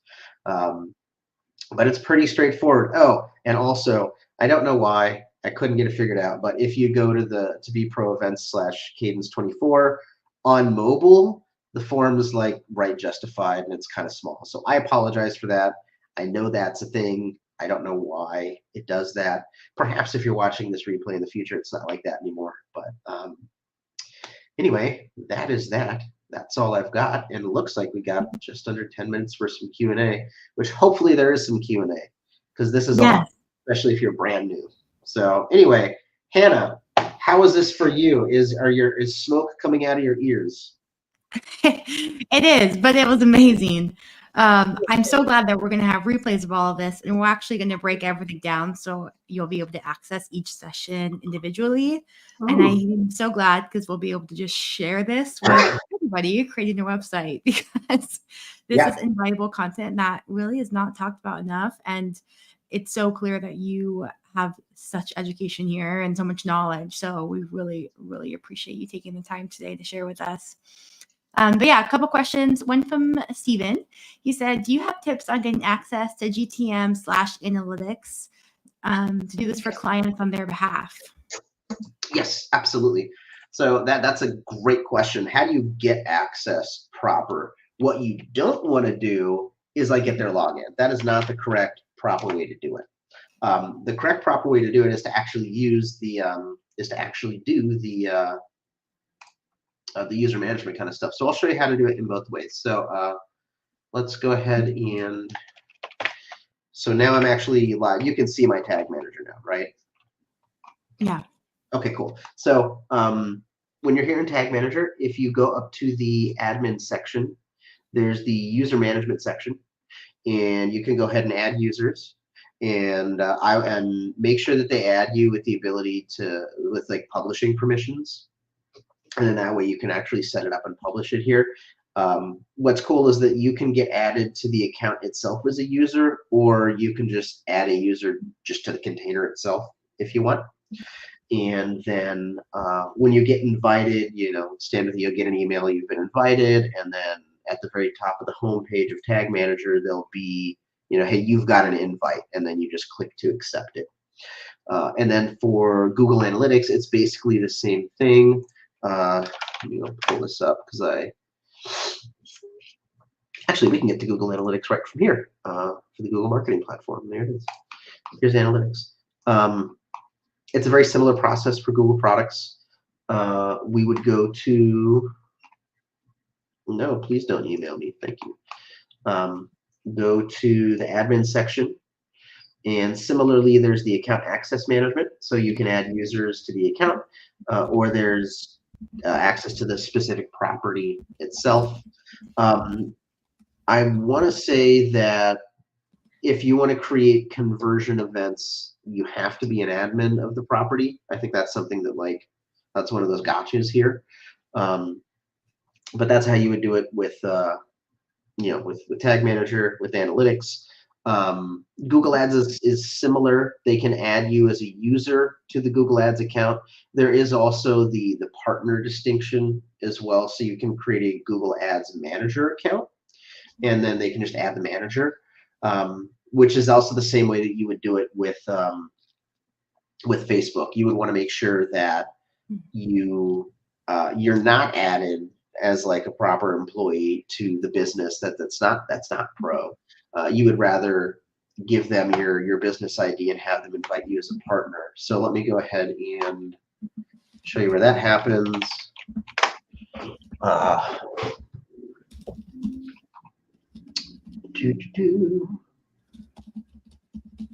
gonna go ahead and get logged in on my other screen and just skip to exactly where I need to go, because sometimes it's very slow and distracting.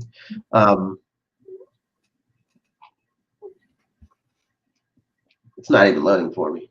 Of course, it's because we're live. Yeah, of course, because we're live. Yeah, this left menu isn't even loading for me. It's okay. Super funky. Oh, that's a pro tip. Don't ever do anything professionally on Facebook on a Friday. That's usually when they push code changes out. I can't tell you, not so much anymore, but like years ago, I would like load ads on Friday for the weekend, and I can't tell you how many times like just a button wouldn't work, or like this thing wouldn't load, and then you come in on Monday and it's business as usual, like nothing happened. Like it's a pain in the butt here. What if I go to business.facebook.com/settings? Is it gonna do it? Maybe. Anyway, while I'm trying to do this, here, I'll do this on my other screen to not be so distracting. What else? What other questions? This might not even load. Oh yeah, we've just got one more question. Okay. A couple more minutes.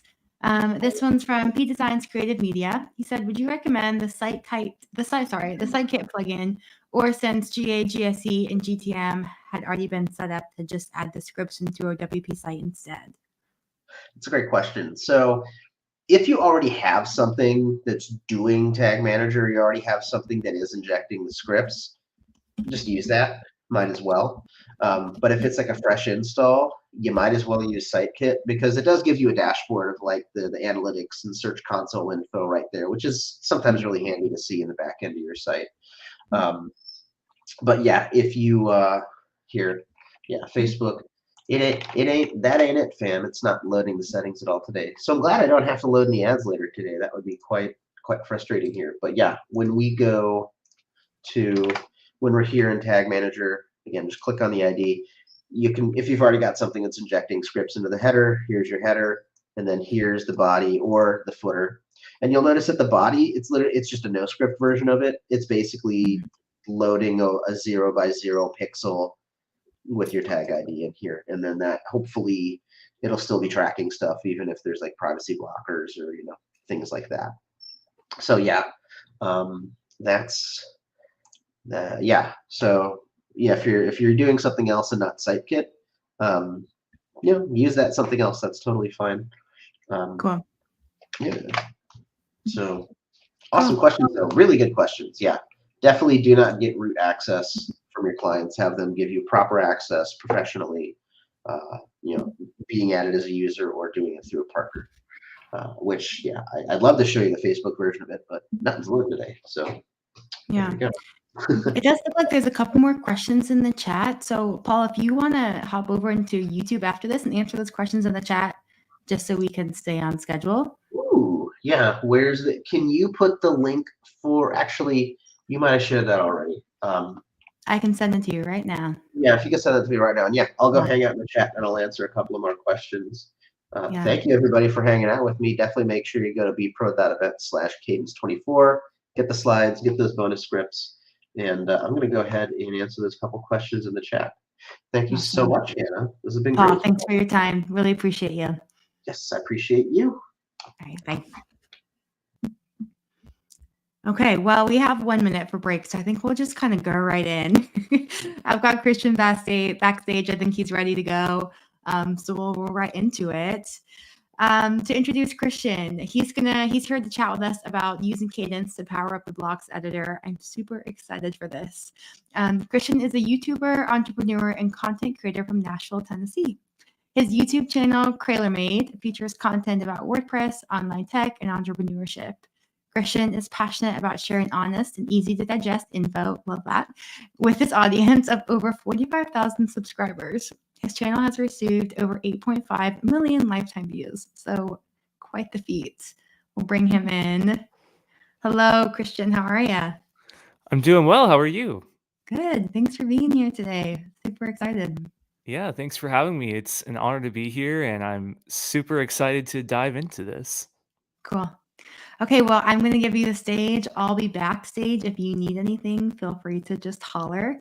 And then anyone who's here live, we've had an audience all day, which is so fun. So those of you who are here, if you have questions for Christian along the road, just ask them, and then we'll save them for the end. All right, Christian, all you. Sounds good. Thank you so much. All right, let's see. Oh, cool. My screen shares automatically. That's amazing. Awesome. Well, today I would love to talk to everyone about using Kadence to power up the blocks editor. So I want to briefly cover what I'm going to show you today. So I will show you how you can use the Kadence theme and the blocks editor to unlock, or Kadence blocks rather, to unlock greater control of the blocks editor. So if you're anything like me, I'm certainly not a WordPress expert. I've sort of shied away from the blocks editor, felt like it's not powerful enough to accomplish what I'm trying to do. And when I started using Kadence last year, I really started to discover how much it can really supercharge the blocks editor. And it made me realize maybe I'm not, maybe I don't need to be using Elementor or Beaver Builder or some of the others. Not that there's anything wrong with those page builders, but Kadence can really help supercharge the blocks editor. So I'll show you that. I also want to show you how to use Kadence forms to build forms directly in the blocks editor. That's another thing that is super helpful. You can break away from contact form 7 and having to code HTML just to get your form layout and all that. So super excited for that. And then lastly, how you can add page elements like accordions and tabs that aren't natively available in the blocks editor. So who is this for? Well, I would say this is for primarily beginner and intermediate WordPress users who have dismissed the blocks editor as a viable option. So maybe you've tried it in the past, you've found it limiting, it just hasn't really worked with your use case. Take another look with Kadence and with Kadence blocks. You might be surprised at how powerful it is.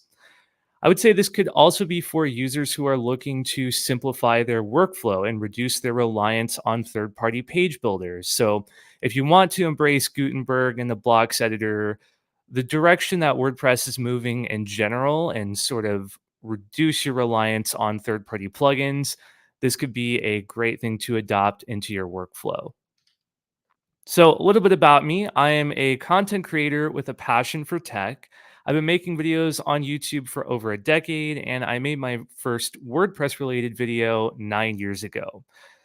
So I am by no means a WordPress expert. I am someone who enjoys tinkering with WordPress, dabbling in web design. I've done some freelance client work in the past, but I was never an agency owner.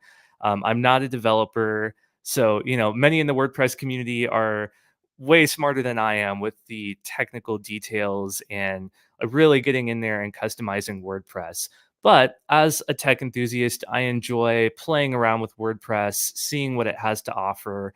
And that's why I was really surprised to see how much Kadence can really supercharge the blocks editor. And just to continue that, yes, I already said I'm not a WordPress expert. So my early use of WordPress mainly consisted of ThemeForce themes and WP Bakery. I really liked the sort of back-end wireframe type method for building pages. And, that's before Gutenberg came along with Tiny MCE. I never was really into Elementor or the front-end editors until about a year ago.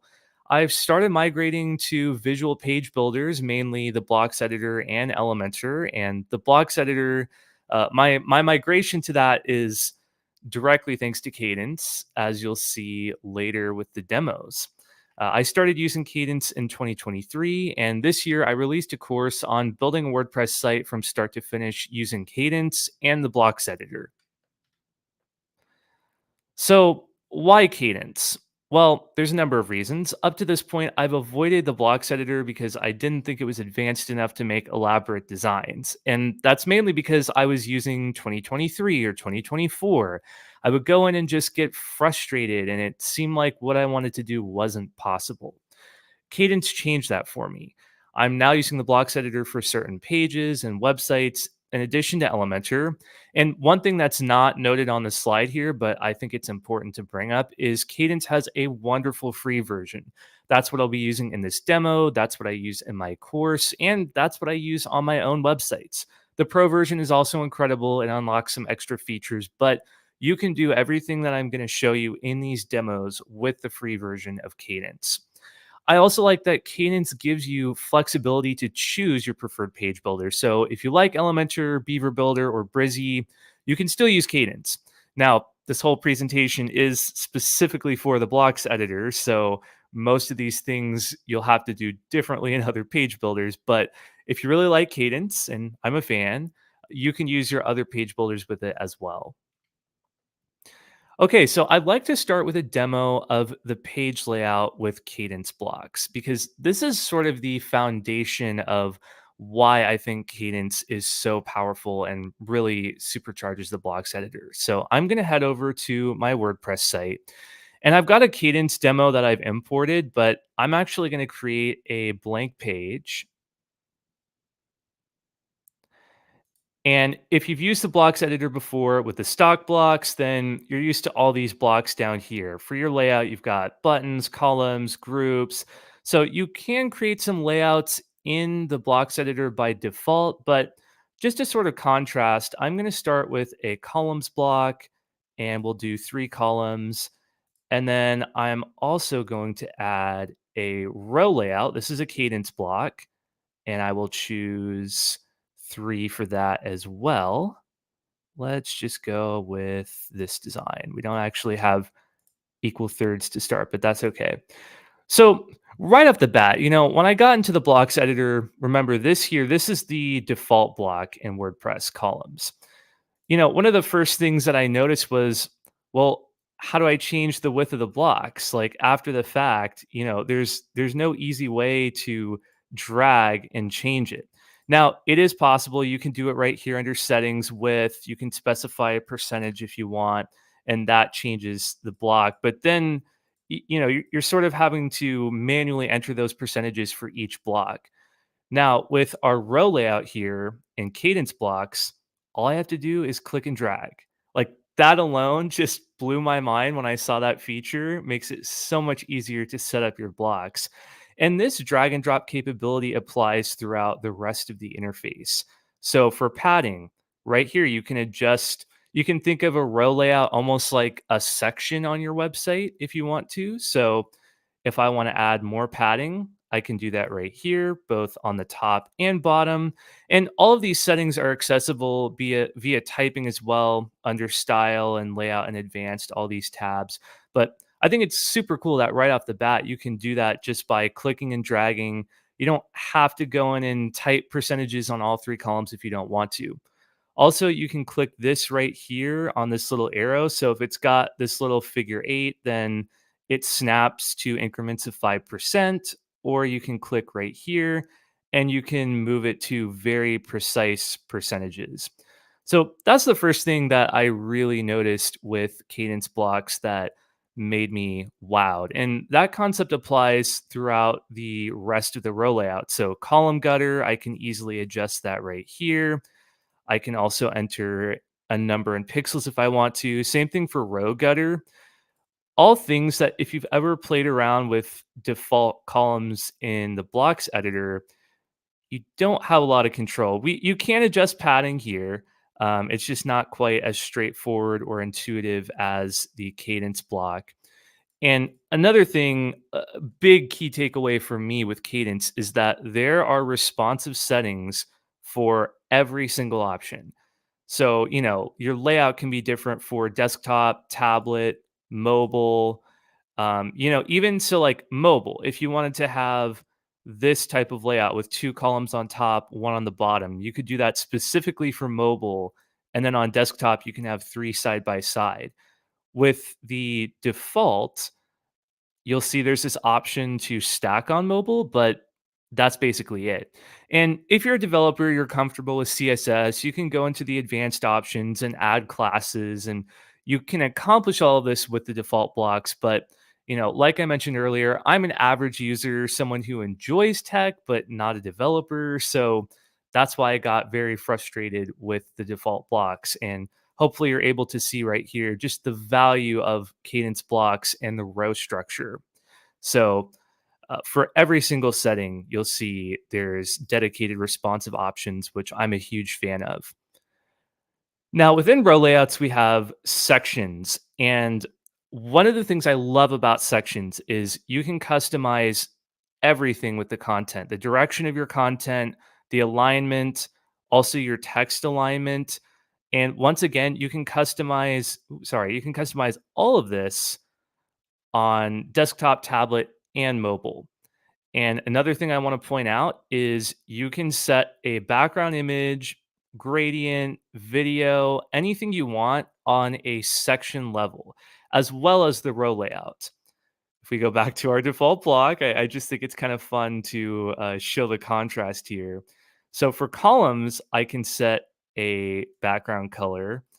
There's no easy way for me to set a background image.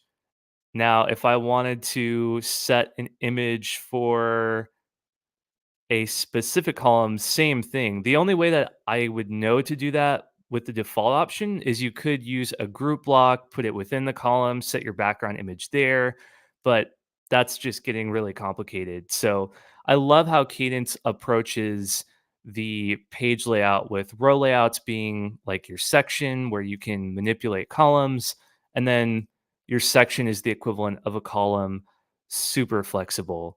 So that is the first thing that I wanted to point out. I'm just checking over my notes here. I think that's everything on the row layouts.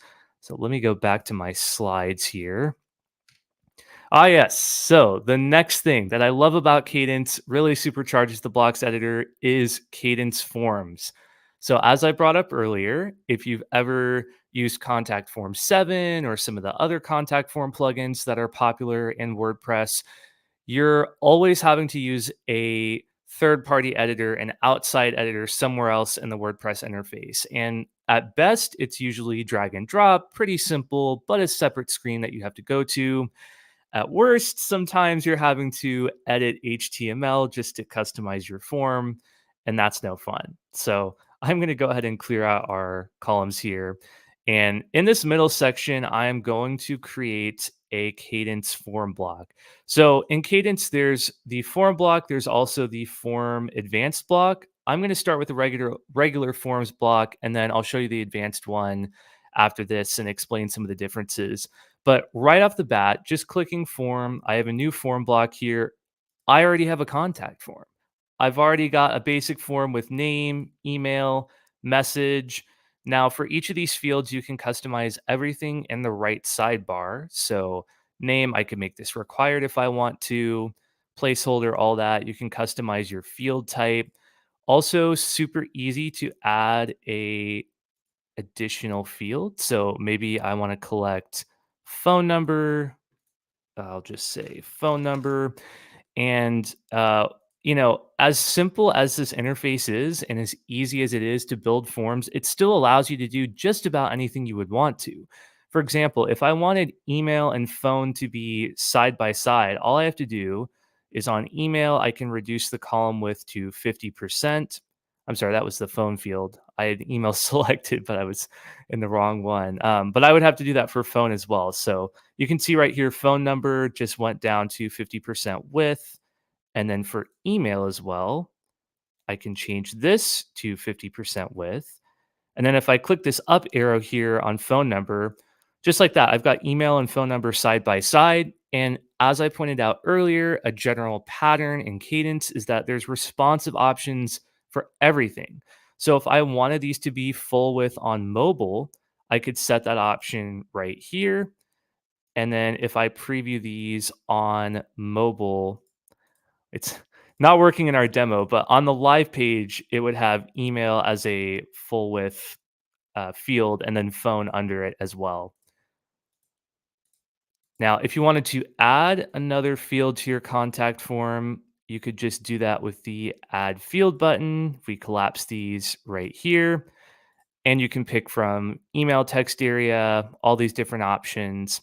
Also, super simple to configure where this email is going to send.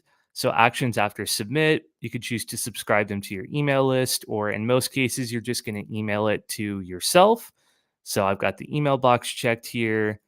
Email settings, I can enter my email address that I would like to receive contact form submissions to. Subject, you can fill all that out. But I would always recommend setting up Google reCAPTCHA.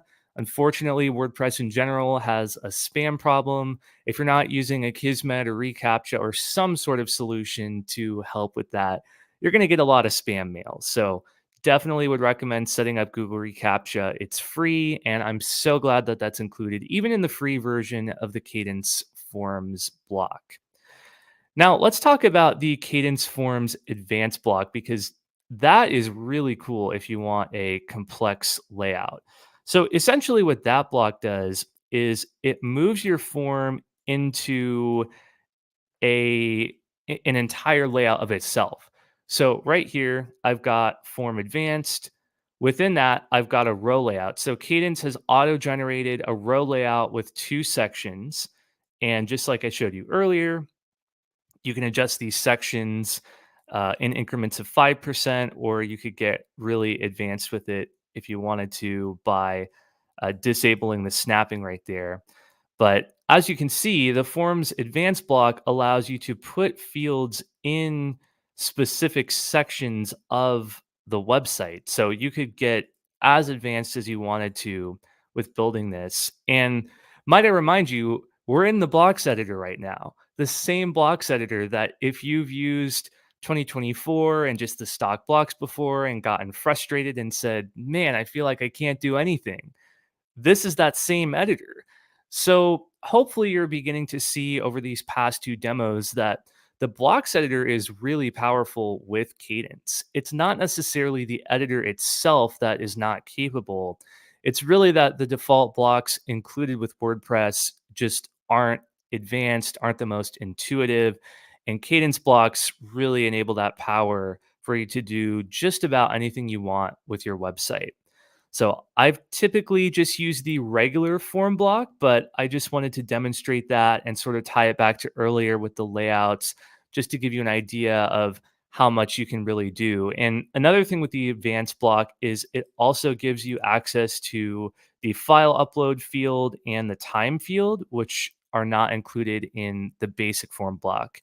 And keep in mind, all of this is available in the free version of Kadence. You can get even more features and more fields in the pro version, but even this advanced block that I'm demonstrating is available in the free version of the Kadence theme and Kadence blocks.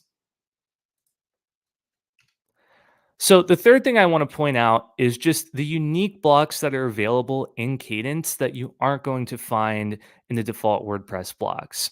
And there's a couple great examples of that. So let me just clear out our form here. And I'll go to browse.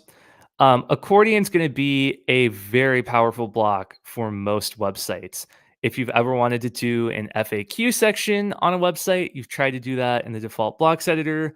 Not easy, but with this block, you can have your title and you can add whatever blocks you want inside the accordion. So, I've used these controls before in WP Bakery and other page builders, and it just gives you that tiny MCE interface where you can type text and it's perfectly fine for an FAQ section, but you can't really go above and beyond with your design.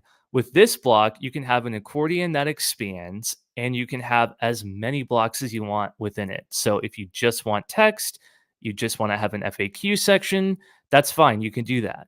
But if you want to have like a row and a background and animations and all this cool stuff, you could do that with the accordion control. Another thing that is similar to the accordion block that you may enjoy is tabs. So same kind of idea here. You can have as many blocks as you'd like within a given tab. And that's another thing that you can't do in the default blocks that WordPress gives you. Whoops, let's undo that. I did not mean to delete my sections. Some more great examples, the countdown block, the count up block, those are both useful for landing pages. Progress bar, that's pretty unique. Testimonials, that's another thing. You'd have to create a layout like that from scratch with the default blocks, but there's a testimonials block that makes sales pages and landing pages much easier to create. Also, hands down, my favorite block for creating layouts is the info box. This gives you a bunch of layouts and presets to pick from, and you can just customize it however you want. You can choose your icon, you can customize your text. And this is super common under hero sections. You've got the 3 boxes that explain a little bit more about your company or your product, and it is super easy to do in Kadence blocks. So some potential ways you could use Kadence blocks to supercharge the blocks editor. I've kind of already run through all these scenarios, but sales and promotion landing pages with the countdowns, testimonials, and info box, an FAQ page, collapsible FAQ section, form embeds without extra plugins. Kadence Forms is free. These are all examples of things that you could not do easily in 2024 and with the default blocks that you can do with Kadence blocks and the blocks editor. Okay, well, that was a very brief demo, but I have a slide here to open it up for Q&A if anyone has any questions. Let's see, I'm not sure how to see the chat. Yeah, sorry, the chat is hidden, but it doesn't look like there's any questions right now. But do you want to keep going, or you want me to ask some questions? If you have questions, feel free. I mean, I kind of had a very brief demo there, just tried to think of some scenarios that would be Perfect. applicable to the real world. But yeah, if you have questions, go for it. I love it. Well, first off, you're hired. That was amazing. Thank you. It's so fun to see people that aren't paid by Kadence or are outside of Kadence use it and love the product. It's so awesome. But yeah, I'm just curious more so about well, first off, when you started using Kadence, because that's just fascinating to me. And then yeah, I have a couple more questions I'd be happy to ask. Cool. Yeah, I started using Kadence last year, and I was searching for a freemium WordPress theme that would enable users to do it all. Really having that choice in page builders was important to me because in my YouTube content in the past, I've been very heavy with WP Bakery themes, and that's because that was my preference. But I started to see, okay, not everyone likes that wireframe type builder for the front end. The WP Bakery visual builder is not the best, in my opinion. So I wanted a theme that could support blocks, Elementor, Beaver Builder, whatever people wanted to use. And that would allow me to explore different page builders as well. So I got started with Kadence, started experimenting with the blocks editor. And to be honest, I didn't even realize what Kadence was doing until I tried stock WordPress. Because I was like, wow, the blocks editor has come such a long way. This is incredible. I didn't know you could do all this. And then I went back to 2024 and went, oh, Kadence is really adding a lot here. This is awesome. But yes, to answer your question, last year, that's when I started using Kadence. Cool. I love it. That's awesome. Tell me more about what you do on your YouTube channel. Yeah, so I make videos on online tech, SaaS products in general. I do a lot of comparisons and tutorials for website builders, hosting. A lot of it is WordPress content. So looking at themes, plugins, page builders, just anything that would help a small business owner get online. So, sometimes I cover other website builders as well, or email marketing tips and stuff like that. But there's a lot of crossover with WordPress. Cool. How this is kind of off topic a bit, but I'm curious, this was part of your bio, if you have any tips and tricks as to how you grew your following, because that's a huge a lot of our probably like Cadence community people watching today, I mean, anybody who has a website is trying to build their following. So just curious if you have any like tips and tricks as to what that looked like for you. Sure. Yeah. Yeah. I saw Jamie's presentation earlier. Yeah. Yeah. That was incredible. He's got some great content and tips as Yeah. well. I'm But curious if there was um, alignment there. You were like, yeah, I did that too, or, you know. yeah, I mean, the number one thing that I always tell aspiring creators is be consistent. Just start Mhm. creating content, upload weekly if you can, monthly, whatever it is, you just want to be consistent and don't let gear hold you back. A lot of people Yeah. get caught up in, oh, I need this expensive camera and lighting and this mic, and no one's going to watch my videos until I have that. People care Yeah. so much more about the content, the story, your personality. They're way more invested in that over the camera quality and is your lighting good? Is it grainy? Yeah. People can overlook that if they're enjoying the content. So be consistent. Don't worry about gear. Use your phone if you have to. That's just fine. Also, Mhm. lost my train of thought. I was going somewhere else with that. Maybe it'll Totally come was. back to me. Yeah. Talking about gear. No, that's so wise. It's so much more is about a story. Like if you have a story to tell your story and everything else will come. But don't try and like make up a story because you have fancy gear. For But sure. that's why. Absolutely. What's the number one thing or number one like way that Cadence has helped you, or like one number one tool that you use? Like you only use blocks, or do you use any other Cadence products? I mean, I use the Cadence theme in general, Cadence blocks. Those Cool. are my main two Cadence products that I use. I think the number one way it's helped is just efficiency. I can build pages a lot faster than I used to with WP Bakery and the backend method. I also love the flexibility because I use Cadence on one of my websites with Elementor where I wanted to get into really complex layouts. But Mhm. sometimes I'll still use the blocks editor for certain pages if they just Mhm. don't need the complexity of Elementor. So just sort of giving me that choice within the same website and making the blocks editor accessible has it's really sped up page design in general. Yeah, cool. I love that. Well, Christian, where can people find you? What's your YouTube channel? Yeah, I think I have one more slide here. I Oh, do, yes. amazing. My YouTube link is there, Amazing. youtube.com/CraylerMade. I'm at CraylerMade on all the socials. And this QR code goes to my link in bio page as well. So you can scan it, find everything there. Also, I should have made a slide for this. I did not, but I have two full courses on building both a regular WordPress site with Cadence and a WooCommerce store with Cadence. Those are at Cool. Crayler.academy and they're entirely free. You just sign up with your email. You can go through the full course. So if you want to see like a full page build and some tips and tricks on managing WordPress sites in general, you can find it all in those courses. Amazing. That's awesome. Thank you so much. Really, really appreciate you taking the time today. Awesome. Thanks for having me. And I apologize we're so under on time. I didn't know how long those demos were going to take, but Totally. It's always so hard to know, but that's great. We'll give everybody a little break since we didn't have a break last time. So give everyone a chance to grab a snack, grab some coffee, and then come back. But yeah, thank you, Christian. This was really, really great. Appreciate you. you're welcome. Thanks so much. Yeah. Bye.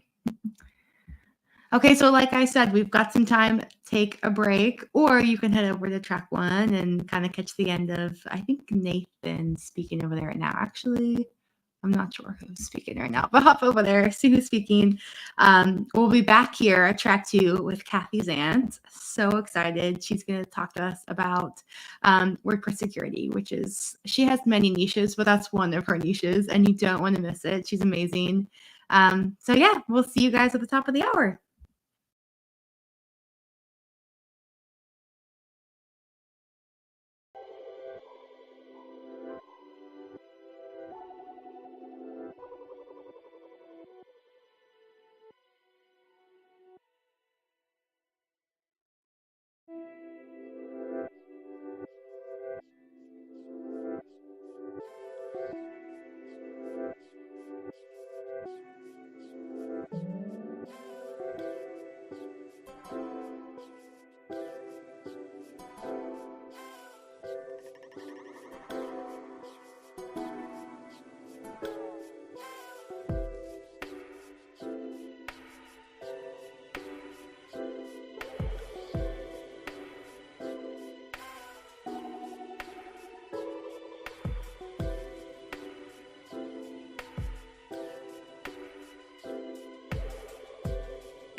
Hi, welcome back.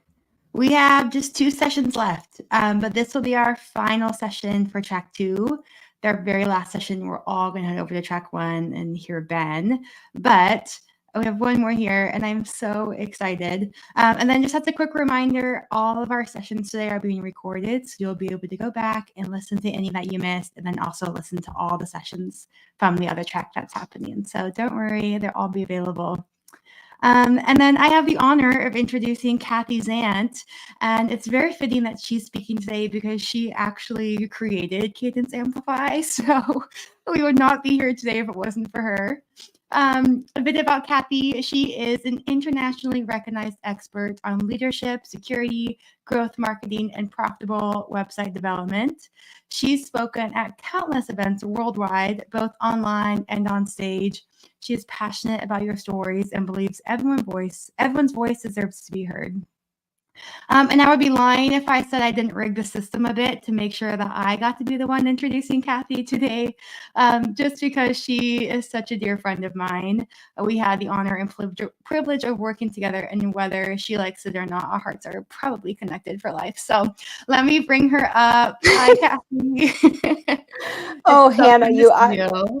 it's so good to see you too. I am so honored by that introduction. And yeah, I mean, Cadence obviously is so close to my heart, as are you. And I just loved working with you so much and miss you every single day. And No. that just touched my heart. Thank you. Well, it's fun to drag you into things like this, so that way you're not gone forever. But Yeah. yeah. So thanks for being here. I'll let you have the stage. You know how this works. If you need anything, let me know. I messed up in the comments won't be coming in live, but I will be reading them off to you. So if you guys have questions, those who are watching, ask away, and I'll make sure those get to Kathy. So yeah, it's all you. Great. And do I sound okay? Because I'm using a new mic. I did test it, but I want to make sure it sounds okay from your end. Yeah, it sounds good to me. Okay, I am in a new environment. So yeah, we'll see how this goes. Take it away. Awesome. And if you could, yeah, there they are. There's slides. Hey, everyone. I'm Kathy Zant. For those of you who have been using Cadence for a long time, you probably remember me. I'm one of you. I am a huge Cadence fan. And when Cadence Amplify was happening again and they reached out, I was, of course, one of the first people, I think, to pitch a talk. And I wanted to talk about security because I know that is so important to many of you who are building sites. And I wanted to talk about the weakest link in WordPress security. And I've been in the security space for decades, and I've been in WordPress security for a little less than 1 decade. So I have a lot of experience around this topic. And anytime anybody asks me about security, I have the stories, and I wanted to share some inspiration with you. And talking about opportunity, because the weakest link in WordPress security offers an opportunity. And I want to talk to you about how you can capitalize on that. So a little bit about me. I was a web developer before WordPress ever really became a thing. And then I kind of made a name for myself in the WordPress space as a security expert, did a lot of talks at WordCamps, a lot of online events and whatnot. I'm now firmly rooted in education and empowerment of people. And that's one of the reasons I love security as a topic, is because it is empowering. A lot of people become afraid when they start talking about hackers, and it becomes this big scary thing. You know, think about it. If you're in your neighborhood of your house and there are people breaking into houses down the street, there's a lot of fear around that. If you are using WordPress and you hear about attacks on WordPress, it gets scary. So I want to empower you, and that's firmly where my roots are planted now, is empowering people in everything that I do.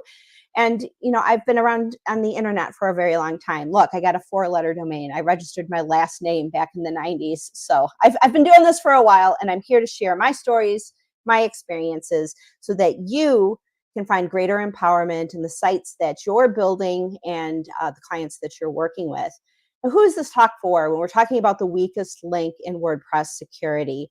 Now, if you are just the only person managing one blog, you have one login, like Zant.com, it's got one login, there's only one user on it, and it's me.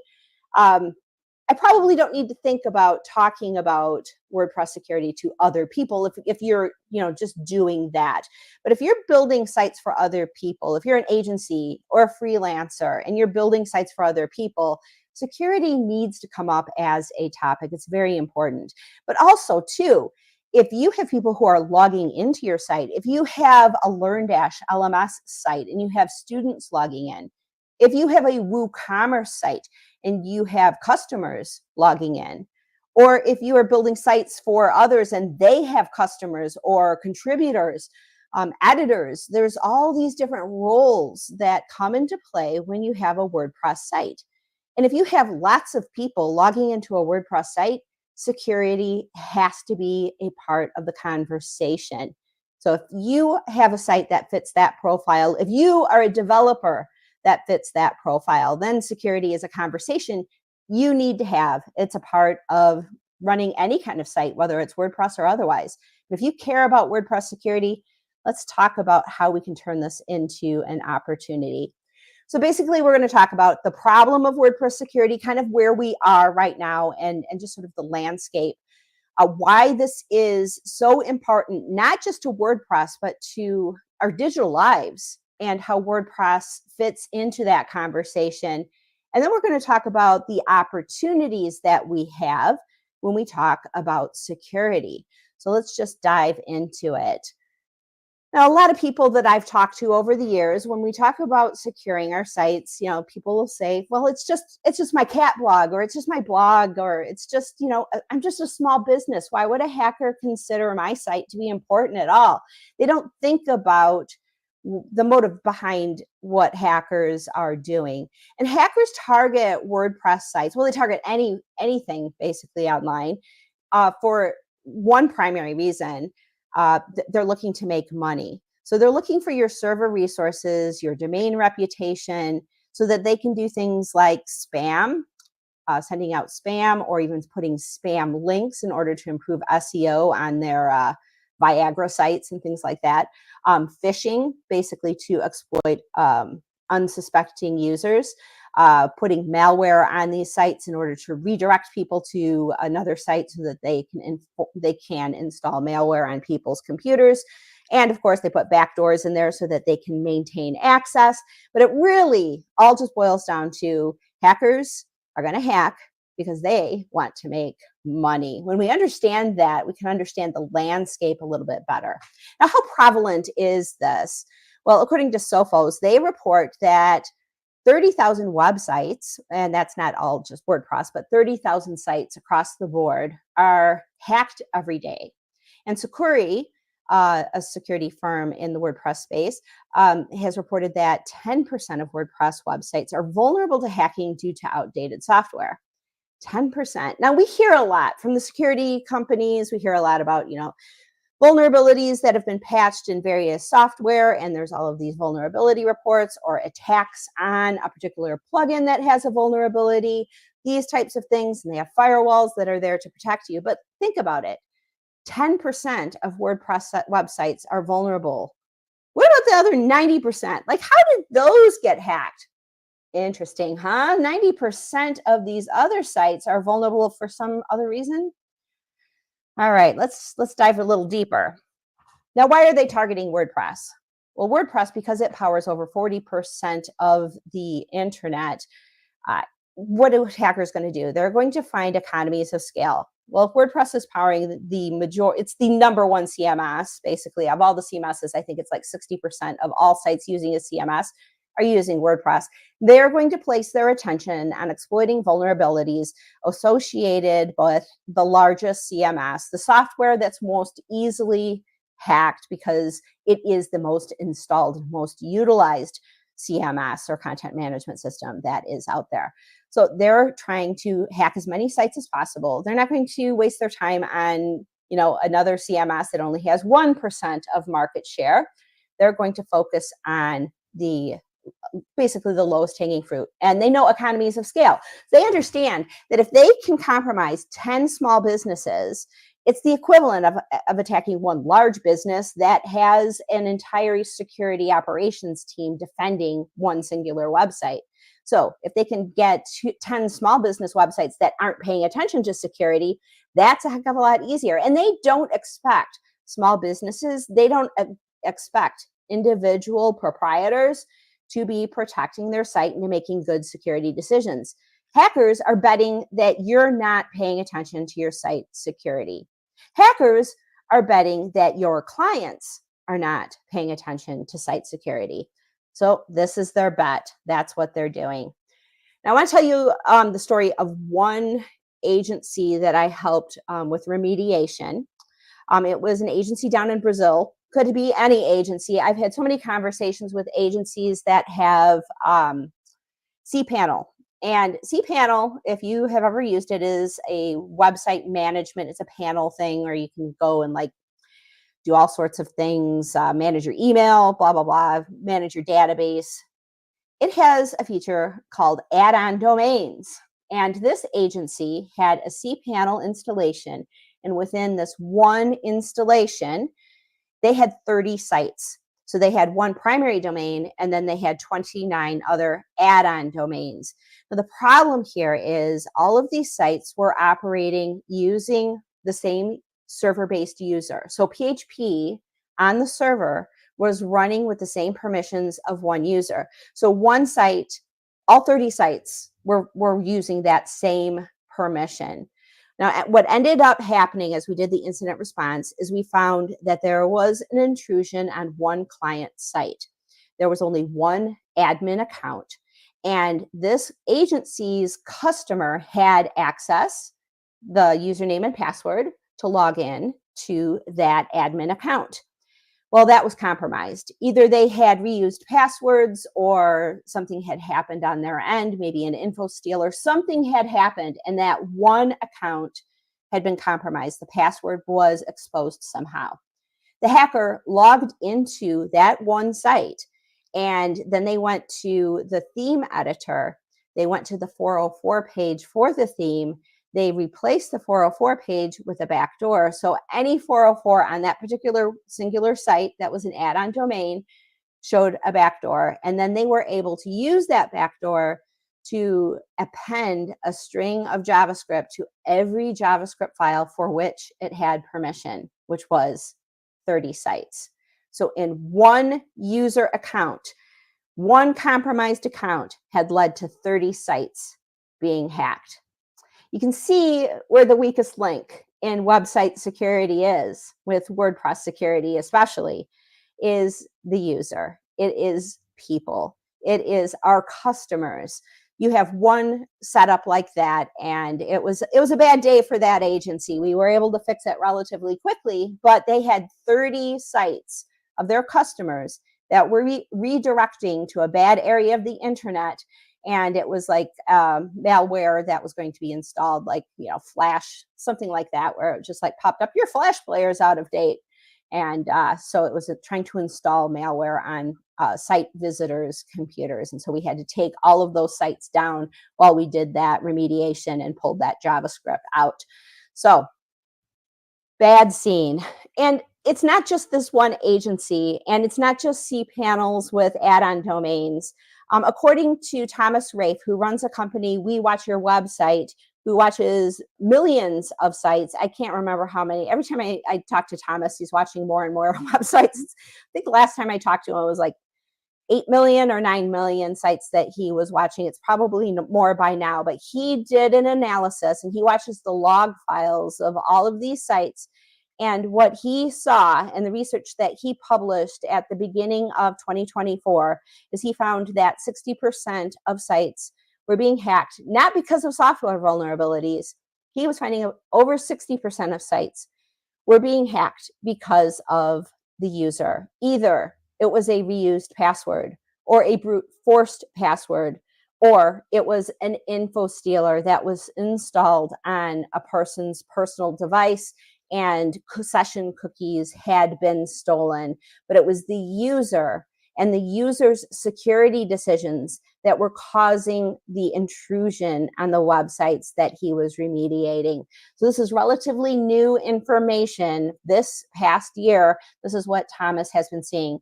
Now, the interesting thing is it's not just WordPress. Info stealers have been a problem for a number of different institutions. If you think about it now, when you log into your bank online on a website and you are doing banking information, doing all of your transactions, don't you notice you like walk away to fill up your coffee and you come back and you're logged out already?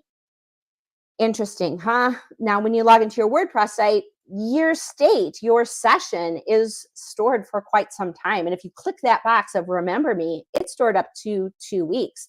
Those session cookies that authenticate you and maintain your state as you are logged into a site, into a WordPress site, can be very valuable. If you are storing a 2-week cookie, a cookie for 2 weeks that does not get killed when you log out, if you are maintaining that session and somebody compromises your computer with an info stealer, you know, your site is fair game. And finding out exactly what happens is pretty hard because they're stealing your cookie and they don't need to. 2FA, two-factor authentication, isn't protecting anything. It is just they log in as you because they have that session cookie. So that's how hackers are getting into sites. A lot more prevalent than software vulnerabilities at this point. Humans, your customers, your users are your weakest link. And here's the thing is, you know, WordPress, we're pretty small when it comes to like the entirety of the web. You know, you have banking institutions, your mortgage company, all of the different logins that you have. But we notice that when small businesses are affected by a hack, this is from, gosh, it's not CISA, it was another governmental organization. I forgot to put my source on this one, but 60% of small businesses, when they have a breach or a cyber attack, they tend to go out of business within 6 months because of all of the problems that arise after a breach like this. The PCI, or payment card industry, data security requirements are very strict. If you have a breach and credit card information is exposed, if someone gets into a site that is processing credit card transactions and they put a credit card stealer on there and credit card numbers are exposed, you could lose your ability to do business online.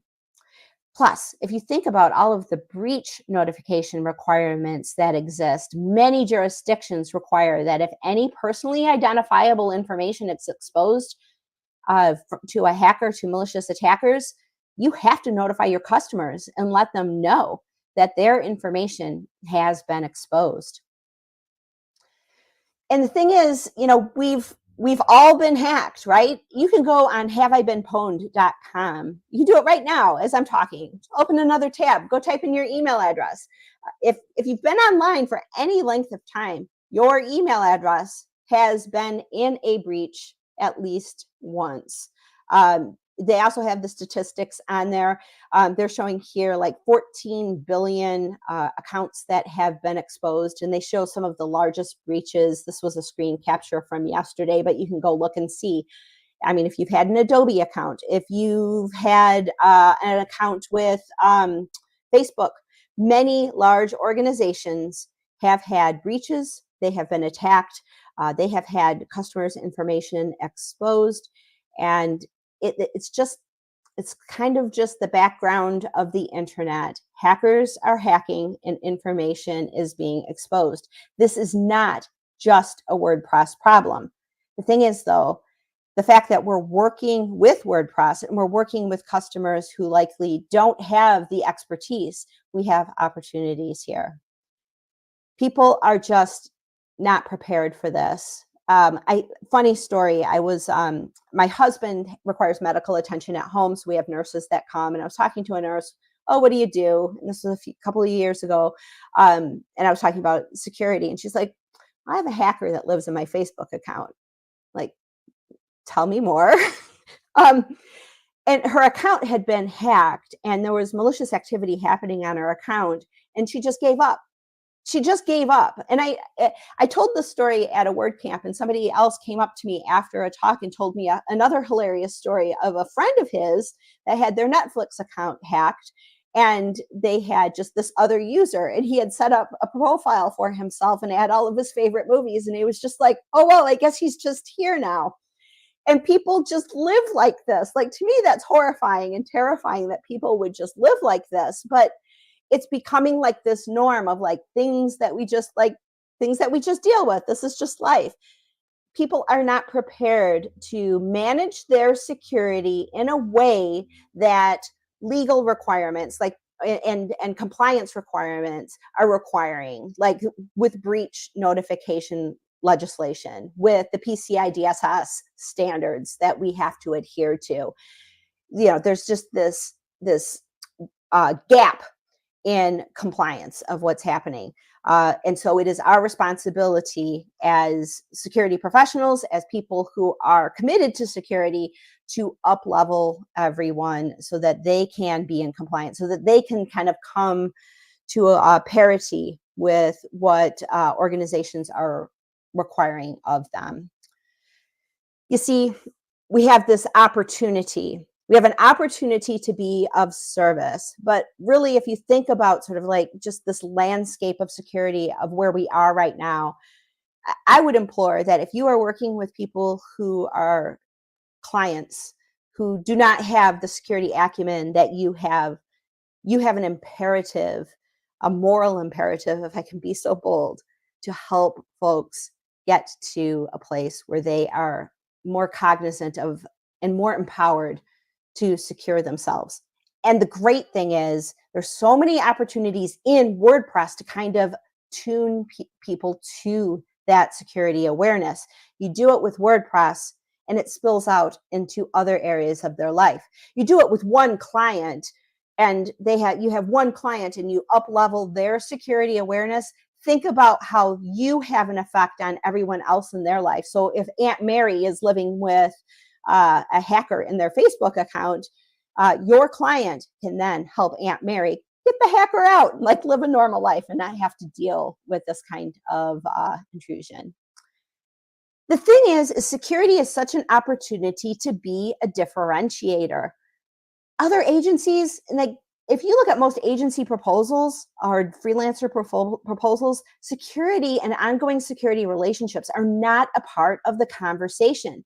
They rarely talk about security and supporting that security dialogue as a part of the relationship. And those who are doing it oftentimes have sort of a superiority complex. No, this is not harsh on anyone. I'm not talking down about anyone, not throwing shade, but I've been in the security world and I can tell you that I have stood in front of many audiences giving security talks. And there's just like the one guy who sits in front is just like, I'm going to see if she knows what she's talking about. And it's just like this competitiveness or this one-upmanship. And if you can talk about security in a way where it's like empathetic, where you can meet people where they're at and help up-level them from a place of empathy, support, kindness, and meeting people where they're at and not coming down, talking down at them, you differentiate yourself.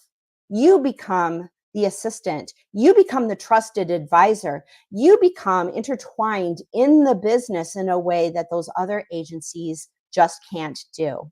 Let's talk a little bit more about how to do that. When you're talking about a new client, when do you talk about security? This is the time where you can build it into your proposal. You can talk about your security experience and how you're going to be of support for your website security right at the beginning. Build it into every part of the proposal. As well, you can build security training into the first stages of turning over that site to customers. And I'm going to talk to you about a resource that Nathan Ingram and I have developed that can help you do this in a way that's going to cause zero workload for you. But requiring that basic security training can have a long-range impact on the security of the site. I mean, it's the worst thing in the world, right? You build this beautiful, gorgeous site. It's one of the things that you show new clients, and you turn over a login to your customer and they don't take care of their password, or they change it to something that they're using for everything and it gets hacked. and new client goes, oh, well, what's wrong with this site? You want to protect that asset and make it work for your clients, sometimes even more than your client wants it for themselves, right? So making that security conversation happen at the very start of any relationship not only helps you enhance trust with that customer, it helps you build a portfolio of businesses that you can showcase and trust that it's okay to showcase to new customers coming in. There's so many opportunities here. And AT&T, they're selling network services to, the Fortune 100, whatever. They did some research to see what do proactive security policies really do for a business. They came up with some statistics. They found that companies with proactive security policies, companies who really take a look at security, plan for what happens if we do get hacked, what is the procedure for an incident response, companies that have user education and user testing to see if they are going to respond to a phishing email. Companies who do that proactive work have better outcomes. They average 24% sales growth over 3 years with 20% profit margins. And companies that aren't doing it, they're like, yeah, whatever, we'll just restore from backup, that's good enough. They only experience 6% sales growth with 3% profit margins. And I have a theory here. My theory is that if you're proactive about security, if you're proactive about protecting your assets, you're also proactive about other things. You're proactive about growth. You're proactive about meeting needs of customers. It trains something in your mind to think about your business differently when you handle security well. And AT&T's research showed that as an outcome. It's also just such a great way to enhance a relationship. Building in a quarterly audit to make sure that everything's okay with the site, that no new users have shown up, that there's no errant backups that are placed in a public folder, things like that. You do this on a periodic basis, especially right before Black Friday, things like that. You want to make sure nothing bad happens during these peak sales moments.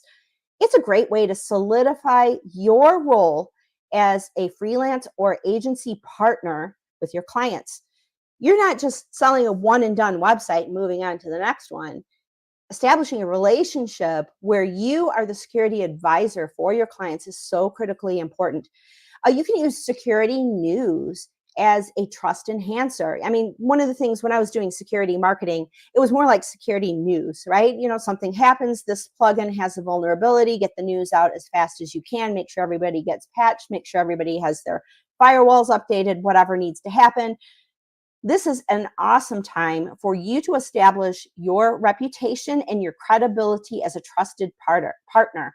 When you have the scoop on a security issue, like WooCommerce has a patch that needs to be deployed immediately, and you're on top of it, your customer can just breathe easily and go, work on product or whatever it is that they're doing. They know you've got it covered and you are an integral part of their business. What does this mean for the long run? Well, we've kind of gone through some economic uncertainty over the past few years, and I'm sure there's been budget conversations at some point or another for many of your clients, and they look at everything, right? They look at how much money they're spending on website management. They're looking at maintenance costs, and maybe we don't really need this. When you establish yourself as an integral part of your client's business, you go into the safe zone. They table any conversation about reducing cost with you. They understand the implications of reducing your surface area of impact on the business. If you're not a part of the business, everything is at risk. This is the place you want to position yourself as an agency, as a freelancer, as the website go-to person for any business. You want to put yourself as the key relationship that must be protected at all costs. You can also do things like offering compliance help, PCI DSS, security compliance, privacy laws, always fun. You want to make sure that you're able to support them in those roles. Building an auditing process where they are checking for compliance issues across the board, where you are that trusted advisor. Maybe you can find opportunities to bring in security professionals that can white label under you, that you can contract with, or you can just say, you know, we're bringing in Kathy Zant, the security expert, and she's going to be organizing this penetration test on the website, and we're going to do that, and we're relying on her expertise to do this kind of service. So but you are the key person. You own the relationship with that customer, and you don't. I think a lot of agencies and a lot of freelancers, sometimes they're like, well, I can't offer security as a service for my customers because I don't have security credentials. I'm not a security person. I'm a web designer. I'm a developer. I just, you know, I might be full stack, but I don't want to go there. I don't want to deal with the security aspect of things. It's such an opportunity when you can just establish yourself as the person who knows, as the person who pulls in resources as you need to. And honestly, security is not that hard. It becomes common sense after a while. And if you can just position yourself in a place where you understand sort of the topography of what's going on, you make sure that you're, you know, receiving alerts on security concerns and as they relate to each individual product that you have in your stack.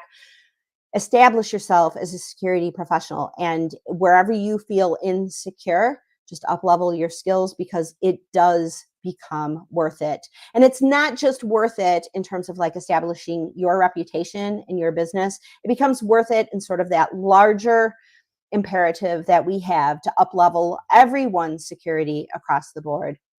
As well with incident response, showing your clients at the get-go, at the start of any relationship, that you have plans if anything ever does happen. We're not planning for if it happens, we're planning for when it happens. And this is what we're going to do. And here's the plan. Here's how we're going to make sure that backups work. We're going to be testing them quarterly. We have forensic investigation plans in place, and how we're going to handle, you know, communication to key stakeholders, breach notifications, a whole 9 yards. And here is how we're going to take all of that information, should any of that happen, and we're going to up-level education within your organization. You become the security person of choice. See, when I first started doing web development and I inherited a server that somebody else had set up and it got hacked and I was sent off to security school, I was just like, well, security is just something we all do, right? It's just something we all do. We pay attention to all of this. And it took me a lot of years before I realized, oh, wow, this is now a specialty. Because back in the day, it was just something that I assumed it's something that we all do. And I'd kind of like to get us back to that place. You don't have to feel like you are the security expert all the time, but know where to go, understand the basic terminology, and just partner with trusted experts if you need to. If you're not feeling secure with it, partner with someone who can help you feel more confident so that you can communicate with more confidence to your customers. Now, one of the things that I've really committed to do is to take all of that, the years of experience that I've had in security, not just WordPress. I mean, when that server got hacked, WordPress didn't even exist. I know, I'm that old, but it was perfect time to start learning. And I've got tons of experience, and it is my job now to get all of that out and to get it into courses, to get that into materials, YouTube videos, so that other people can learn from my stories and my experience. So one of the things that I was talking to Nathan Ingram about, I'm like, oh, I'm doing this security courses. I'm going to try to make it as like easy for anyone.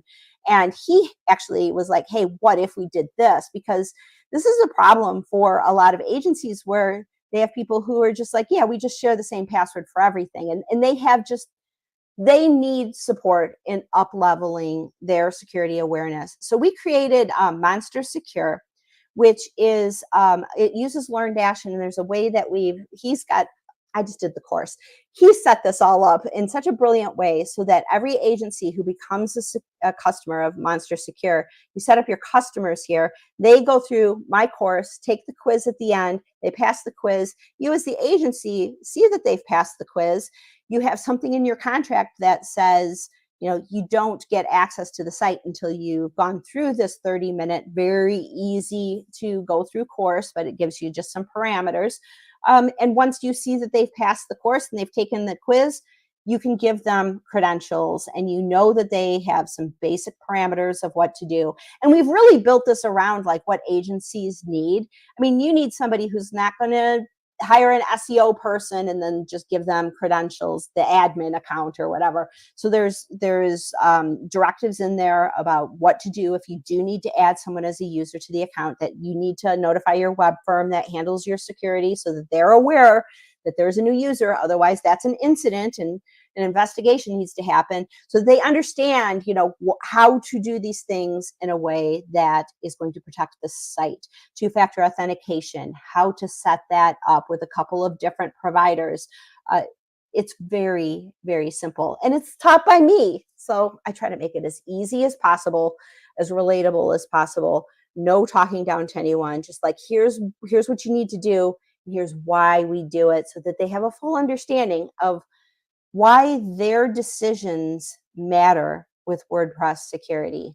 My hope is by educating these users of the decisions that they make and how it impacts security, is that they start thinking about like, oh, well, maybe I shouldn't reuse the same thing for like all my credit cards and banking accounts too.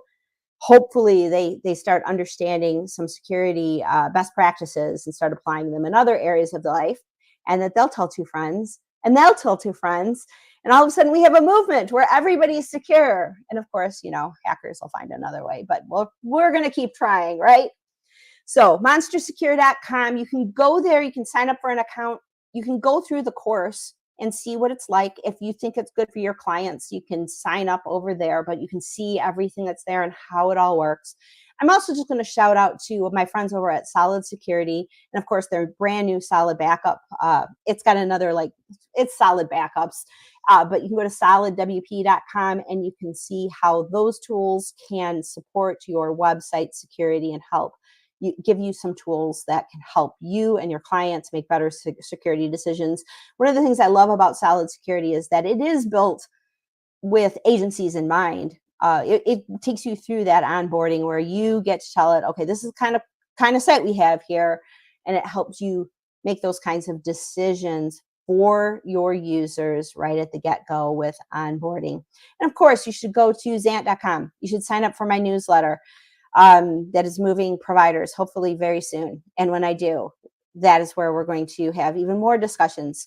And go on YouTube, find my name, subscribe to my YouTube channel. I talk about more generic security types of things. It isn't always WordPress. Most of the time, it's not WordPress. It's talking about things like password managers and best practices with those types of things. And so that's about it. And I am here for any questions that anyone might have.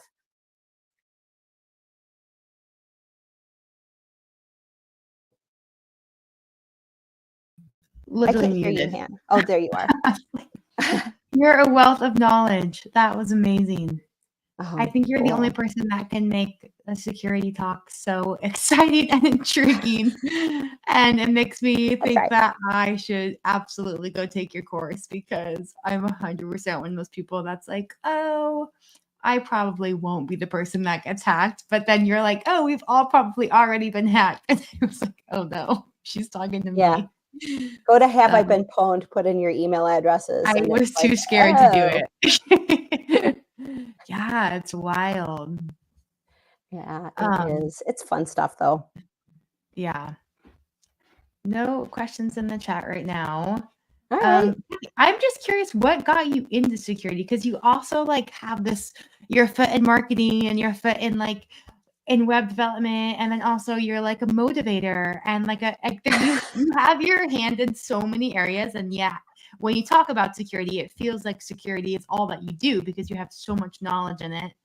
So I think it's because I got hacked so early, you know? I mean, I got hacked. God, when was that? That must have been 90. Gosh, it was way before. It was in the 90s, late 90s. And I inherited that server and it got hacked. And so I was working for this big insurance conglomerate. I was like in this data center, right? And so it was a white hat hacker, and they just put a text file, and I found it and I was like, oh crap. So I immediately went to my boss and I'm like, what do I do about this? And it just this whole insurance data center was just like, dun, dun, dun, you know, it was like the biggest emergency. I was just like, what did I do? They set it up. I don't know what I'm doing. I'm the marketing lady, right? I don't know what I'm doing. I'm HTML. But they're like, no, you have to learn about network security. And it was, I mean, they sent me to security school and I got to learn how to spoof emails when it was a lot easier to do that. So I got to play practical jokes on people, and I got into hacker culture because of all of that. And so I was like super interested in all of that. And and then I was, I was just doing HTML, and then I started learning server side stuff and database stuff, and, kind of like self-taught, just learned it all. Yeah. And so security just kind of became a part of that. And I just kind of made that assumption that it's just like, this is what we do. We all do security, right? And like, even back then, SQL injection vulnerabilities weren't a thing yet. So we were doing all these like data-driven applications. I remember when SQL injection vulnerabilities were like first discovered, and then we all had to like sanitize inputs and things like that. Yeah. So I just kind of grew up with it. And then, I mean, I didn't really go full in. I was using WordPress for some stuff, but I didn't really go full into it until like 2012, whenever they bought WooCommerce. And I was like, okay, now I can see where all of this is going, and stopped coding my own stuff anymore. But I just didn't want to like maintain my own code anymore. But like, I didn't go to college for any of this. I went to college as in speech communication. I was on a speech team. That's what I mean. You wear many hats, and you wear them all so well. It's very impressive. Thank you. I mean, mostly I'm just here to like empower people. There's nothing like sitting at a WordCamp with somebody who's like just getting into WordPress for the first time, and they're just like learning. I'm just going to blog about ancestry or something that's interesting to them, and they don't know anything, and you can just kind of give them just pointers on like, oh, well, here, let me shortcut you. Don't go to this one, go to this one, do this, like, I just want all the stuff that I've collected over the past 20 years to like be useful somehow instead of just here. So Totally. Well, definitely useful. Okay, so if people want to take the course, they go to monstersecure.com. That's where the courses are. Yes. Yeah. It's we've set it up. I'm literally like writing them down. Like, I need to go take these courses. It's super easy. You'll probably think it's like too easy for you, but it's like how to set up 2FA, how to think about users, how to think about the principle of least privilege, like real basic stuff. But it's so funny. I mean, I went into WordPress thinking I don't want to maintain my own code anymore. Somebody's got to be doing it better than I do. And then I started like getting into security, and I'm like, oh, geez, maybe people aren't doing this better than I was. Maybe I should have just built some plugins. I don't know, but it's all been good. It's just been fun for me. That's interesting. And then working on Kadence was just an absolute blast, and just seeing. I mean, the one thing about Kadence that I just lit me up is just seeing people building businesses and building a new life for themselves on Kadence, and that is so inspiring to me. So I love to see that that's still happening. Yeah, it totally is. It's so awesome. We have such a thriving community. This is a side story, but when you brought up AT&T in regards to security, we my husband and I are going to be traveling, and so we actually were going to switch our Verizon plan to AT&T because they like had a good travel plan. And we spent hours on the phone trying to like, join their plan, which was kind of absurd. And then we get to the very end after like giving them all of our information. And then they're like, oh, sorry, you got declined. And we were like, why? And they're like, oh, some like fraud security issue, but like, they're like, yeah, we don't actually really know why. So they're secure. Whatever they're doing for security is working a little too well, because I promise we're not people that we're normal. Anyway, so interesting. The whole thing with SIM swapping is a huge deal right now, and I know that the providers are. So I did last September, I did a video on SIM swaps, because there was a couple of high profile SIM swap. And a SIM swap is when somebody like basically goes into, like if you have Verizon, they go into Verizon. Oh, I'm Hannah, and my phone, my mom's sick, and I've got to get back, and my phone isn't working, and you can, and this malicious social engineer can go in and like trick somebody into giving out, your cell phone number to a different SIM card and basically taking over your cell phone. And so then, you use that for two-factor authentication.